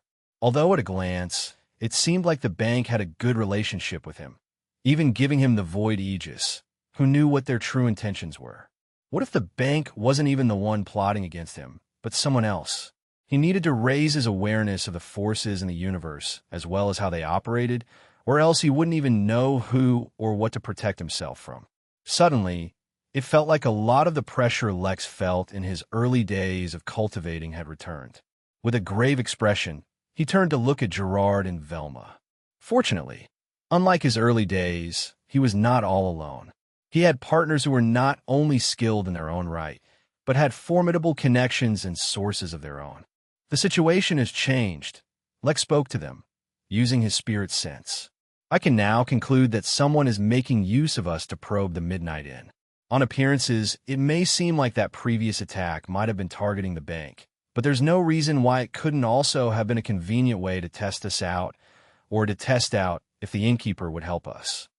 Gerard's and Velma's expressions turned serious as well. They did not mind going on vacation and enjoying themselves, and even being attacked during the journey did not do much to dampen their moods. But there was no way they could tolerate a threat towards the Midnight Inn. What should we do? Velma asked. No matter what action we take, it would be revealing something to the observing parties. At this point, I think what's best for us is to study the situation as best as possible and learn as much about the universe at large without getting pulled into this fight by the bank. Remember, the innkeeper's approach is not to single-handed control the inn, or else he would never need us to run errands or manage security. He is nurturing our strength, and we cannot do that by running away. We need to face this situation head-on and gain as much as we possibly can. At the same time, we need to gain a deeper understanding of the positions and stances of all the organizations we meet. For example, according to Lilith's note, the bank is making moves against the Humanoid Alliance, but the inn is not officially affiliated with anyone. Does that mean they want to sway us, or perhaps coerce us to stay away from them? What about others? In fact, even within the bank, opinions may not always be the same. In summary, we need to be wary of others, while gaining as much for ourselves as possible. No matter what, a probe is only a probe, and no one is directly falling out with the Midnight Inn just yet. After all, if the bank develops a reputation for attacking potential clients, they will lose a lot of business, so they have to protect us now that we've passed the first hurdle. The three of them continue to discuss their plans moving forward, for this vacation was no longer a simple one. At the same time, Lex reached out to Mary and asked her to have the Rhino Centaurs provide him more information regarding and relating to the Versailles Bank, as well as the New Age Expo. What was the point of having the equivalent of a universe gossip channel if he didn't use it when it was needed? Chapter 1436 Seraphines. Chapter 1436 Seraphines. The two Rhino Centaurs had been living a decent enough life, but they were having an early life crisis at the same time. They were effectively prisoners in the Midnight Inn, not that they went around telling people that. There was no point in antagonizing his jailers. But living in this prison had over the years not only advanced their cultivation, but also improved their cultivation talent. They were much stronger now than they were before, healthier than before, and had greater chances of raising their cultivation level to a higher ceiling. The most absurd thing was that they didn't have to do anything special to achieve this. They merely had to live in the inn for it. The magical energy within the Midnight Realm nourished their cultivation. The fresh air and clean food nourished their bodies, and the generally peaceful and relaxing environment nourished their souls. For all intents and purposes, they were in heaven. So where did the crisis come from? It was because they couldn't resign themselves to the fact that they had gone through so much to try to get systems. Yet they achieved so much without ever even needing a system. All they had to do was use their group chat to spy on the universe and submit one piece of news every day. It was so absurdly easy that they were even beginning to develop a guilty conscience. After all, living at the Midnight Inn was not cheap for others, but for them it was practically free. Moreover, it wasn't like there was a shortage of things to do at the inn. Between the numerous ongoing events, the games, the ever-expanding book club, making friends with other long-term residents of the inn, and countless other activities, there was never a shortage of things to do. The thing that they enjoyed the most these days was talking to new and guests who ventured over from beyond the inn's walls, and not from other realms. They liked to learn about the strange lands they came from, their cultures, their ways of life, and so on. One of the reasons why they enjoyed it was because of how quickly their civilizations were developing once they gained access to the new online portal that had encompassed the Midnight Realm. Considering that the absence of the Heavenly Tree was still affecting the realm, from things such as abnormal weather patterns to the unexpected amount of spiritual energy currents that developed, a day in the life of the Midnight Realm residents was unusual and exciting. Also, much more importantly, since the two Rhino Centaurs couldn't access the portal used by residents, the only way for them to learn anything was by talking to them in person. It was a nice change of pace from constantly conversing online. "Hey, you two," called one of the inn workers as he approached them. The two Rhino Centaurs looked at each other in confusion, then reached out and opened the letter, which turned out to be a set of new instructions. From now on, their daily pieces of news had to pertain to the Versailles Bank and the New Age Expo. More importantly, for every bit of additional news they provided about these two, they could get additional rewards, especially if the news was something very important or critical. The two shared a look before suddenly turning around and rushing back to their residence. An opportunity like this was rare, so they had to rack up all the benefits they could gather. Who cared about hunting for systems across the universe? It was more than likely going to end up with them dying in a ditch somewhere, perhaps plotted against by others in their own group chat. Instead, staying at the inn and relaying information was a much better option. What early life crisis? Such things were the luxuries of those who had struck it rich. I found 3 channels within the group chat server discussing the New Age Expo to some degree, but there are hundreds discussing the Versailles Bank. It'll be tough to sift through all of this information to find something useful, said one of the Rhino Centaurs. It's pointless to look through these things randomly, said the second. 1. First, we need to dissect why exactly the inn suddenly needs information about these two things. There's a high chance that they predicted something big is going to happen, so we need to look for what these two things have in common. For the bank, ignore all other random pieces of information, unless they are a level 8 on a category of importance ranging from 1 to 10. That's narrowed the list of channels greatly, said the first Rhino Centaur. But there's an issue. I suspect that the more important pieces of information are not available on general chat. To truly gain access to the higher, more secret levels of information, we'll need to raise our level within the group chat. The second Rhino Centaur pursed its lips, thinking of a solution. We'll see what we can do about that later, he eventually said. Perhaps we can consult the innkeeper for this matter. For now, just do your best. Here, I'm sharing some links with you. I found something on the expo. Holy hell, this is huge. According to rumors, the Artica race is gearing up to form an alliance with the Seraphines. I don't know, but this is good. Forward this information to the inn, but leave a comment on the side, denoting the unusual nature of such a move. Chapter 1437 New Kid on the Block Chapter 1437 New Kid on the Block Lex asked Mary, once she shared all the news sent by the Rhino Centaurs. Yeah, just in case someone asked, the Rhino Centaurs left a small note on the side of the report, she said, fixing the glasses she was wearing. Right now, she was dressed up as the secretary. I must say, they've been doing a good job lately. Their reports are very thorough and detailed, a lot better than when they just started. Let's see. It says here that the Seraphines are a large race group with a dominant presence in the universe, similar to the Hellions and the Humanoid Alliance. Lex rubbed his chin while he connected the dots. It seemed too obvious. The bank was seemingly participating heavily in anti-angel ventures, while their partners, the Artica race, were about to ally with the Seraphines, who were related to heaven. Lex did not know much about Eden Corp, but he could guess that the angels were also closely related to the heavens. That meant that they were either partners with, or more likely competitors of the Seraphines. But wasn't such an obvious plot too simple? It was not just Lex. Anybody who gained this information could come to the conclusion that the bank might be developing an anti-angel stance. What did it mean to be anti-angel? If it were a smaller organization, it could remain limited to the two of them.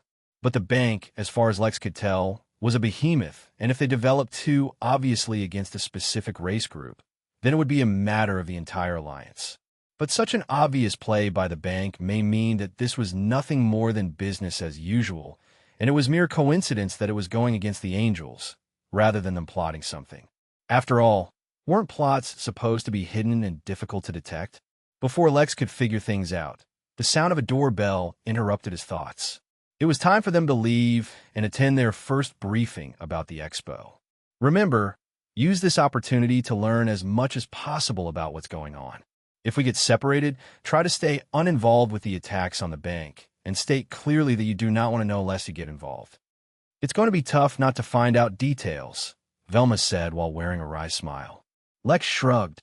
Well, now is a good time to learn how to control your ability better. Do your best, but if things go wrong, do not fret the small stuff. We can take things as they come. Lex was suddenly reminded of Pelvalen, and not because the dragon's soul was partially trapped within his ring. Instead, the mighty heavenly dragon had died silently and unknowingly to a threat no one understood or could have anticipated. Even now, Lex still did not know how exactly the dragon died, but he somewhat aspired to the degree of lethality that Entity had attained, silently biding his time, undetected by his target, right until he struck. Even then, no one would know it was him who struck. Once upon a time, he thought it would be entertaining to have a defense so high that it would drive his enemies to the point of helplessness. Now, he wanted his attack to be so fierce that no one could resist it or even recognize who had struck. The three of them ventured out and found a spaceship equivalent to a bus waiting for them, already filled with other people. Lex asked out loud as they walked up. "I suppose it adds change," said Gerard. "Even within our inn, guests can be teleported anywhere they wish." "I suppose," said Lex. For what it was worth, the bus ship was actually quite spacious, with plenty of room for them to sit and enjoy the scenery outside as they picked up the passengers one by one. For some odd reason Lex could not explain, he felt that there was something ritualistic about picking up all the participants one by one, though he could not begin to guess what the purpose of it would be. He just didn't think, with the numerous times they emphasized the shortage of time, that spending time individually picking up countless people was a wise use of their time. But, since he felt no threat, nor did he detect any danger, he just silently observed. Eventually, the ship flew up into the air, arriving at a satellite large enough to be a moon, where hundreds of other similar ships were arriving as well. They all slowly shuffled out of their vehicles and towards the stadium, making Lex feel like he was attending a sold-out concert. In fact, he was not the only one wondering about the unusual way they were all brought together, some even feeling offended, not that they could do anything about it. Soon, Lex and the others took a seat in what seemed like a massive stadium, except there was no music to be played here, nor was there any game being played. Instead, an elemental arrived on stage. Elementals were a strange and unique race, sometimes devastatingly strong and other times pathetically weak. They all consisted solely of a single element, and it was impossible to say which element was weaker or stronger. It all seemed to depend on the elemental itself. This elemental looked like it was made of warped glass, with a distinct body shape that looked nothing like any living being Lex had ever seen. All of you registered attendance for the Artica Major Realm's first ever New Age Expo. I bid you a warm welcome. My name is Imex, and I will be instructing you on the history of the Artica Major Realm, as well as the Artica race. That will be followed by an explanation of the unique laws of that realm, how to survive them, the appropriate social norms as well as restrictions. If any of you have questions, please wait until the end of the session for a specific question and answer segment to ask them. Now then, let's begin. The Artica realm completed its transition into a major realm only a short 3,000 years ago, making it the newest addition to a major realm in the universe. Prior to its maturity, the realm was entirely inaccessible to the external universe, Tao Lords included, due to a void vortex in the vicinity of the realm.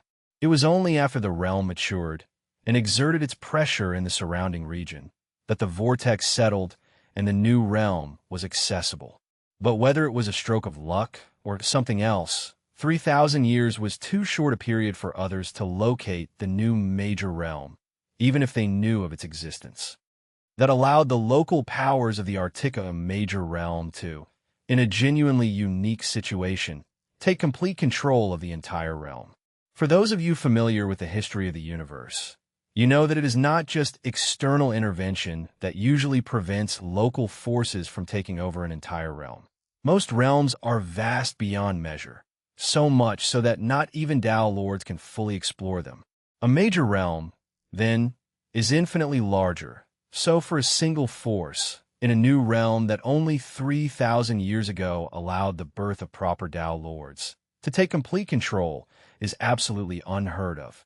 The fact, then, that when contact was finally made with external forces, the universe chose to recognize the legitimacy of the Artica rather than compete with them for dominance, should automatically display the immensity of the martial prowess of the Artica race. There's a very important reason I am sharing this detail with you, and even explaining it to you specifically, in case you cannot gather the hints yourselves. Do not treat the Artica race as inferior or underpowered just because their realm is new. Not only are they a prideful and powerful race, they have monopolized the benefits of an entire major realm. I'm sure in the next Myriad Cosmic Ascended Spectrum list publication, the Artica race will take up a prominent spot. As such, it would be best if you did not offend them needlessly. Chapter 1438 New Kid on the Block 2.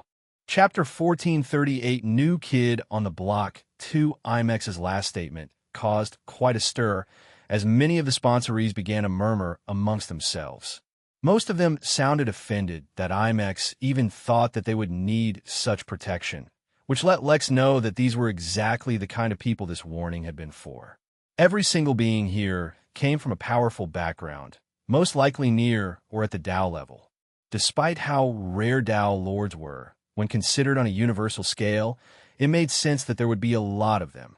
As such, there were naturally a lot of Tao-level organizations. Lex was not surprised at all that anyone from such a prestigious background would be prideful. But in his opinion, that was false pride. What was the point of that pride when it relied entirely on someone else? They did not understand the pressure one had to face to keep them safe without the presence of a Tao Lord. They did not know how vulnerable and weak they would be. Moreover, the power scale of Tao Lords was complex, and it was not easy to determine who was stronger or weaker, at least for simple immortals like them. In that case, why would they even risk attracting antagonistic attention towards their own backgrounds? Lex couldn't see the logic in it, but it only made sense that such actions were not logical. The strong were used to being revered, and suddenly being told that they had to revere others in turn offended their sensibilities. But Lex didn't care about them. No, what Lex picked up, the hidden message between the lines, was that the bank was purposefully trying to raise the prestige of the Artica race. No doubt many of those here would not heed the bank's warning or would forget about it. Only when they faced the repercussions would they remember this little warning. It was quite curious that the bank was putting in a lot of thought and effort towards propping up the Artica race. Either their cooperation was far greater than Lex originally imagined, or there was more going on behind the scenes. Probably both. The Artica realm has a strong affinity towards anything associated with cold, ice, frigid, and such, but that does not mean that other elements are not present. It's just that these are in greater abundance. Moreover, the existence model within the Artica race is a blend between star and galaxy models, with power-level distinctions and sub-realms that are not minor realms. Basically, there exist levels within the Artica realm, and only beings of a specific power level can exist within those levels. Through various means, those boundaries can be temporarily circumvented, but that comes at a great cost. For example, the most basic level, which also contains the higher number of beings, only allows beings up to the foundation level of power. Once someone wishes to transcend that level, and they have the ability to do so, the laws of the realm bring them to an alternate realm that the locals call the challenge realm, where they must overcome a trial specific to them. Overcoming that trial automatically allows them to break through to the golden core level without so much as a hint of a bottleneck. But that is not necessarily a good thing. From the subsequent level, the power level is between golden core and nascent levels of power, with none stronger or weaker allowed to exist within. In this case, the new transcended golden core cultivator automatically goes from being at the highest power within their level to the lowest one.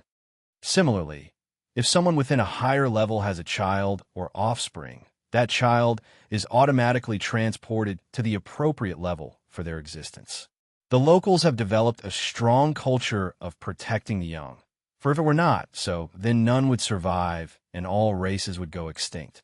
Also, it isn't worth offending someone at a higher level, for those living in higher levels have a degree of control and influence over the lower levels. The third, and up until recently final level of the Artica realm was for immortals.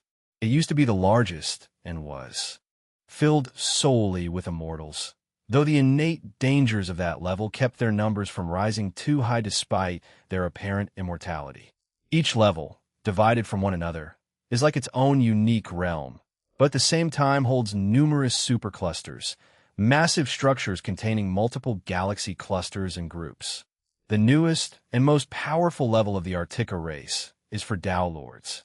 Due to the inherent structure of the entire realm, any Tao Lord that gains control of the highest level gains control over and the power of the entire major realm. Suffice to say, the Artica race has gained that control and hold the power of an entire major realm in their palms. Imex paused at that point, letting his words sink in. The entire room was silent, as everyone stared in disbelief at what they had heard. Even Lex himself, who was not entirely sure of what it meant to wield the entire power of a major realm, could appreciate that such a power was surely beyond insane. He had heard that the reason that devils could transform from their mundane into the devilish form was because of the power their entire race received from being in control Garbits. Lex could only presume that their uncanny ability to teleport anywhere they wished in the universe from Garbits, as well as control demons to a fault, also came from their realm. As such, he could not even imagine what it would be like if the entire power of a major realm could be controlled and used as one wished. That is a brief history of the Artica realm. So now we will be going over the power distribution of the realm, their rules and restrictions, and finally the details of the realm. Below the Artica race are a number of other races who serve the Artica race, the most prominent of whom are the Prism Whales and the Jagged Stallions. The Prism Whales act as stewards of the realm, while the Jagger Stallions are the peacekeepers. Considering that the realm in itself is extremely dangerous, they do not allow large-scale conflicts and wars. Unauthorized combat in occupied areas is a very severe crime, punishable by crippling or death, however is fairly easy to receive authorization should anyone require. However, there are a few rules even to that. Under no circumstances is any adult allowed to fight or harm a child in any way. The definition of child, according to the norms of the Artica realm, is anyone who has yet to participate in the transcendence ritual, something unique to those born in the Artica realm. Although during the expo, none of you will be sent to areas where there should be any children, I must emphasize this particular detail in case of unexpected incidents. The Artica race itself is a semi-aquatic, semi-aerial race with a pair of wings that also serve as fins, as well as a long tail. Though they avoid land when they can due to the absence of legs, it does not mean that they cannot go there. They share the same affinities as that of the realm, and conduct themselves according to a strict hierarchy based on their strength. The strong are respected, while the weak are protected. They are a highly unified, highly cohesive race who put the well-being of their collective over the individual. After years of contact, the bank can describe the Artica race as having strong morals and guiding principles, who will not tolerate a breach of the rules. However, as long as you operate within their rules, they will not discriminate or treat you unfairly. I will now provide you with a comprehensive breakdown of the rules you are expected to follow as guests, and keep in mind that there have been many allowances made due to the expo. For those interested in visiting the realm under different circumstances, a 300-volume collection of laws has been compiled for you to peruse. Now let's begin. As a visitor, you must... Lex was highly intrigued by the uniqueness of the Artica realm, as well as the unusual way in which they operated. The rules also, in his opinion, were also great and were just a compilation of basic etiquette in his opinion. But it seemed like not everyone else was of the same opinion, for the rule prohibiting bringing any slaves at all was very unpopular. Unfortunately, that also gave Lex a lot of insight into how common slavery was in the universe. He wondered if others had brought slaves into the inn yet. It was entirely possible, but it was not something he had been looking out for, so he never noticed. At least it brought him a new appreciation for the Artica race, which was a surprise considering what he learned previously was beginning to paint them in a negative light. It seemed like the new kids on the block were far from simple. Chapter 1439 Deep Waters. Chapter 1439 Deep Waters. The first day of briefings lasted 10 hours, after which Lex and the rest were sent back so that they could rest and absorb the information. For immortals, 10 hours was far from enough to tire them out. So in reality, the break was so that they could discuss and contemplate amongst themselves and their teams how they would proceed. Lex, too, had things to think about. For the majority of the briefing, Lex discovered that he found the laws and rules made a lot of sense and were fair, but when accumulated together, such fairness somehow turned into an extremely constrictive environment. The rules for the locals and guests were not the same, and it was fair that the guests should not make life difficult for the locals. But the impression that Lex got from his first briefing was that the Artica race was extremely protective of themselves and their realm and did not actually want anyone coming in, but were forced to accept them. Despite their many restrictions, Lex could already tell that for better or for worse, the Artica realm was destined to be incredibly popular, if interrealm travel to and from became convenient. Like every other major realm in the universe, the Artica realm had some unique treasures and materials that could only be found within it. But much more important than anything was the fact that it could allow certain people to completely ignore bottlenecks. Of course, it was not so straightforward, as whichever cultivator wished to skip the bottleneck would still need to face the challenge realm. But even if the challenge realm had a 90% fatality rate, which it did not, Lex could imagine cultivators from all over the universe who were stuck at bottlenecks, somehow finding a way to arrive at the Artica realm. Heck, if the Artica realm had not straight-out banned anyone trying to use their realm to enter the Tao Lord realm, Lex could imagine that countless celestial immortals would have already migrated over. Lex found the whole thing quite interesting, and it gave him a few ideas about his Midnight Realm as well, but nothing he could implement at the moment. The thing that caught his interest the most, however, was the ambiguous dangers of the Artica realm. They were hinted upon multiple times, but never clearly expressed. One of the reasons, as far as Lex could gather, that the realm was such a cohesive force was because the entire realm faced some kind of imminent and ultimate danger that was so immense that only through complete unity could they survive it. What that danger was exactly had not been mentioned, only that the bank and the Artica race would ensure that there would be no incident of that danger being exposed at the expo. But for all the unfriendliness that they were showing within their own realm, the Artica race clearly had plans to spread throughout the universe at a fast pace, already having occupied dozens of smaller, immature realms around their own. From what had been briefly mentioned, those external satellite realms were being developed to serve as centers of trade, where the Artica realm would ally with other forces in the universe. Lex asked Gerard and Velma once they returned to their homes. Though they had been together, they had not conversed much, so there was a chance either of them had learned something through their own means that they might want to share. I can speculate, but nothing concrete, said Gerard.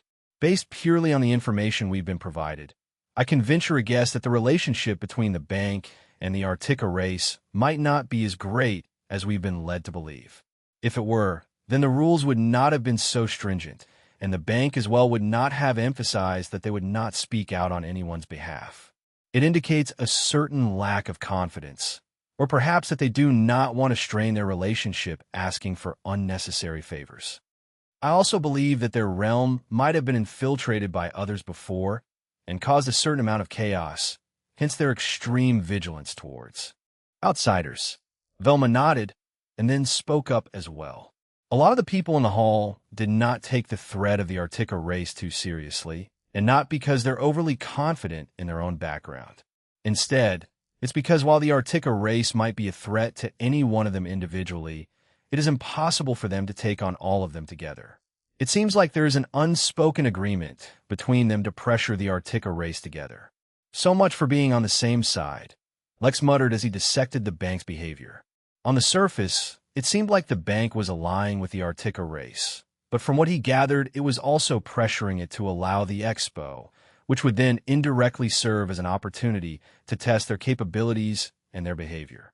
It was an open conspiracy, but the thing about it that made Lex the most uncomfortable was that if the bank was willing to do such a thing to their so-called partners, why were they being so nice to the Midnight Inn? Or was it just that they hadn't made their intentions clear yet? After all, the bank had likely been working with the Artica race for hundreds, if not thousands of years. They had taken their time to spring this trap. With the Midnight Inn, things were just getting started. It was a testament to his immense self-control that he did not frown. The Midnight Inn was getting involved in deeper water than ever before, and the danger that he now needed to juggle was even greater. Chapter 1440, The Captain Has Lost His Mind. Chapter 1440, The Captain Has Lost His Mind. The three of them talked for a while longer before splitting to do their own things within the short break that they had, before being taken back once more. The venue was the same, and once again the person, or rather elemental, who was briefing them was IMAX. Today, we will go over the segments involved in the expo, what to expect in them, and their timeline. Right off the bat, I should begin by informing you that the expo is intended to be 5 years long, and the Artica realm has been preparing for it for over a century, so there's a lot to look forward to. An entire star system has been specifically and specially prepared for the expo, and under ordinary circumstances, all attendees will have permission to explore anywhere within the boundaries of that star system. All locals you encounter within that star system will also be those who have been specifically assigned to that star system for the very purpose of this expo. The first segment will be the introductory phase, wherein for 1 year you will be introduced to the various aspects of Artica. This includes the changing seasons, the unusual energy patterns within their star systems, the various kinds of anomalous ice available, and more. You will be given a glance at their technology, their cultivation systems, their techniques, and more. This will be organized through a series of games, tournaments, competitions, and more. Since this is an expo, not only will they be showcasing all of these, they will also be actively engaging you to learn how they can cooperate with you to form a mutually beneficial relationship. The second segment will be, by far, the shortest segment, which will take place for only 3 months. After the first segment is over, those selected by an independent committee formed of the Artica race will be allowed to visit the parts of the realm not specifically prepared for the expo. This is to give various powers and organizations a glimpse into the daily life of an Artica realm local. This will be followed by the third segment, which will be the largest and longest segment of the expo, where participants will compete for the right to enter in a partnership and trade with the Artica race itself, as well as possibly earn the right to form an alliance with the realm itself. We will get into the details of the competition shortly, but suffice to say that they will cover a vast array of subjects such as agriculture, animal husbandry, mining, manufacturing, alchemy, formations, technology, cultivation, and much more. The final segment, which will once again last for 1 year, will only be for those who were selected during the third segment as potential partners for the Artica realm, and will consist of a meeting wherein the Artica race will unveil their plans to develop their major realm over the next 50 millennia and how others can cooperate with it during this time. Those who were not selected can spend the remainder of their time within the designated star system, or leave if they so wish. This is a brief overview of how the segments will play out, but now I will go into more detail about each segment. Lex listened to the briefing, while figuring out his own timeline as well. There was no way he had 5 years to waste on an expo, not to mention the fact that time flowed faster in the Midnight Realm than in the Origin Realm, where time flowed faster than in major realms. If the Midnight Realm was 3 times faster than the Origin Realm, then it was 6 times faster than major realms. So 5 years in the Artica Realm would be equal to 30 years in the Midnight Realm. There was no way he could leave for that long. Not to mention that the Midnight Games was only going to last a little less than a year in the Origin Realm.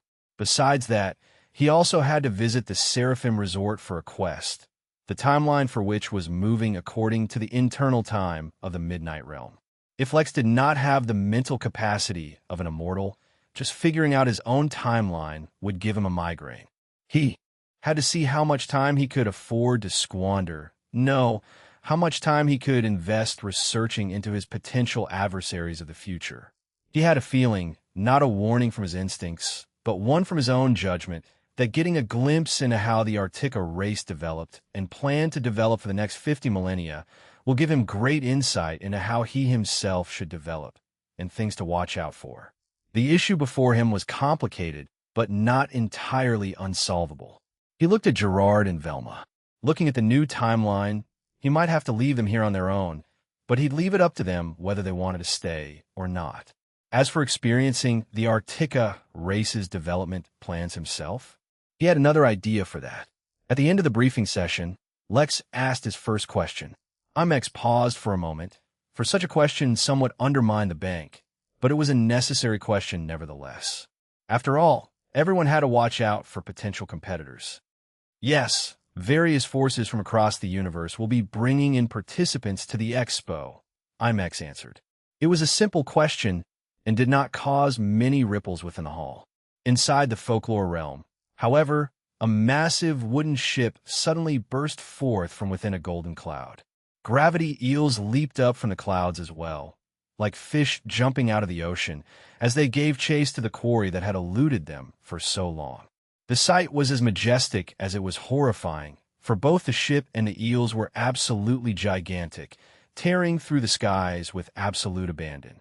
In a strange dichotomy of the sight, a faint, almost negligible sound could be heard, as if yelled by an incredibly tiny being. Chapter 1441 Meetings in the Dark Eye. Chapter 1441 Meetings in the Dark Eye time was the most basic fundamental for all of existence, and yet it was not something that could easily be explained or understood. Mortals had their own ideas about it, and immortals their own. Even beings of Tao discussed time, yet even they only dared to discuss it, and none claimed to have mastered it. The flow of time varied between realms, and the farther they were from maturity, the faster their flow of time was. It was for that reason that when the Midnight Realm was formed, Lex saw millions of years pass by, as if mere seconds were passing. Time was the one single constant in the entire universe, yet the flow of time was not constant anywhere. At one particular instance of time, Lex was listening to a briefing about the Artica realm, while Jack was surfing the golden clouds in another realm. The flow of time for these two places was relatively similar. Yet at the same time, he was also completely aware of everything happening within the Midnight Realm, where time was flowing much faster. It was fortunate that he was an immortal with a formidable mind, or else he would have struggled to process such a deluge of information at various rates. But unknown to him, elsewhere in the universe, there were places where the flow of time was even slower than that of major realms. In one such place, Lilith Val Kilger, sister of Loretta Pendal Val Kilger, daughter of the Devil Tao Lord Balam, was sitting on a stone bench, her eyes closed as if she was meditating. She had been like that for an unknown amount of time, but a strange sound suddenly awoke her. Her eyes flashed open, though she dared not study her unfamiliar surroundings too closely. She stood up, her arms folded in front of her, as if anticipating the arrival of someone esteemed.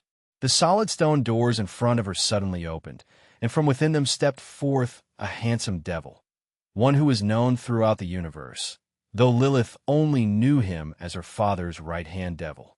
"The Lord will see you know, little Lilith," the devil said with a warm smile, as if looking down on a beloved niece. But Lilith dared not treat him like a familiar uncle. She bowed deeply and walked through the doors. Lilith was garbed in a special attire that had been specifically designed just for her, with the intention of allowing her to bear the presence of a Tao Lord. In fact, it was that familiar uncle himself who had made her current attire. As a demi-Tao Lord, an attendant for an actual Tao Lord, he had to do such things often. Lilith was extremely nervous, for this was possibly the first time in her entire existence that she would meet her father's real body, if it was the real one. Who could say? As for where she was, and why she had to meet her father here, those were questions she did not even have the right to ponder. The farther along she walked, the less and less she could see and perceive of her surroundings, until eventually she felt like she was in a hall made entirely of black marble, illuminated with black lights, filled with black tables, holding black items, and countless figures cloaked entirely in black all around her. It was clear that her perception was extremely skewed, but Lilith secretly felt like she was in a very special place, the kind of place she should never be able to enter. She heard her father ask, though the question was clearly not pointed towards her. "Yes, the cause and effect are genuine," responded another voice. "This cannot be faked."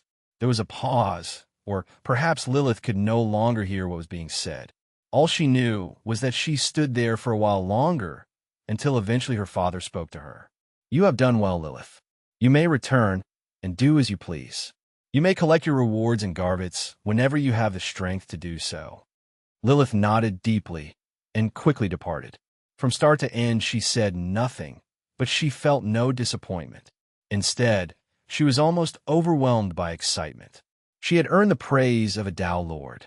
This was much more valuable than simply winning the appraisal of a parent. The praise of a Tao Lord was a tangible force that would alter her karma, and basically her whole life, for the better. Back in that hall, Balam turned to look from his daughter back at the rest of the room. All around were dome-shaped pieces of marble, either black or white, placed on various levels, as if on a model map. Balam asked. Numerous other figures in the room moved, as if pondering the question. There was a celestial sitting in the far end of the hall, and between him and Balam there were other humanoid races. There were elves, there were angels, there were dwarves, there was even a giant, and a few more. Of the more widely known humanoid races, only humans and fairies seemed to be missing. Of course, that was also because they were the only two without Tao Lords to even attend such a meeting. As far as we can tell, there has been no direct word from Mother Nuwa. Even so, the first step has been taken. We must assume that there is more in play than we have the right to know. The attention of the universe is diverted. The dragons and elementals do not care to target others. The divine patrons are too busy with their own war, and the banks will do what they do best and stay in the background. Ventura will look towards Artica, for its unusual laws threaten the balance of power accumulation they have carefully nurtured, while the Hellions and Seraphines will both be focused on disrupting the Nephilim project. No one will suspect that we are up to something in the background. The pieces are all in place. We just need to ensure that everything goes according to plan. Chapter 1442 Meetings in the Dark 2. Chapter 1442 Meetings in the Dark 2. Aston Olin, leaning forward, the lines of power on his body shining with a deep green hue. Why don't we bring in this innkeeper who has triggered this change, unintentionally, as you claim, with reports that he's created a new bastion of human potential, surpassing the heritage of those descended directly from the first kings. It is already clear that he is nurturing humans. I've also heard rumors that he is a master manipulator of karma, and according to the latest internal report published in the Versailles Bank, it is suspected that he is nurturing a seed of power for himself. Such a being would surely increase the chances of our success greatly, considering the fact that Balam suspects he is the one kicking up a mess, confusing those who observe karma, and obscuring the destiny of the human race. I've heard much about the man whose eyes, black and gold, one to see the secrets of the universe and one to control them, were seen across the universe. Suddenly, the room went silent. It was an unspoken question so far, but it had finally been voiced, in a way. Knowingly or unknowingly, the innkeeper had not only expedited their plans, he had also made them possible to begin with. Among other things, by stirring the growth potential of the human race, he had elevated their position on the cosmic ascendant spectrum and altered their karma. He had, supposedly, altered the destiny of the realm Hanali. Some claimed that the phenomenon of eyes appearing universe-wide were the innkeeper's eyes, though there was no proof of that. Countless devils who resided in the Midnight and had undergone a massive growth in base ability and potential, making the mythical Nephilim project an actual potential possibility, though no one understood why the devils, as well as other humanoid races in the Midnight realm, suddenly experienced such an evolution. There were too many things that were unknown about this person, and there were too many universe-shaking things he was credited with. If they did not meet him for themselves, they would all feel like there was something that was being hidden from them. They would feel unsure about committing to the very dangerous plan that they were about to set into motion. Every single being in this room had set off legends across the entire universe, and not a single one of them was a character that could be dismissed. So for some unknown being to suddenly show up and in a matter of a few years alter the trajectory of their plans in the entire universe, single-handedly, without ever even showing up, made them feel like this was unreal. Either they weren't as great as they thought they were, or this innkeeper was a hell of a lot more powerful than he appeared to be. But both of those things were not easy to believe. So now that the question had been finally asked, everyone turned to look at Balaam, who smirked in amusement. He summoned a golden key in front of his hands and pushed it outwards. That is the key to the Midnight Inn. Why don't one of you go there and invite the innkeeper over? Everyone in the room exchanged looks, confused about what Balaam meant. The Ullin, however, reached out to the key and was about to crush it when his expression suddenly changed and he flung the ket far away. He roared, horror and fear in his voice. "The key to the Midnight Inn?" Balaam asked, his voice innocent and confused. "Don't play games with me. You know exactly what I meant." "Oh, that," Balaam said, as if finally realizing what the Ullin was referring to. "Well, I have it on very good account that the innkeeper has accepted a very interesting new guest at the inn." Balaam held up a single, orange-colored hair as if it was nothing, yet almost everyone's expression suddenly changed. "Wukong," the Ullin whispered. "Yes, I believe you're right. We could still send someone to extend an invite," the Ullin said weakly, but Balaam only gave him a wry look. He remembered back when he first visited the inn. He was impressed that the innkeeper had a celestial as a bodyguard. They were quite uptight about their pride to do stuff like that most of the time. But never in his wildest dreams did Balaam think that the innkeeper would upgrade from a celestial to that crazy monkey as a bodyguard. He could not help but smile and wonder what exactly the innkeeper was actually up to. Whatever it was, Balaam had not been able to figure it out yet, and he doubted it was something so simple. Only time would tell. The meeting between Tao lords continued, though no one mentioned the innkeeper any more back in the Use's realm. During the briefing about the Artica realm, Lex had turned his attention to more important things. Now that he was no longer concerned about spending his personal time at the expo, he could get down to business and do what he had planned all along. He was going to successfully and purposefully flirt with a pretty girl and practice asking them out. The only problem was there weren't a lot of options available at the bank. Humans were, unsurprisingly, not so common in such places. Fortunately, elves weren't as rare, and Lex had a thing for redheads with pointy ears. Chapter 1443, Goldilocks. Chapter 1443, Goldilocks. There were only 3 days of briefings left, and Lex was fully motivated to begin his shenanigans, perfectly creating the appearance of someone uninterested in learning more about the Artica realm. In truth, he was still paying attention, for everything he learned would help Jack if and when he was able to arrive in the Artica realm. The greatest trouble was finding a way for Jack to arrive, but the fairy pirate had a plan. "Captain, the gravity eels are gaining on us," said Tiny Sparkles, the unicorn suffering from dwarfism. His deep, reverberating voice caused a portion of the Jolly Rancher to tremble.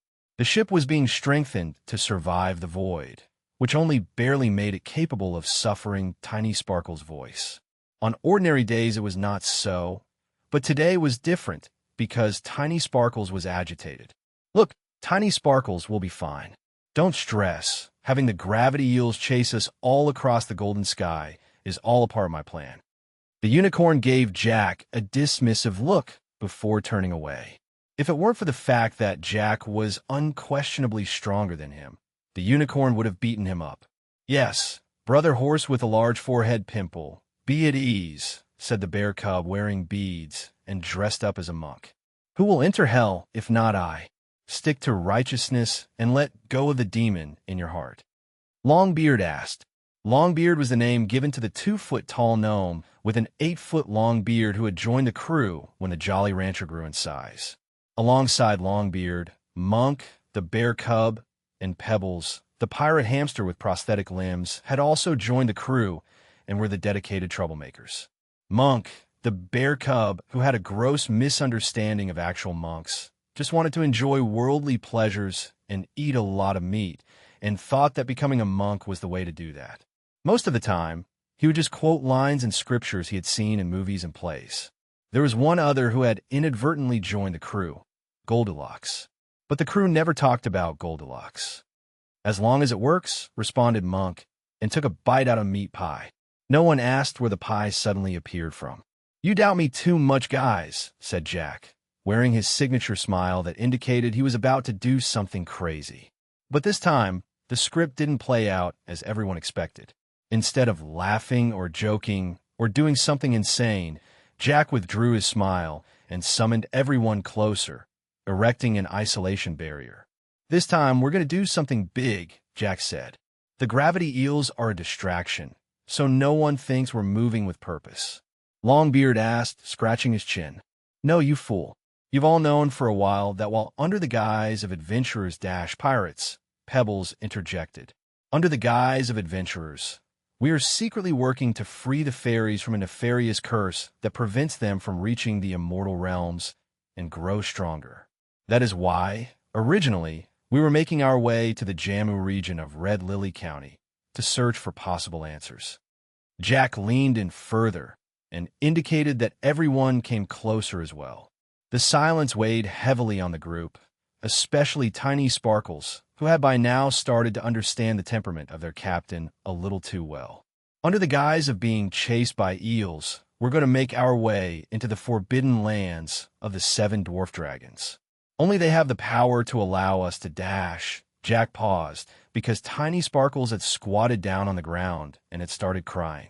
Tiny, what are you doing? Tiny, it's okay. I have a plan. Jack tried to explain, but the unicorn started crying even harder the more that Lex tried to explain. The group all looked at each other, concerned about what to do. Jack, unfortunately unable to get the unicorn to stop crying, had to divulge a bit of his true plans. He asked, whispering in the unicorn's ear, but he didn't wait for an answer and continued to talk. It's treasure, and while we don't have treasure, we do have Goldilocks.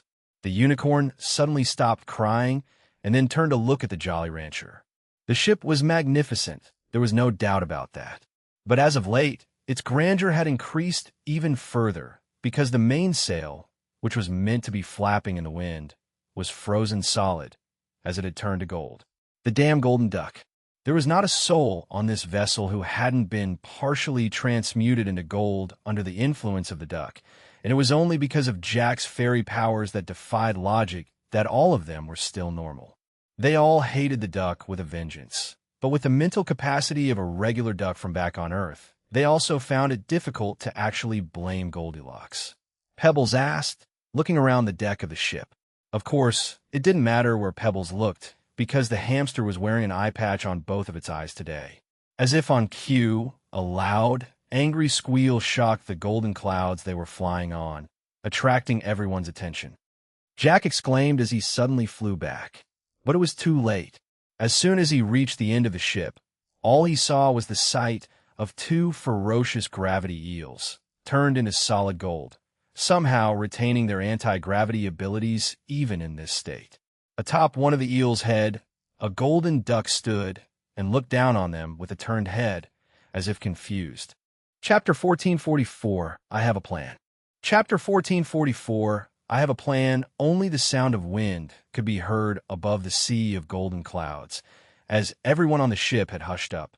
This was not the first time Goldilocks had directly disrupted the captain's plans, and if it weren't for the fact that the duck's golden body seemed impervious to damage, they would have already tasted duck soup.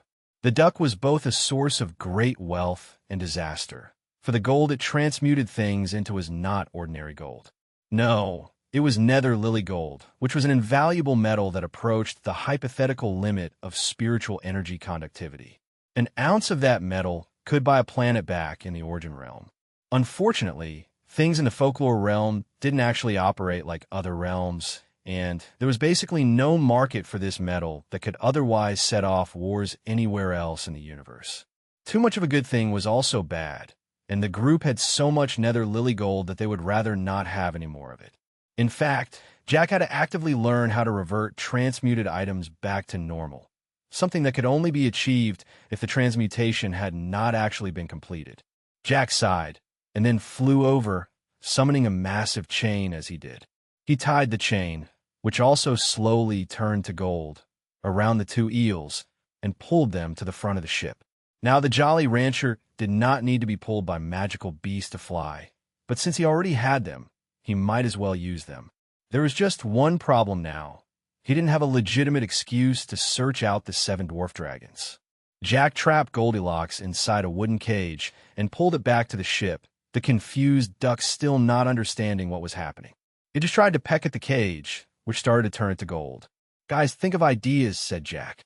Over the past few months, Jack and his crew had gained a basic understanding of the folklore realm.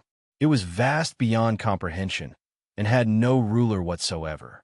It only had local tyrants, each of whom boasted such tremendous power that the forces of the universe had unanimously decided to leave the folklore realm alone. After all, most of the local powerhouses could only retain their peak strength within this realm, the laws of which would allow them to do whatever they pleased. Once they left, they would lose their edge, so no one bothered to leave. There was no governance system in place, no massive empires or anything of the sort. The entire realm, if anything, was like a collection of city-states, each ruling their own territory in the way they pleased, uncaring about anyone or anything else. That was the basic structure of the realm, but there were exceptions, such as the 7 dwarf dragons. The 7 brothers were abnormally strong, in and out of the realm, had a tendency to cause absolute chaos, and apparently had more than once almost self-detonated their cultivation over petty squabbles.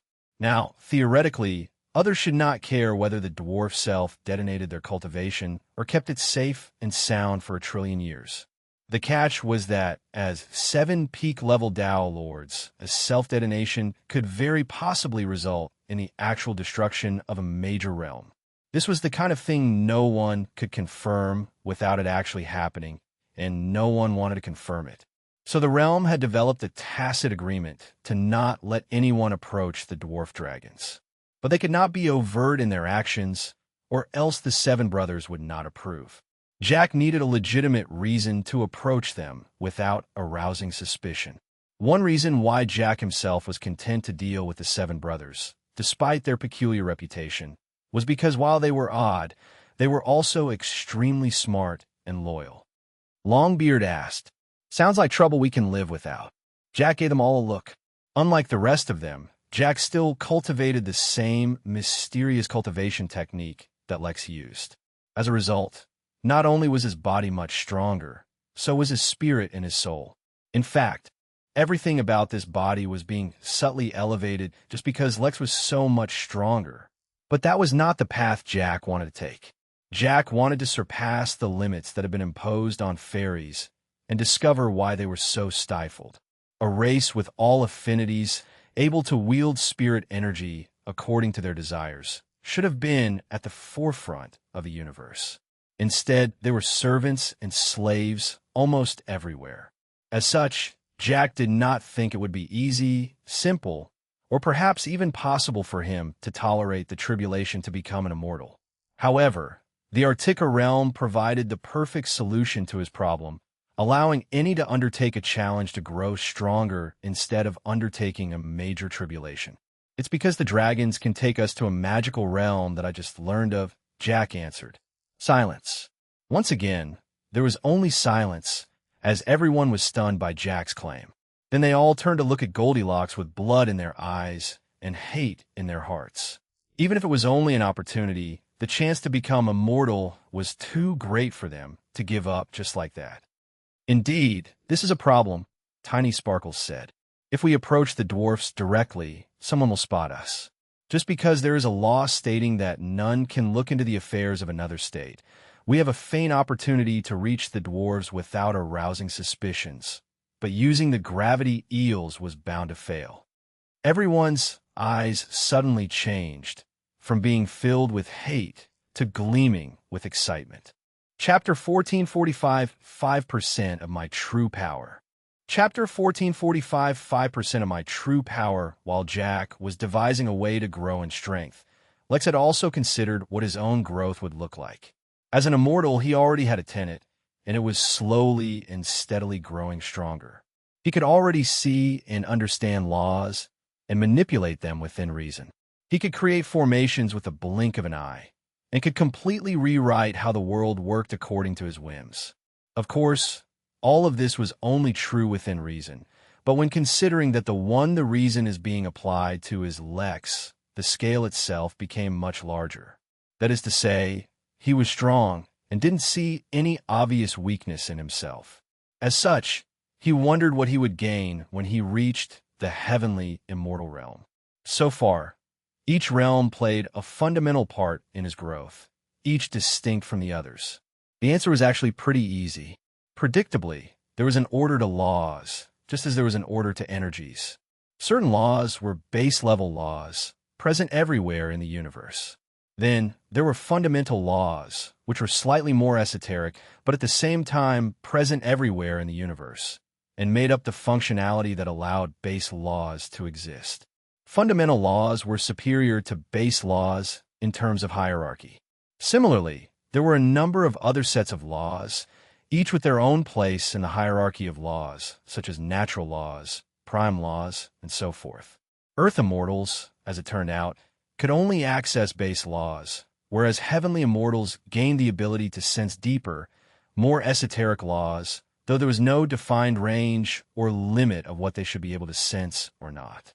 Besides gaining the ability to sense deeper laws, the exact accomplishment of each heavenly immortal was highly individualistic and could not be predicted on the basis of race or species. The concepts of the universe that had so far eluded him, such as destiny, fate, karma, and so on, would finally be accessible to him to understand. Laws with a higher hierarchy naturally have a suppressive effect on lower-level laws, as well as a certain influence. The reason why he was looking into all of this at the given moment was because he had run into a most unexpected issue. Lex looked to his left and saw Velma encouragingly giving him a thumbs up. In her other hand, she held an emergency first aid kit, and behind her stood a few medics. To his right stood Gerard, who merely gave him an acknowledging nod. Besides the two of them, Lex was also surrounded by hundreds of other beings of all races, observing him eagerly and with anticipation. Sitting directly opposite to him was a pretty elf with bright red hair and a special gleam in her eyes. To be more specific, the gleam in her was due to the excitement she felt as a result of her rather unusual interests. How do we end up here again? Lex spoke weakly. Nonsense. Our situation here is very standard and matter-of-fact. Anyone interested in pursuing me must at least beat me in arm wrestling first, the brunette elf said as she flexed her slender arm.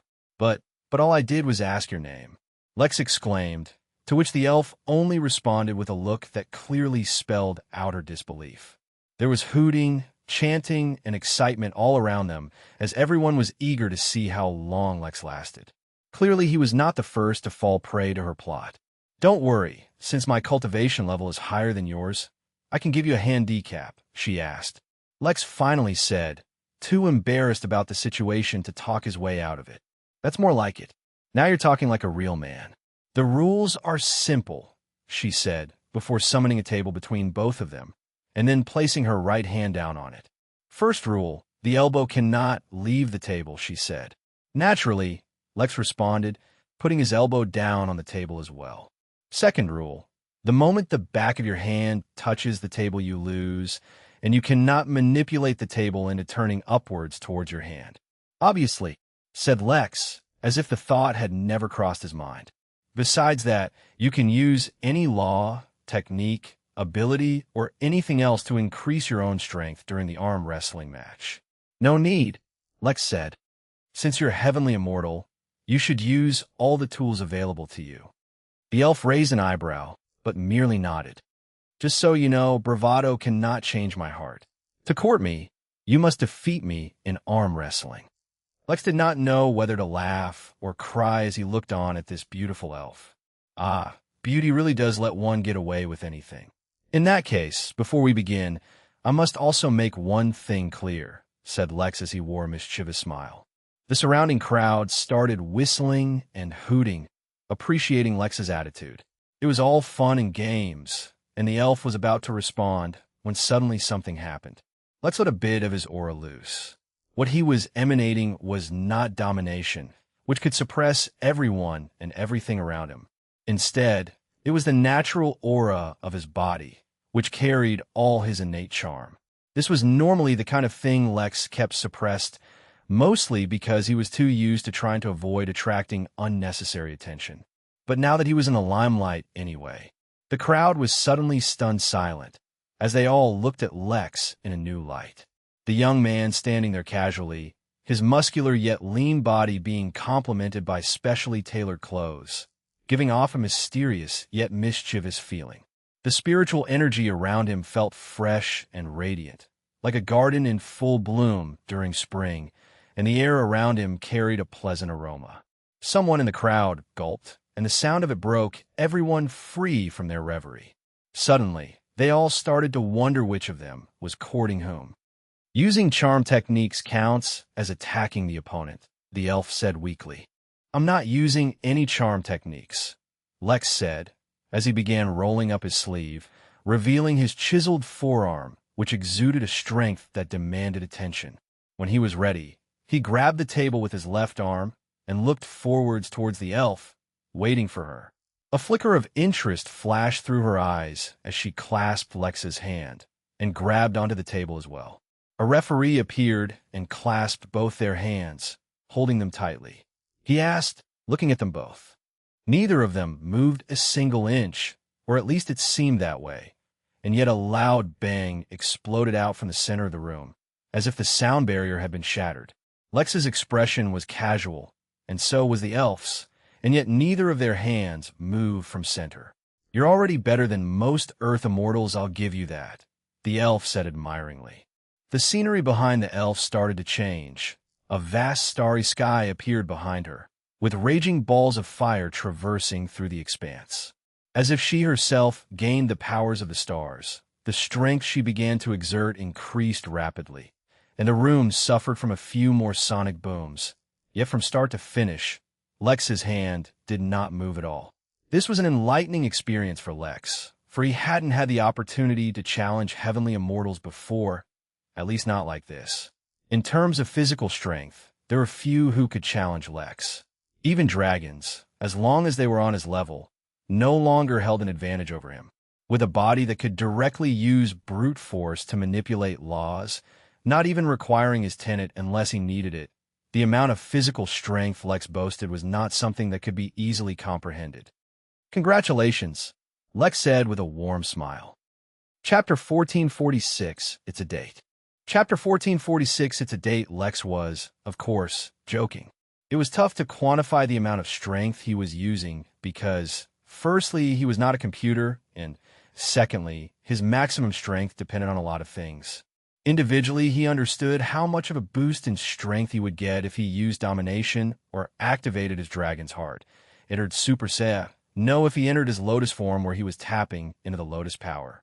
But if he stacked all of those states on top of each other, he literally had no idea how much strength he could exert in a situation like that, because that was not the kind of thing he tested out ordinarily. Displaying his peak strength like that all the time put a strain on his body that wasn't good for him, so he avoided unnecessary exertion. Of course, in this state, not being good for him meant it would slow down his growth. This was because almost every day his body was subtly getting stronger due to the influence of numerous things. Whether it was his heart, the lotus on his back, his cultivation technique, the high-quality food he ate, or any of the numerous other things he did on a daily basis, almost all of them helped him grow just a little bit stronger every day. There was also the fact that, as an immortal, he drew much of his strength from laws, and now that he was in a mature realm, the strength of the surrounding laws was also greater.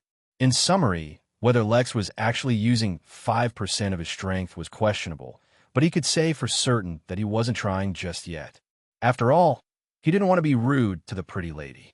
"You're pretty funny," the elf said. True to her word, the aura around the ELD suddenly changed, and Lex felt an unusual pressure emanating from her body. He could tell that she had activated some kind of racial power, for as a human, he felt slightly suppressed. It couldn't be helped, for despite all his individual advantages, he could not completely escape the racial disadvantages of being a human. Not that such a disadvantage had much of a difference on him. The elf's red hair started to give off a soft glow, and the image of the starry sky behind her became more and more realistic, almost as if he was transported to the middle of space. The pressure he faced increased exponentially, and for the first time the muscles in Lex's arm flexed a bit, as if he was finally using some force. Then, without warning, Lex was almost overpowered. It was not the elf's racial power or the mysterious power from the stars. It was the influence of the deeper laws that affected him. He used his left eye to study the elf, but could not peer into what specific law she had used or how. All he could see was that her strength had been augmented by an order of magnitude, all depending on his own strength. That meant the more strength he used to resist her, the stronger she got. Just as his hand was at a 30-degree angle from the table, almost close to touching it, Lex managed to stop it. He smiled at the elf, the sudden challenge of this fight stirring his genuine interest. As an Earth immortal, he could not sense whatever law the ELD was using. But as a person whose energy had an affinity for laws and a body that was not too shabby, he had other ways of getting things done. Lex activated his tenet, but instead of reaching out to influence any laws, just allowed it to permeate through his body. This started out as an arm wrestling match and a contest of physical strength, but now it would be a contest for supremacy. The elf's expression suddenly changed as she felt, through her physical connection to Lex, the human trying to sway her influence on the law she was using. "I suppose since you've stopped playing games, I should also stop messing around," Lex said as his dragon's heart started to stir. Lex also activated his domination, not to intimidate or overpower the elf, but to use the dragon's influence over reality itself. He wanted to challenge the rule that said Earth immortals could not touch upon the deeper laws of the universe. Lex could touch whatever he wanted. No, wait, that didn't sound right. What he meant was Lex could not be limited by the constraints of his cultivation level. Slowly, Lex's hand started to rise back towards center, and the closer it came, the more Lex's eyes were filled with excitement. The rules of the game had changed. They were no longer competing on physical strength. There was no competition there at all. Lex could win that competition anytime. Instead, as their hands returned to center, the influence they both had on whatever law the elf used was equal. Now, the position of the arms determined who was in control of this law. The two wrestled in relative silence, but that did not mean everyone watching was quiet. Instead, they were all losing their minds as they conversed using their spirit senses. As immortals, most of them could see what was happening, even if not all of them understood the whole situation. All the heavenly immortals and above, however, were stunned. What had started out as a game actually became quite interesting. "You know what? After this, no matter what happens, I think you owe me a drink," the elf said. Lex asked, "What a gentleman," the elf responded sarcastically. "Are you seriously trying to win like this?" "Fine, I'll bite." Lost. Lex nearly lost the arm wrestling match because he was suddenly hit by an incredibly strong urge to facepalm. He had seen many things in the universe, but a heavenly immortal elf, a cute heavenly immortal elf, telling a dad joke was not something even he would have expected. "I think in our situation, it's the elf that's going to lose," Lex responded, and then started to truly exert himself. Since he did not understand the law he was trying to manipulate, he did not know the best way to do it, which is why he was truly and genuinely fighting blind. He was fighting from a disadvantage no matter how he looked at it, but that's what made it interesting. Lex didn't hold back at all. He channeled all his affinities, activated his sword intent, tapped into the power of his heart, brought out domination, and unleashed the full might of his tenet. There were some things he still kept in reserve. For example, his lotus form or his influence on divine energy, which could basically allow miracles. After all, it was never best to reveal all his trump cards. But since this had become a battle of supremacy, a draw was unacceptable. He would have to either win or win. Basically, there was only one acceptable outcome. The elf's smile faded as she also did her utmost, finding it unacceptable that she could lose to someone with a lower cultivation level than her. But after a few moments, Lex took the lead as he began pressing her hand down. The crowd gasped, for the sight was genuinely unbelievable. At some point, a number of the audience members put on T-shirts that just had an imagine of Lex and the elf's arms, locked in their eternal battle. But the battle was not eternal, for under the influence of all of Lex's abilities, he eventually overpowered her and finally won. The moment her hand touched the table, Lex felt like he got a tremendous amount of feedback from his tenant, as if it had grown stronger as a result of that challenge. There was a millisecond of silence after Lex won, before the crowd burst into cheer, roaring and screaming as if they were the ones who had won. Lex and the elf, on the other hand, were caught up still recovering from the actual competition. Lex finally asked once the feedback from his tenant was over. The elf, staring at her hand with doubt and confusion, focused her eyes on him finally. "The name's Misha," she said, her voice tinged with disbelief. Lex maintained his grin, not letting his shock appear on his face. After all, this was the first time he was coming face to face with someone actually representing the Fugen, the largest terrorist group in the entire Origin realm. Chapter 1447 Compensation. Chapter 1447 Compensation. Lex did not know which of the various critical pieces of information before him to focus on. Should he focus on the fact that he just asked out the representative of a terrorist organization, though he understood the world well enough to know that just because they had been labeled as terrorists, they might not actually be evil? The conflict of interest between the Henali and the Fugen was actually causing everyone else to suffer. Then again, the Fugen had nurtured numerous Jorlums, were conducting a war across the realm, and were responsible for the death of countless beings. Yes, on second thought, they were definitely evil. He could also choose to focus on the fact that the Fugen United Coalition of Cows formed a very interesting acronym. He couldn't help but feel this was a deliberate choice by someone. Or, and this one was a major contender, he could focus on how cute Misha looked as she tried, and failed, to hide her disappointment in losing. He definitely had a thing for redheads. "My name is Lance," said Lex.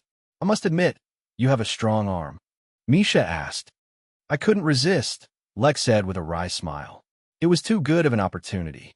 In the end, he still gave her the fake name he decided to use on this trip. He didn't want to go and claim that his own name would raise flags, but that's definitely what it would do. "Well, Liam, I have to admit that you're the first human that's caught my eye." "So am I." Despite seemingly hitting it off, the two of them didn't actually have much time to spend together, since all of them would be heading to Articus soon. The final briefing had been conducted just before Lex tried to approach Misha, and so they all needed to prepare for departure. After splitting from Misha, Lex returned to Velma and Gerard, with Velma trying to hide the medkit behind her back. "That wasn't bad at all," Velma said excitedly. "She's a rep for the Fugen," Lex said. "Okay, so it could have been a little better," Velma corrected herself. "It is what it is," Lex said with a shrug. "It's a good opportunity to learn more about what's going on with them. I spent quite a few years in the Origin realm, and that's where the Inn gets most of its guests. It's important we understand more about it. What about you guys?" Velma and Gerard shared a look, then turned towards Lex. "Let's take a walk," Gerard said, heading toward the nearby cafe so that they could use its sound isolation formation. "We have yet to uncover any plots by the bank itself, but the Sunset Tigers have an unusually large presence amongst the bank staff heading towards the Artica realm," Gerard said. "On the surface, that hardly makes a difference, but I suspect ulterior motives behind the move. As long as their plans don't involve us, it's fine," Lex said. "But it won't hurt to keep an eye on them anyway. Have you guys given much thought to what I told you earlier?" "I will not stay," Gerard said. "I haven't really decided yet," Velma said. "Unlike Gerard, I might be able to serve the Inn better if I stay on in the Artica realm and develop a network there. and learn some of their secrets. Well, if you do decide to stay back, make sure you prioritize your own protection. A moment of silence fell between the group. A bank representative had approached them some time earlier, calling them to a meeting where they and a few others would be updated on how and why the bank's defenses were breached and what the bank was doing to make up for it. The trio decided not to attend, preferring to maintain a distance from the details of that incident. They did, however, happily provide details when the bank asked them what they wanted in form of compensation. Originally, for something like this, the bank would give its own compensation depending on the nature of the incident. Since they were almost killed, the bank originally offered to create a protective natal treasure for each of them. This was not a light or easy compensation, for natal treasures were extremely expensive and highly valuable. In fact, despite being connected to Naraka and wearing the ring containing Pel inside of it, Lex did not technically have a natal treasure. A natal treasure is one that is deeply connected to the cultivator, often being fused inside their body or soul, and grows stronger as the cultivator grows stronger.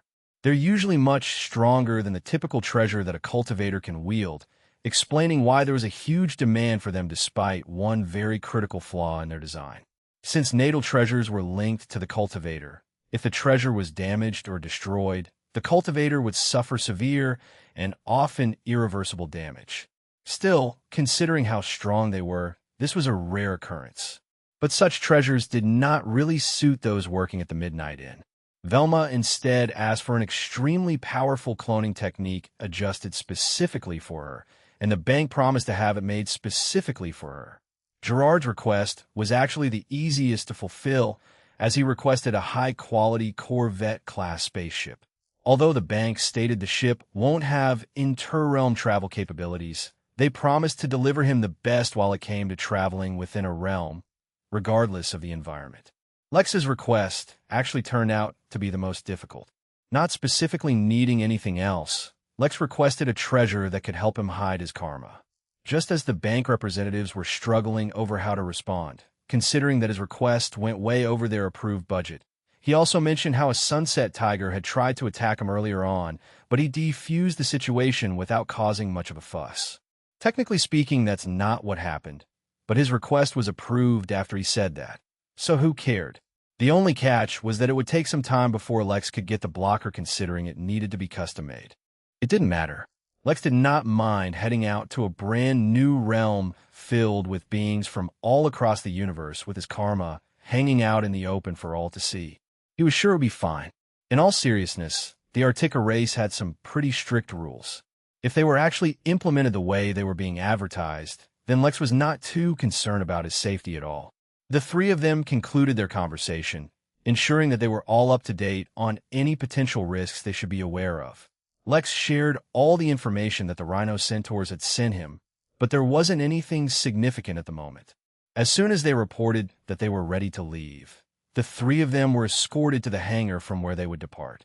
Instead of traveling in the glass containers like last time, they were brought to a spaceship 3 miles long and about half a mile wide, which would carry everyone traveling to the Artica realm.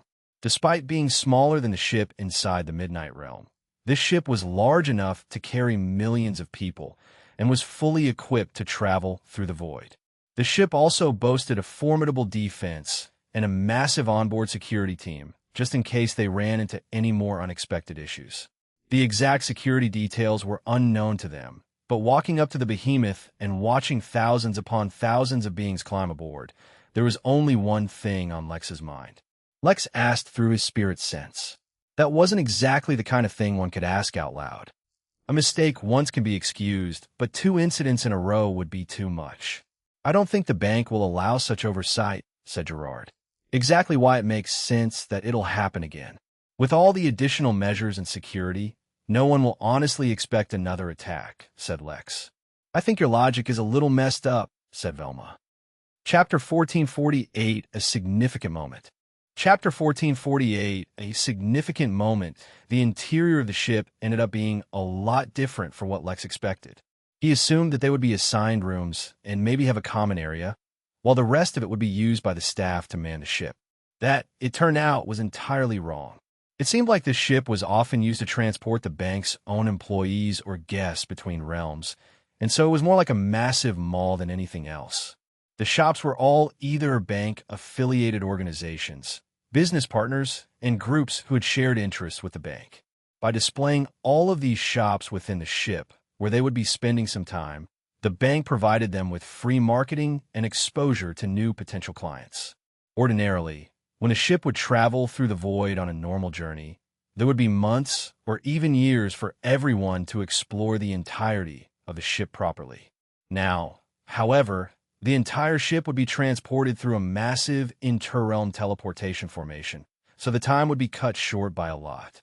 "This is not such a bad idea," said Lex as the three of them casually strolled through one of the floors. "It would make a lot of sense. For ordinary people, traveling through the void probably takes a long time." "I inquired about more traditional means of interrealm transport," said Gerard. "Apparently, it is most commonly used by celestial immortals for various reasons, and the travel time can be anywhere from a few decades all the way up to a few millennia. I've heard that most of these ships have their dedicated staff on board who are born and spend their entire lives here," added Velma. "For example, on this ship, there are approximately 300 independent clans who have lived on this ship for well over 30,000 years. There are entire communities, schools, cultivation academies, and other facilities for the onboard staff away from the common areas. From birth, members of those clans simply aim to grow their cultivation levels and attain specific educations so that they can attain higher and more lucrative posts within this ship." Lex found the entire concept amazing and yet entirely believable. To a degree, this was exactly what the inn would probably end up becoming, just on a much larger scale. After all, he had given the workers their own minor realm to live in and populate. He could imagine how, as the workers had kids and their future generations propagated, their aim would also likely become to be in workers, influenced by their parents. Of course, should any of them ever wish to do something else or leave, Lex would never stop them. The three of them continued to explore the ship, only realizing that the teleportation had even begun because of an announcement made by the captain. Contrary to Lex's expectations, the ship was actually not attacked during their journey, losing him the bet. The only thing of note that happened was that at one point during the teleportation, there came a moment where the flow of time suddenly increased drastically. Lex said it was a moment because inside the ship it felt like a second had barely passed. Inside the inn, however, well over 2 hours passed. The sudden fluctuation in the flow of time made Lex believe that they passed by very close to a newborn realm, but there was no way to be sure. No one else noticed the change, and since there was real consequence to it, he put the incident out of his mind. About a day later, they finally arrived in the Artica realm, the journey being entirely pleasant and bereft of any danger. The reason Lex noticed their arrival, even before the announcement, was because of how strongly and aggressively the laws of the realm influenced them. Hundreds of chains, all laws that dictated the operations of the realm, suddenly attached themselves to Lex, firmly holding him in place and preventing him from making any presumptuous actions.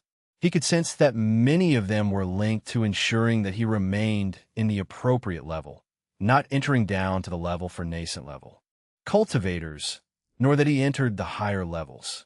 But he also sensed the subtle sense of influence and control suddenly granted to him.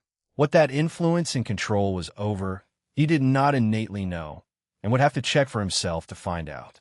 But while there were certain chains that naturally linked to him, indicating that they were chains of the natural laws of the realm, he also sensed some artificial chains, preventing him from actually using the influence he had been granted as a result of being in the immortal level. Those were probably implemented by the Artica race to ensure none of the guests tampered with the operations of their realm. He suddenly gained a deeper understanding of why the Artica race, in particular, would be very critical of any immigrants to their realm. If anyone could use their position in a higher level to influence the lower levels, then anyone with improper intentions could wreak incalculable damage. At the same time, Lex could see the immense value of this realm to others. Within the Midnight Realm, Lex had absolute control over the realm but he chose not to use it. As long as he encompassed the entire realm into the territory of the inn, he'd be able to change things as he liked. But he wanted a more natural, organic growth of his realm, so he did not do that. Yet he could see how having exact control over how a realm operated, from the flow of energy to the climate, soil, creatures, and everything else, would allow him to create an environment that could specifically nurture various valuable treasures, or allow specific races to grow and prosper. He found it hard to believe that others wouldn't covet this realm. In fact, Lex would be willing to bet that numerous conspiracies were already in place, slowly trying to create the perfect circumstances for others to take over this realm. The task of maintaining ownership of the realm would not be an easy one, and that is exactly why Lex wanted to study the actions of the Artica realm. Unlike them, who could reject others, Lex was forced to accept guests into his own realm. He needed to understand what actions he could take to keep others at bay. The Artica race's development plan for the next 50,000 years would be invaluable to him. The three of them lined up at the exit, where all the guests were getting onto a number of self-driven vehicles which would take them off the ship, outside the arrival facility, and to a nearby city which had been built specifically just to welcome arriving guests. Gerard, predictably, was disgusted by the idea of self-driving vehicles, even though he understood that in this specific context they were useful. The vehicle had 4 chairs facing each other, with the surrounding walls made of see-through material so that they could take a look at the realm. The first thing that the group admired, though, was the sight of hundreds of massive spaceships, similar to the one they had arrived in, appearing in teleportation formations all around them. In the span of just a few minutes, hundreds of millions of immortals from all across the universe were arriving in the realm, with countless more probably on the way, not to mention the numerous who were also probably already here. The sight was mesmerizing, if only because in a single glance, Lex probably saw a massive percentage of the influential organizations and powers of the universe, or their representatives, to be more specific. One day, if things went well, all of these organizations would also get a chance to visit the Midnight Inn. One day, Lex suddenly stood up, his gaze that looked out at the expanse, focusing in on one of the ships hundreds of miles away from him. Just like they were exiting their ship in their automated vehicle, there were tens of thousands of vehicles exiting that ship as well, and amongst them there was a specific ship that his gaze was drawn to. Within were 4 beings Lex had never seen before, let alone the beings. He had never even seen that race before. Yet for some reason, from across such a vast distance, Lex locked eyes with one of the occupants. Lex did not know who this person was, nor did he know the person's background, just as he was sure that the fellow did not know Lex either. Yet with unquestionable certainty and an ominous sensation that felt a lot like divination, his instincts told him that the person he had just locked eyes with would have a very significant impact on Lex's life. The eye contact lasted less than a second, before Lex's own vehicle flew away, losing sight, but for some reason Lex felt like he would remember this moment for a very long time. He just hoped that the impact he sensed was a positive one, because his instincts for once did not specify. Chapter 1449, A Board Game. Chapter 1449, A Board Game. Asked one of the others sitting in the ship, the voice carrying a sharpness that would actually give an electric shock to those that heard. The strange thing was that the man who spoke had no lips, just like all the others within the ship. His face had the same contours of a human face, but it was plain without any actual features. There were no eyes, no lips, no nose, as if a cloth had covered a human face. The only thing he did have were small hexagons etched into both sides of his face with light blue lines, as if there was electric energy running through them, onto the much darker navy blue skin. The hexagons on Axio's face were shining much brighter than normal, indicating a heavier use of energy than normal. "I don't know," Axios responded after a few seconds of silence. "I saw someone who caused significant fluctuations in my energy shard. That's not unordinary," the first person said. "Countless powerful beings have come to this brand new realm for various purposes. It is completely expected that more than a few heavenly immortals have had their own unique experiences and can cause our energy shards to react." The vehicle fell into silence, as none could respond to Axio's words for a time. None of them considered, even for a moment, that he may be wrong. But if someone in the Earth Immortal realm felt dangerous to Axios, then that person was especially someone they needed to watch out for. What race was he? One of them asked. I'm not familiar with the race. Here, take a look, said Axios as he held out his hand, and an image appeared right above it, perfectly displaying Lex's looks. That's a human, a declining race that is a part of the Humanoid Alliance and is aligned with the Path of Order. Their decline was initiated by an alliance of the Gon and Tyrannies races who joined together to kill all their Tao lords and, predictably, are aligned with the path of chaos. Axios asked as he scanned the horizon, searching for Lex once more. But he seemed to have disappeared. The thing that Axios was wondering most was why that human had turned to look towards him. Had his energy shard also reacted to Axios? What did that mean? Officially, the Naz race is neutral towards the human race, and we do not have a strong stance either way since there is little to no overlap in our interests or areas of influence. We do have a cooperative relationship with the Celestial race, however, the leaders of the Humanoid Alliance.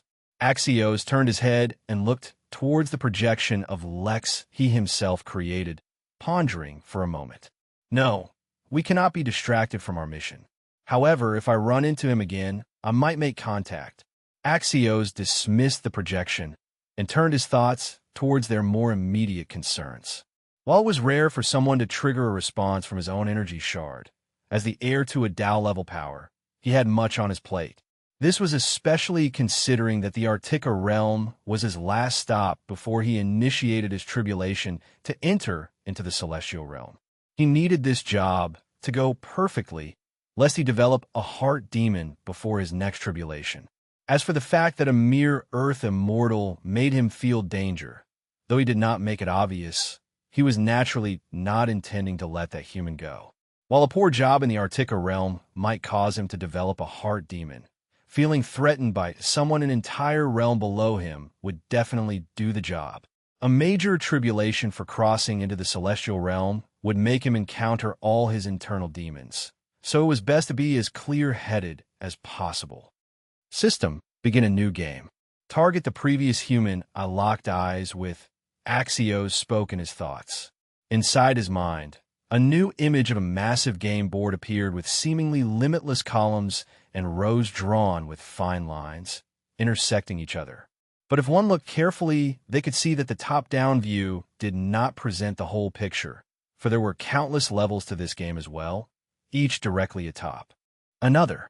Then, in a far and inconspicuous location right at the interaction of a row and column line, a single white, oval stone shimmered with a soft luminescence, its rounded shapes evoking freshly fallen snow, appeared.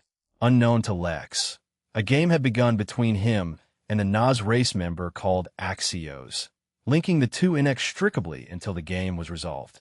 Gerard asked, as he looked at Lex, who was staring out into the distance. The reason he specifically knew something was wrong was that initially Lex just got up, as if he was startled. But in the seconds that had passed since, Lex began to frown. It was not often that Lex visibly displayed his emotions, at least if they were negative. Yet, unknowingly, he had begun to frown. For something to distract him to the level where he would show his emotions, it must be a very big deal. I'm not sure, Lex responded slowly. I just had a strong premonition. Lex closed his eyes and tried to clear his thoughts, but it was not so easy. Within his mind, he could see what he could only describe as a go board on steroids, with limitless intersections on each level and countless levels. As if that was not enough, a single white piece had been laid down on that board on one of those levels.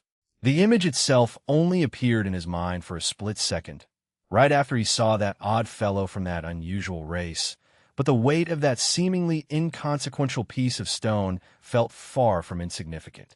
In fact, just the memory of it was still distracting him, even now.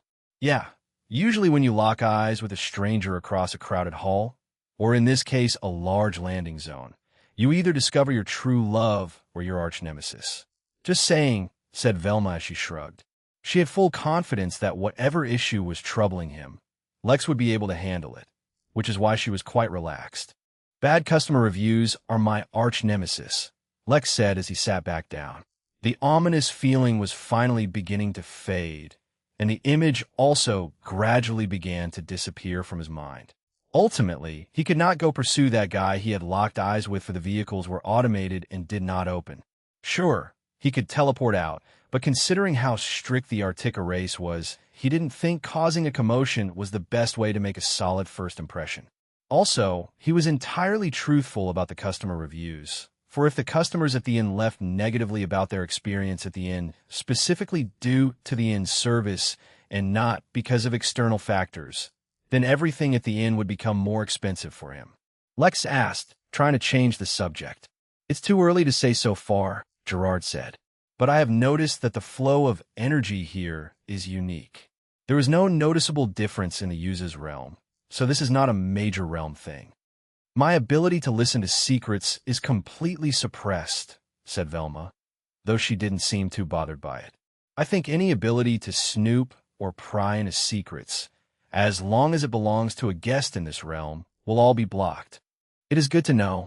I think this realm will hold many surprises for us, said Lex out loud. Internally, he was checking how long it would take for him to link this new major realm to the inn, in case he was interested. The answer was both predictable and yet surprising. Linking a major realm would take, at minimum, an uninterrupted 1,000 years to link. Chapter 1450 Welcome Village. Chapter 1450 Welcome Village, Lex asked, though he could venture a guess. Compared to a realm like the Crystal Realm, which is still developing, the pressure exerted by a major realm is vastly greater, making it much more difficult to create a link, said Mary. That is why you have to spend 1,000 years inside the major realm to create the bond. But that's also because, firstly, the system is not yet at full operating functionality, and, secondly, linking a major realm will usually involve completing quests rather than just spending time there. Fortunately, I'm not in any rush to restore the system. If it were any better, then it might force more dangerous quests on me, Lex said teasingly, just to see if the system gave him any quests. It did not. Another reason Lex was not in a rush to heal the system was because eventually, over the course of thousands of years, the system would heal itself. He would much rather just take things slow and allow the system to heal than feed it other, Tao-level ingredients. Not only did he have no way of getting his hands on such rare ingredients, even if he did, he would rather keep them for his own use. He was still just collecting the items necessary to build the Midnight Castle, so he was in a real deficiency of items these days. Dear guests, a soft voice suddenly addressed them, coming from the ship that they were in. For your convenience and comfort, a number of welcome destinations have been created, each suitable for those who have a preference for different environments. Please select the type of welcome village you would like to be brought to. Your options are above ground, underground, in the sky, in a freshwater lake, above a freshwater lake, in a saltwater lake, above a saltwater lake, in or above flowing fresh or salt water, in or above an ocean, in or above sandy desert dunes, in or above tundra climates, in or above rock fields. Lex and the others listened to the list with interest, for after the more common and expected environments, the voice began to list environments Lex was entirely unfamiliar with and had never even thought of. Usually when someone mentions extreme environments, Lex thinks of volcanoes. Now, volcanoes were mentioned as well, both active and dormant ones, but there were so many more options, and they weren't even limited to the environments found on planets. Apparently, there were even welcome villages built in the vacuum of space above the planet they were on, except that it wasn't necessarily all a vacuum. As it turned out, there were actually rivers of metals with exceptionally low melting points that flowed in the space above this planet. There were entire wind streams consisting of a collection of gases that flowed through space, all without dispersing. There were void wood forests, energy fields, lightning channels, radiation zones, numerous types of frozen plains, apparently ice formed due to low temperature, and ice formed due to an overabundance of energy were not the same. The list was truly comprehensive, which was both enlightening and a little embarrassing. Lex copied every single environment mentioned and made a mental note to incorporate them into the inn. So far, even among the various races, He had always dealt with planet-dwelling, carbon-based life forms. Yet the universe was truly filled with a vast variety of life forms, and Ian truly was not prepared to cater to them all.